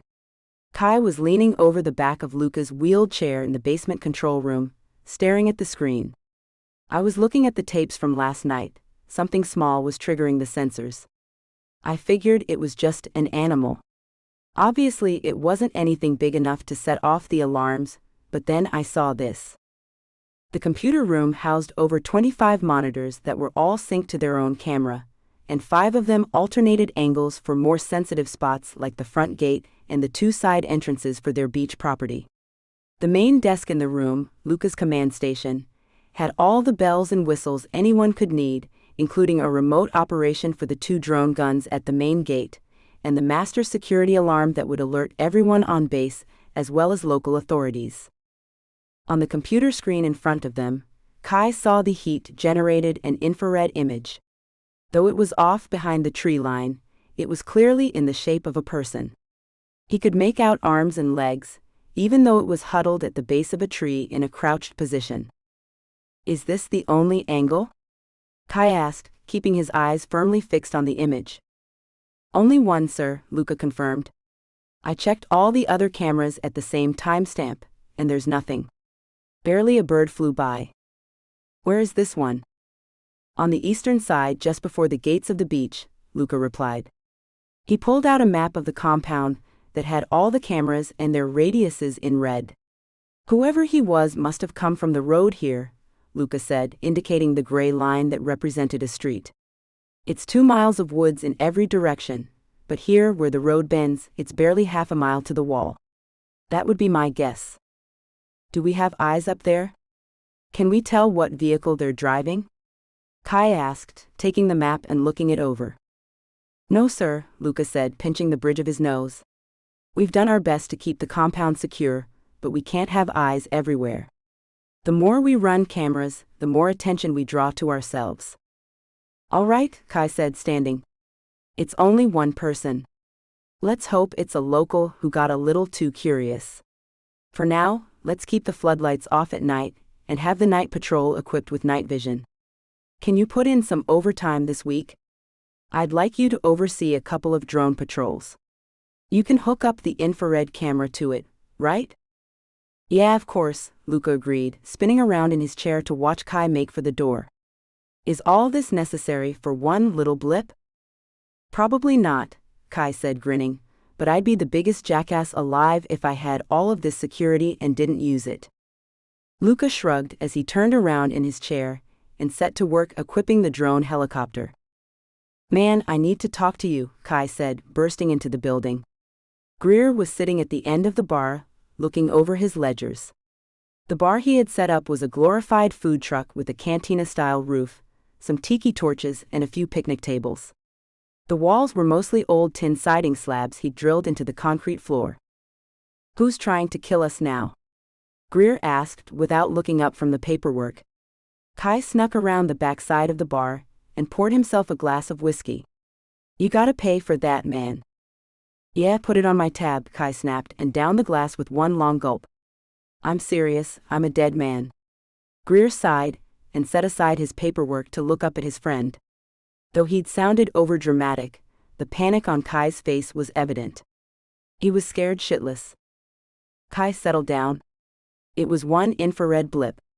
I'll spend a few days at the compound, and if we need, we can call in a few troops from Texas. They can fly down, be here in a couple of days. No problem, Greer said and watched as Kai poured himself another glass. That's not what I'm talking about, Kai said, grimacing as the liquor burned his throat from how quickly he downed it. What is it then? Greer asked, feeling Kai's nervousness was contagious. It's Eliana, she's talking about babies. Babies? Greer asked, eyebrows knit together. Like human babies? Yeah, human babies. Diapers. Bottles. You know? He made a motion as though pushing something out of his crotch, clearly pantomiming labor. Babies. Why is she talking about babies? Who has a baby? No one yet, thank God. Kai said, and filled his mouth with more of the strong alcohol. Then why is she talking about human babies? Not just human babies, not just any babies, but like, our babies. Her baby's with me, Kai said, jabbing a finger into his censored. Greer balked at him for a moment, and reached over the counter for an empty glass and poured himself a drink from the bottle Kai was chugging away at. "You're having a baby with Eliana?" "Let me process this," Greer said and drank. Kai swallowed his mouthful and shook his head. "No, not yet, she's not pregnant. She said she wasn't, but I think she's disappointed about that. She was talking about going off her birth control and shit," Kai said in an almost whining voice. "Did you act like this when she brought it up?" "No, I kinda ran away." "So what you're saying is she isn't pregnant, hasn't gone off the pill yet, but only mentioned it to you and you're freaking out?" "Exactly," Kai said, and when his glass was empty, he refilled it. Greer sat back staring at his friend, who was 2 shots shy of a nervous breakdown. "Man, you're a..." Censored. The comment lingered in the air for a moment, then Kai glared at him. "Man, F you." Kai cursed and grabbed the bottle before sauntering toward the exit. "No, seriously," Greer said, following his friend out. "You're being a total chump. So she brought up kids, stop having a meltdown. She's a woman, and at her age, she's probably already thinking about kids. Now that she's reunited with the love of her life, holed up in the most romantic paradise on earth, and Lord knows you two are going at it like rabbits, it's only natural she's thinking about it. Honestly, you should have been thinking about it too. Greer, we've only been here 6 months. We haven't tracked down who was shooting at us in Monterey, and who knows how safe we are. We haven't put the bunker to test." "Dude, shut up," Greer interrupted. "You're not scared of the compound being safe, you're just scared." He was going to protest and say he wasn't scared, but he had to admit that he was. The moment he'd thought Eliana was telling him she was pregnant, the only image that flashed through his mind was staring at the brake lights of his dad's truck as it drove away, leaving him on the side of the road with no family. "I can't be a dad, Greer. I don't know the first thing about being a dad." "No guy does," Greer said casually. "You don't get to some magical age, and all of a sudden you know everything about parenting. It's a learning process. You make a mistake, you fix it and move on. That's just life." "No, it's not just life, we're talking about a kid. A little baby. A human baby." "Yes, a freaking human baby," Kai said, narrowing his eyes. "What if I make a mistake and permanently F this kid up? Like abandon it and put it in the foster care system, to grow up feeling unloved, unwanted, and alone?" Greer asked, and took the bottle from Kai only to help him pour another smaller glass. "Maybe not that drastic, but..." "That's what you're really scared of though," Greer said knowingly. "You don't want what happened to you to happen to your kid, and you don't want to turn out like your old man. Or worse, Max." "Greer," Kai said in a warning tone of voice. He thought about it for a moment, as he stared inside his glass at the amber liquid. He'd been in a cold sweat all afternoon since she'd brought it up, and the idea that he would be responsible for raising a child made him more afraid than any gun he'd faced down. "Yeah, okay, you're right," he finally admitted. "I know I am," Greer said casually and sipped his drink. "What do I do about it?" "F if I know. I'm not Dr. Phil." Greer clinked the rim of his glass with Kai's and walked off, leaving his friend in that dangerous place between understanding but still not knowing a damn thing. Chapter 18. "We've got a bigger problem than some random person prowling around the gates," Kai said to the room of men. He'd pulled Maddie, Luca, Douglas, Russell, and Greer into their weekly meeting 2 days early, and handed each of them a map of the coast near their compound. They'd all been pulling double duty the last week since their prowler was spotted on infrared. Twice in the last 7 days the sensors had been triggered, but whoever it was had kept to the shadows just out of range of the cameras. They were long past suspecting this was just a local who had wandered onto the property. True, they had a reputation with the locals of being a very wealthy establishment. There weren't many who lived in the area that possessed the kind of money Kai had stashed away for his retirement. Even Greer was living high off his pension he'd stashed away. But the compound also had a reputation for being welcoming and friendly, even charitable if not secretive. No one was allowed through the gate without an escort, but it wasn't uncommon, especially for those looking to have their vehicles repaired. Whoever was stalking the premises was likely doing recon. Always spotted near a different camera, a fast-moving shadow or a blip on the heat-seeking cameras, they were doing a damn good job of getting information on the outside. Not that it would help them. The moment the electric fence was engaged, they had only one option of getting inside, and that was the front door. All electricity was run by internal generators, so there was no chance of having their power cut, and there were enough resources inside to feed them for months should they need to enter lockdown. Whoever was scouting them was likely a low-level bounty hunter looking for cash or notoriety. They'd be hard-pressed to find it here. It's been all over the news, Greer said, glancing over the weather map Kai had passed around. They're calling it Hurricane Suzette. She's a real cow. Putting it mildly, she's already wiped out 3 small islands between Jamaica and Cuba. Nearly obliterated the Cayman Islands and is headed this way, Kai explained. Now she's losing steam and turning north. I've been tracking it every 10 minutes since dawn, but Suzette is moving quickly, and by the looks of it, we're going to start getting some nasty weather before tonight is over. Can we evacuate? Russell asked, setting his paper down. Having served in the Marines for 8 years, he knew the damage a hurricane could do. We have a small skiff available for any of you that want to go. There's an evacuation taking place just south of us. The Red Cross will see you placed securely inland. You'll be fed, clothed, and housed until this is over. Greer and I have talked it over. We're going to hunker down here and ride it out. We think the worst of it will be over in the next 48 to 72 hours. Is that wise? Maddie asked. Clearly his concern was for his family, and Kai gave him a small smile of understanding. We're not directly on the coast, and the reports show a tidal wave is unlikely. It's going to get rainy and windy really fast and hard. Like I said, any of you who want to go, you have our full resources behind you, and you know your job is waiting if you decide to return. If you decide to stay, we've got supplies and room in the main house for everyone. Greer and I are going to break our backs, getting everything secured today.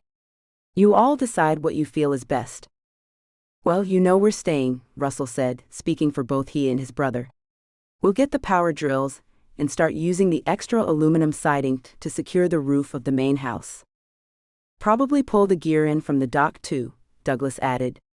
The equipment should be safe, if we can get the mechanic shop secured. Thanks, boys, Kai said fondly. They didn't wait for further instruction, but left the room to get to it. You know I'm with you in spirit, Maddie said, standing from his reclined position against the wall, but I need to get my wife and kid out of here. You know Maggie is due in 2 months. I was going to suggest it, but I wanted to leave the decision up to you, Kai interrupted, and the 2 men shook hands. Take the Yukon and travel inland. Text me when you're somewhere safe, Kai instructed, and Maddie clapped a hand on his shoulder in appreciation. I'll stay, Luca said shortly. Don't want to put anyone out, but the town is going to need a lot of help once the storm clears.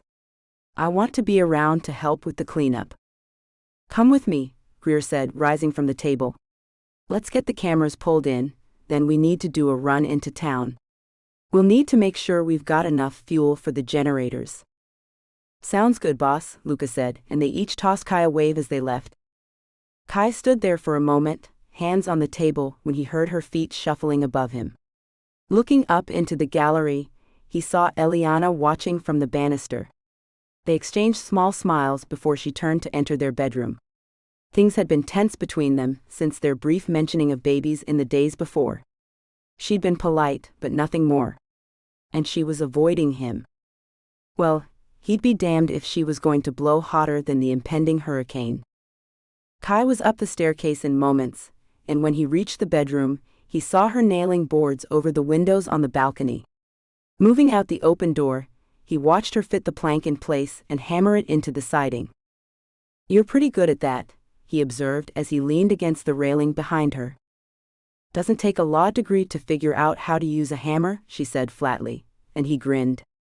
Pushing himself off the railing, he held the next board in place for her, as she held a nail in her mouth and began tapping the other one in place. Eli, he said softly. I'm in love with you. I know you are, she said, not meeting his eyes, instead focusing intently on her nail. I want to marry you, he continued. She still didn't look up, but her hammer missed the mark on her next tap. And I want to have kids with you. Now she looked up at him.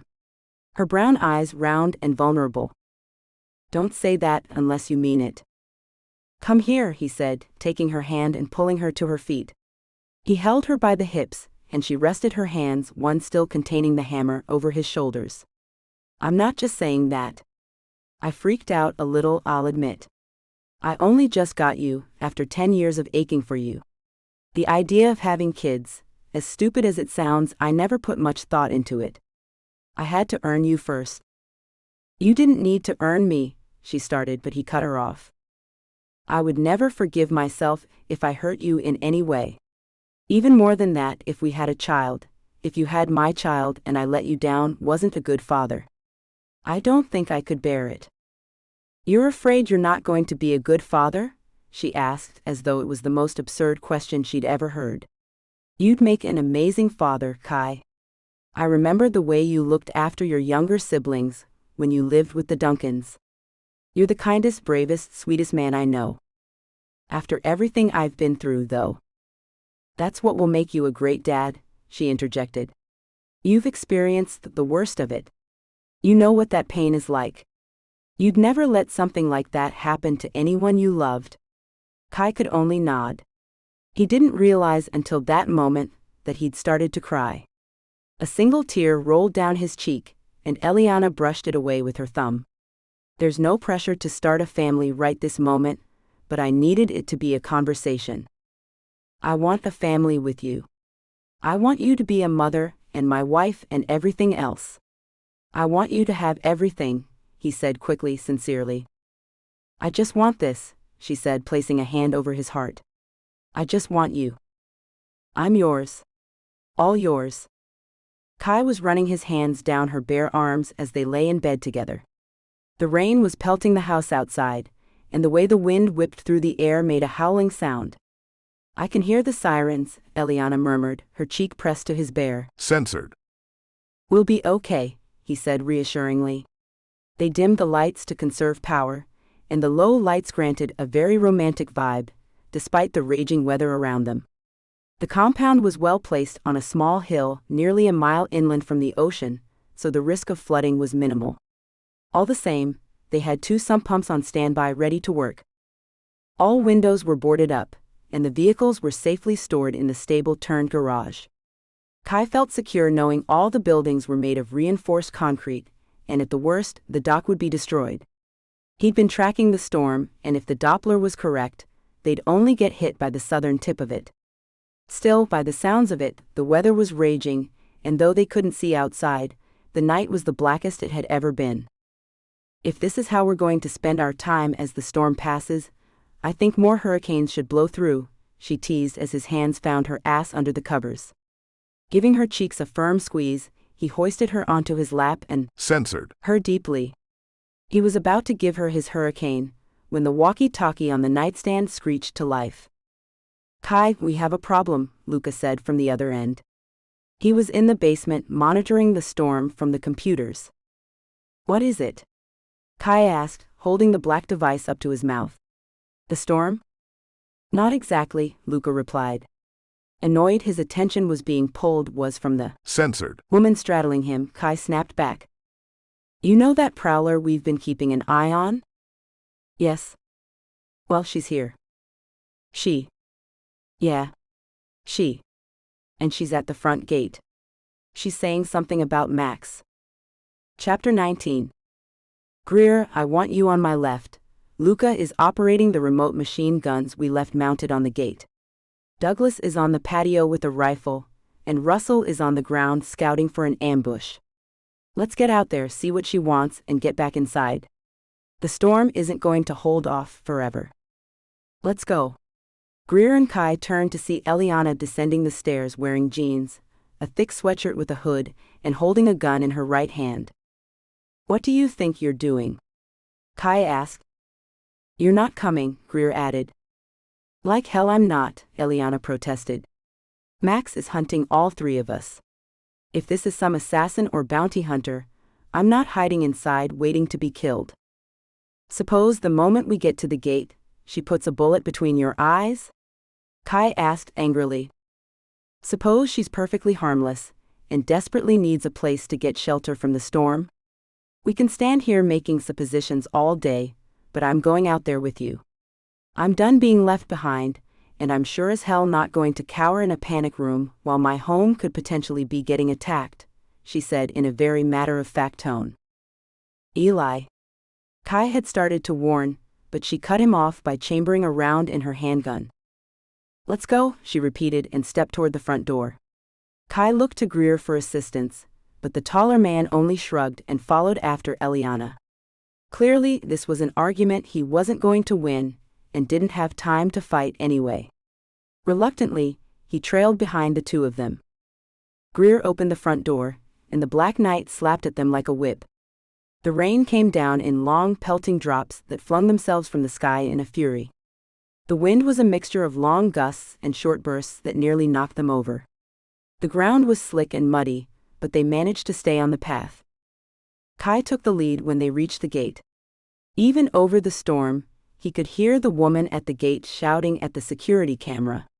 Dressed in all black, he couldn't make out a single distinguishing feature. Her anger was as potent as the hurricane. Her hands were clutching the steel bars, and she was yanking on the door trying to emphasize the point that she wanted to be let in. And I swear on my mother's grave, if this door doesn't open in the next 10 seconds, I'm going to blow the damn thing open. I'd rather you didn't, Kai said, standing opposite her but out of her arm's reach. Who are you? Who am I? I'm the person who's been screaming at your camera for damn near 30 minutes. I'm soaked through, and the wind is about to blow me away. Let me inside. Her voice was shrill, but not in an obnoxious way. She was clearly a dominant personality, and used to getting her way. The presumptuousness in her demeanor gave that away. Who are you? Greer called again, his voice firm and unwavering. He and Eliana were standing 8 paces back from Kai, guns drawn and aimed. She might have been imagining it, but Eliana felt Greer tense and straightened just a little more than usual. Open the door, you bloody bastard, the woman snapped and shook the bars. While not entirely accented, there was a hint of the United Kingdom in her voice, and it gave Eliana pause. Not until you tell us who you are and why you've come here, Kai retorted. Before you argue, just remember that I have no problem leaving you out here to die. As if adding a deeper level to his threat, the wind picked up suddenly, and they all had to shield their eyes from the rain that stung like needles. I'm not here to kill you, if that's what you're wondering, she answered finally. I've been scouting your base for the last week, trying to find a way in. We know, we saw you on infrared. Damn, she muttered, wiping a gloved hand down her masked face. It didn't escape anyone's notice that the black bandana over her mouth was similar to the ones the men in jeeps wore when they were shot at in Monterey. I just need to speak to Greer. If I'm not mistaken, that's him standing just out of sight. Kai and Eliana both turned to look at Greer, who didn't lower his weapon in the slightest. Greer? Eliana asked in a soft voice she hoped he could hear over the storm. He didn't change his posture, but glanced at her out of the corner of his eye. You say you're not here to kill us, but Max sent you? Eliana asked, taking a few steps forward. Is Max alive? Listen, she said, clutching the bars tighter and pressing her face between two of them. I will tell you everything. Please just let me inside. I've been out in this storm for hours, and I can't feel my legs anymore. Her tone had gone soft, and her pleas made Eliana feel guilty. She looked at Kai with concern. Kai, let her in. We can talk to her inside. No, he said firmly. When a crack of lightning struck overhead, and the sound of tree limbs snapping in the wind echoed, he sighed and pulled the walkie-talkie from his belt. Open the door, Luca. Russ Douglas, I want you at the main house. A squawked reply came back over, and a second later the door began to move. The woman stepped back enough to avoid the door, and the moment it was open wide enough for her to enter, she slipped inside and stepped past Eliana and Kai. Come on, let's get inside and warmed up. Eliana had started to say, but as soon as she turned to the woman, the black figure was launching herself over the edge of the path and tackling Greer. Eliana shrieked in surprise and raised her gun. "Don't," Kai said, knowing that in the dark with the two figures rolling around, she was just as likely to shoot Greer as the stranger. Kai and Eliana watched helplessly as the woman clawed and swung at Greer like a cornered cat. The fight was short though, because in a quick censored of his hips, Greer slammed the woman onto the ground and pinned her into the mud with one hand. His other hand held her wrist where she'd brandished a small knife no longer than her finger. "Shoot her," Kai instructed, but Greer held up a hand to stop them. "Don't shoot," he said in a tone that sounded uncharacteristically worried. "This pathetic little assassin isn't going to kill anyone." He took hold of her bandana and ripped it away from her face. Though caked with mud, her face was still pretty, and with her hood removed, they could see the wet tendrils of bright red hair sopping in the rain. "Who is she?" Eliana asked in confusion. "Fiona," she said through gritted teeth. Giving one last attempt to buck Greer off of her, she tried to twist her hips and counter his hold, but Greer was unyielding. Sighing in defeat, she glanced over at Kai and Eliana. "I'm Fiona Strong, Max's daughter." "I thought you said Max didn't have any kids," Eliana whispered to Kai. They were all back inside now, and had lit a fire in the fireplace. Though it sizzled with the rain that dripped through, it gave them enough warmth and light to continue their talk in the living room. "Max said he didn't have any sons. I guess that was his way of avoiding the truth that he had a daughter," Kai shrugged. "What if she's lying?" Eliana asked. "I doubt it. Telling us she's the only child of our sworn enemy wouldn't gain her any friendships here. Plus," Kai added, "she's got Max's eyes. Same unmistakable metallic gray." They both looked over at Fiona, who was leaning against the back of the couch. Greer was trying to hand her an ice pack for her lip, and she snatched it away from him angrily. "They know each other, I'm sure of it," Eliana said, and sipped her mug of hot coffee she'd brewed. "Let's find out how they know each other," Kai said and led her over to the duo. "All right, Miss Strong." Fiona, Kai corrected, "we've got a few questions." "I'm sure you do," she said almost sarcastically. "First things first, you said Max sent you. Does that mean he's still alive?" Kai questioned. Fiona's eyes dropped and she cleared her throat. "What was that?" "Yes," she said a little louder, "but not exactly alive. He's on life support, last I knew anyway. The cancer beat him." "When was the last time you heard from him?" Eliana asked. "Directly?" she asked and glanced up at her. Eliana nodded. "Months ago. He was in the hospital with injuries to his face, to his eye. That's when he sent for me. I came to see him, and his last request was for me to track you down and kill you." "That sounds like Max," Kai said flippantly. "So, you're here to kill us?" No," she said, almost laughing. "If I was going to kill you, I would have done it already. But you said that Max—" "I haven't listened to a damn order my father has given to me since I was 9 years old, and I'm not about to start now. No, I'm here for other reasons." "Which would be?" Kai pressed. "Personal," she said with a defiant look. Kai had been right about those eyes.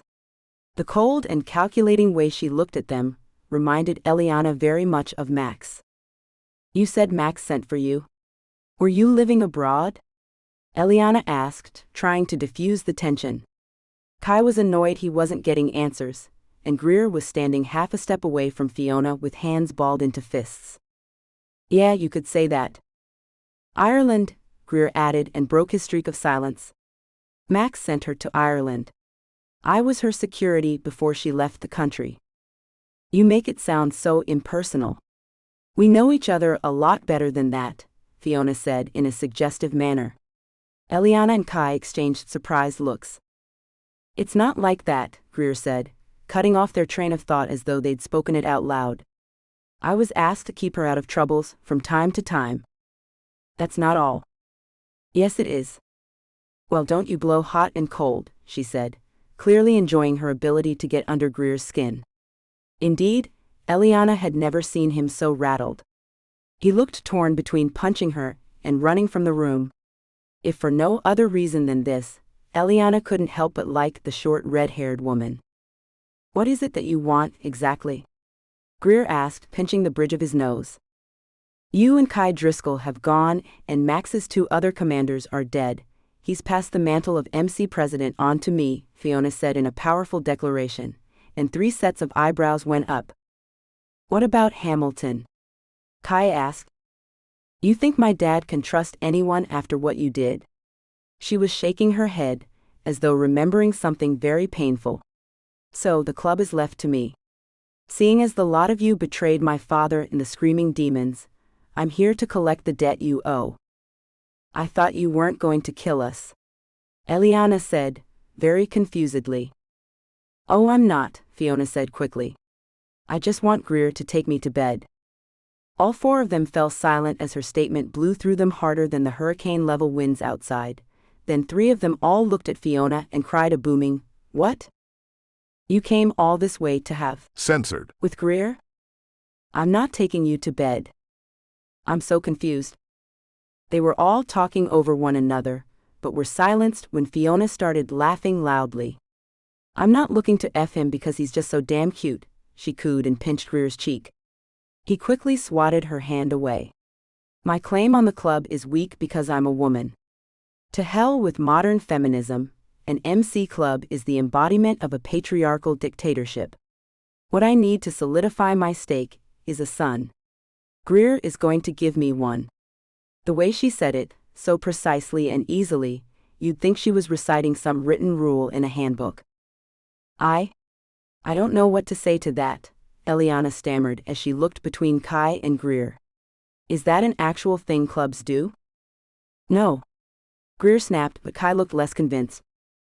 "Actually," he said, running his fingers through his wet hair, "if a new MC president is owed a debt inherited by the former president, especially a blood bond, the new president has the discretion to call in the debt under any circumstance." "A life for a life, I think it's fair," Fiona reasoned. "You killed Max, I get a baby." "You said Max isn't dead," Greer argued. "Not yet, but soon very," she explained.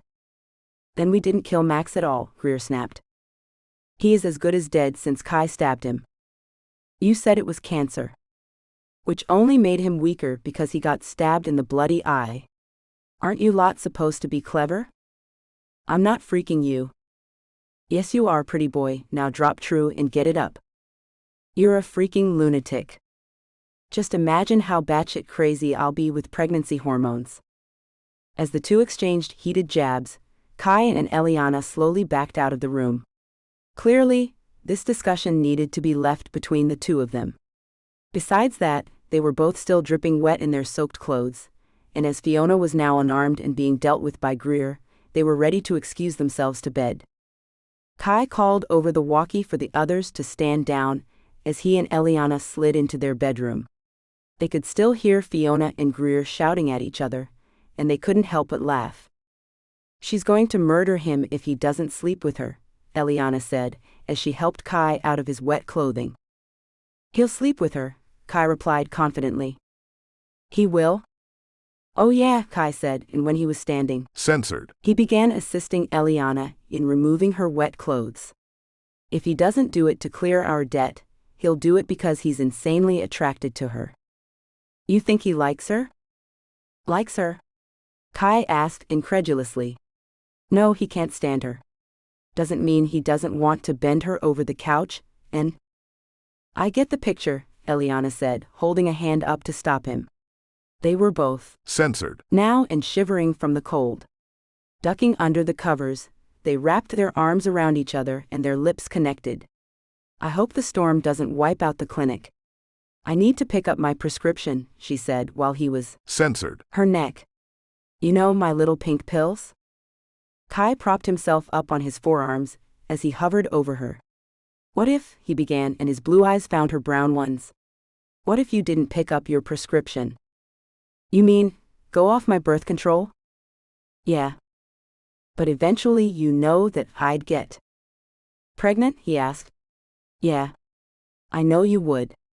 I think that's the idea. You mean it? She asked, eyes brimming with tears. Kai only nodded, a soft smile tugging at his lips. She pulled him down into a hard, censored, and when his erection found her heat, he pressed into her with no hesitation.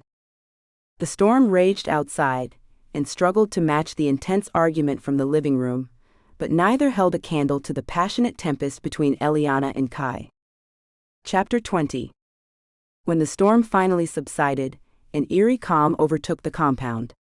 Eliana was the first to wake the next morning, and when she stepped outside, the sky was such a brilliant blue it was hard to imagine only hours before there was utter chaos. Palm fronds and boards littered the ground, and the sopping wet earth squished underfoot. Be careful, Greer said, stepping outside.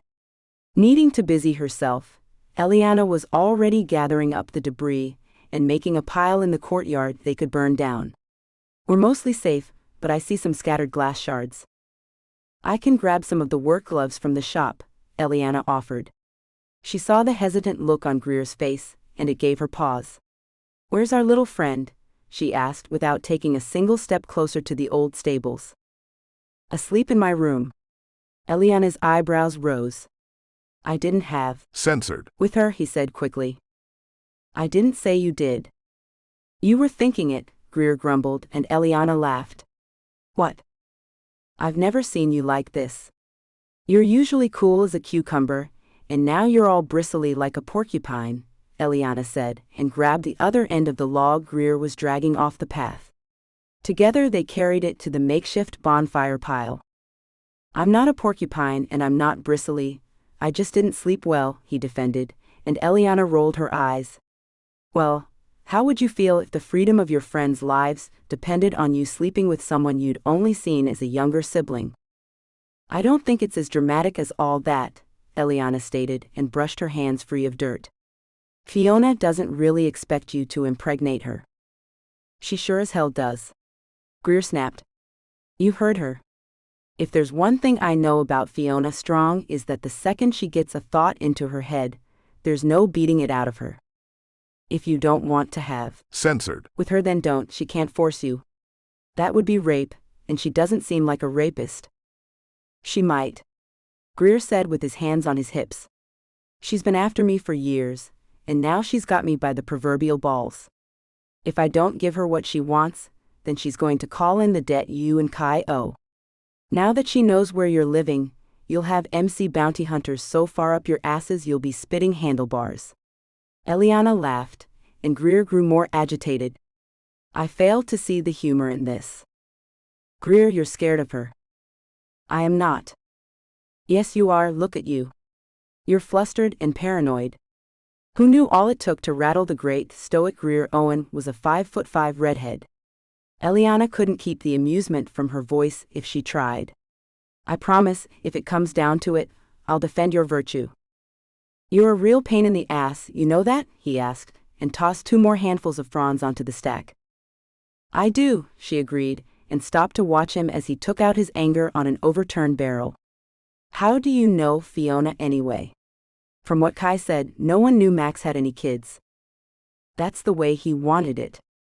For some reason, Max thought I was the dumb one, but it's not hard to figure things out when I was asked to watch this pain-in-the-ass teen that wouldn't stop getting me into more trouble than I would have liked. Some of the seniors at the club know about her, but they never talked about her in the club. I guess Max wanted it that way. It's clear she's got it out for you. She must have had a crush on you all these years, Eliana pieced together. Yeah, now she's exploiting that. Greer was back to sounding censored. What are you going to do? And let me just add before you answer that, Kai and I do not expect you to sleep with her or attempt to get her pregnant. If it comes down to it, we're prepared to pay our debts ourselves. We wouldn't have all that we do if you hadn't been around, Greer. We owe you everything, Eliana said sincerely. Well, I don't want to F her, I can tell you that much, Greer said, and kicked a rock with the toe of his shoe. I did agree to go back with her, though. To the States? You did? Eliana asked, surprised. Kai paid the blood price to be relieved from the demons. I didn't. I'm still a full patch member, and I don't want to be on the run from them. Whether I stay a demon or not, I'm not going to live on the outside or under the radar. Fiona is going to face a lot of opposition, taking on the mantle of president. I'm hoping if I head back with her and help her ascend, that she'll see she doesn't need a son to have authority. She's still going to want to sleep with you, Eliana said teasingly, and Greer glared at her. After you help her, will you come back? I don't know. I don't think so, he admitted. Eliana felt a twinge of pain well up inside her. This is yours and Kai's story, not mine. He'll always be my brother, and as much as I can't stand you most of the time, I see how happy you make him. I've done my bit getting you here. It's time for me to move on. Greer, Eliana said, biting her lip. She walked straight up to him and wrapped him in a tight hug. I can't stand you either, she said, sniffling. His shoulders shook with a small laugh, and he hoisted her into a tight embrace. You'll always have a place here with us. Yeah, well, Greer said, trying to cover a sniffle with a cough. I'll probably still be able to hear you two having censored all the way in Maine. They both laughed, and that was when they saw Kai standing in the doorway to the house. He'd clearly been listening to their conversation. His eyes looked melancholy and his arms were crossed. When do you leave? He asked somberly. Greer stuffed his dirty hands into his pockets and shrugged. Knowing Fiona soon, he admitted. I was going to head into town and see what condition the airport is in. Airport is fine, Kai said, walking the few steps from the house to join them on the pathway. Had the news on earlier. The airport and major hospitals are all fine. The nearby village is almost decimated though. A lot of people lost their homes. I need to check on Gila, Eliana said, kicking herself for not remembering her friend. Greer, I'll go into town with you. I think we should all go, Kai suggested. Luca said the compound was spared any major damage. The dock was destroyed, but we knew that was going to happen. Douglas and Russell are already gathering timber to repair. I think the best thing we can do is go into town and start helping them repair. Really? Eliana asked, feeling an overwhelming sense of pride. Kai wrapped his arm around her shoulders. What's the point of having all of this and money if we're not putting it to good use? I spent a lot of time gaining profit off drugs and guns and even without knowing it, prostitution and trafficking. I think it's time I did some good to balance the scales, Kai said reasonably. Eliana stood on her toes and censored him. A lot of people will need your help, man, Greer said, clapping his shoulder. You're a good man. Don't spend your life feeling guilty about things you can't go back and change. There's the wise sage, Eliana teased and wrapped an arm around Greer's waist as the three of them walked inside. We're going to miss all your prudent advice when you're gone. I'll buy you a box of fortune cookies, he goaded, and Eliana laughed. Hey. All three of them turned to look at the woman walking down the stairs. Having cast aside her baggy black clothes from the night before, Fiona had raided Eliana's closet and was dressed in a purple tube top and very short shorts. Her previous attire lent nothing to her figure, but there was no mistaking the robust curves of the woman moving toward them. Her censored was bursting from the fabric and sans bra, her censored were taut and standing at full attention. Her waist was petite and her hips were round and full. Thin legs with shapely thighs, her curly red hair was flowing wildly around her shoulders. Both Kai and Greer stood with mouths gaping. Eliana furrowed her brow and pushed Kai's mouth shut with a single finger. Good morning, he greeted, trying to recover himself. Good morning, Fiona said in a friendly voice to Eliana and Kai. Turning her sharp gaze to Greer, she placed her hands on her thin waist. You, she said, jabbing him in the censored with a finger. You ready to give me a baby? Chapter 21. All right, don't get sentimental on me, Greer said with a grin as he hugged Eliana. Her brown eyes were red with tears and black mascara streaks stained her face. She hugged him tightly and he censored her on the top of the head. They were standing on the runway of the private airstrip. Behind them their old friend Alberto had the engine to his plane running. Soon Greer and Fiona would be off, back to Mexico City and then home to the United States. I'm not sad you're leaving. I'm happy you're finally leaving, Eliana said belligerently. Greer smiled broader. Sure you are, he said, and brushed a tear off her cheek with his thumb. Come here, you bastard, Greer said, pulling Kai into a tight hug. They clapped each other on the back, and both forced a chuckle. You'll come back and visit, Kai said decidedly. We want you here when the baby is born. Kai, we don't even know if I'm pregnant yet, Eliana said, slapping his shoulder. Though they'd been trying to conceive since the night of the hurricane almost a month ago now, she had only started showing small signs like a missed cycle in the last week. Promise? Kai asked, ignoring Eliana and keeping his eyes on Greer. Wouldn't miss it, man. I'll be here for whatever you need, he said sincerely, and the two shook hands. Their feeling of brotherly love palpable. You know who isn't having a baby? Fiona called as she pushed herself off the railing to the staircase that led up to the plane. Me. What are we going to do about that? She asked, elbowing Greer in the ribs. Play nice, you two, it's a long flight, Kai said and shook Fiona's hand. Thanks for clearing our debt, by the way. It feels good to breathe easy for a change. Yes, thank you. Eliana added. No problem. I'm the first person to say my dad is a colossal jackass, God bless him, she said, smiling. To her surprise, Eliana hugged her as the plane engine revved, signaling it was time to go. Well, good luck, you two. I'm sure you'll do well in your little slice of heaven here. Lord knows you've done quite the job restoring the little village, Fiona said fondly. She'd never admit it out loud, but she liked Eliana and Kai. They loved each other, and she was begrudgingly jealous of the way Kai looked at Eliana. Fiona hoped to one day have that kind of love. Let's go, Joker, she said and slammed her bag into Greer's arms. If the plane crashes, don't send out a search team. Just let me burn to death in peace, Greer said to Kai and Eliana as he turned and made his way to the steps. Kai and Eliana wrapped their arms around each other for comfort as they watched their friend depart. Whether he liked it or not, Greer was going to be genuinely and sincerely missed.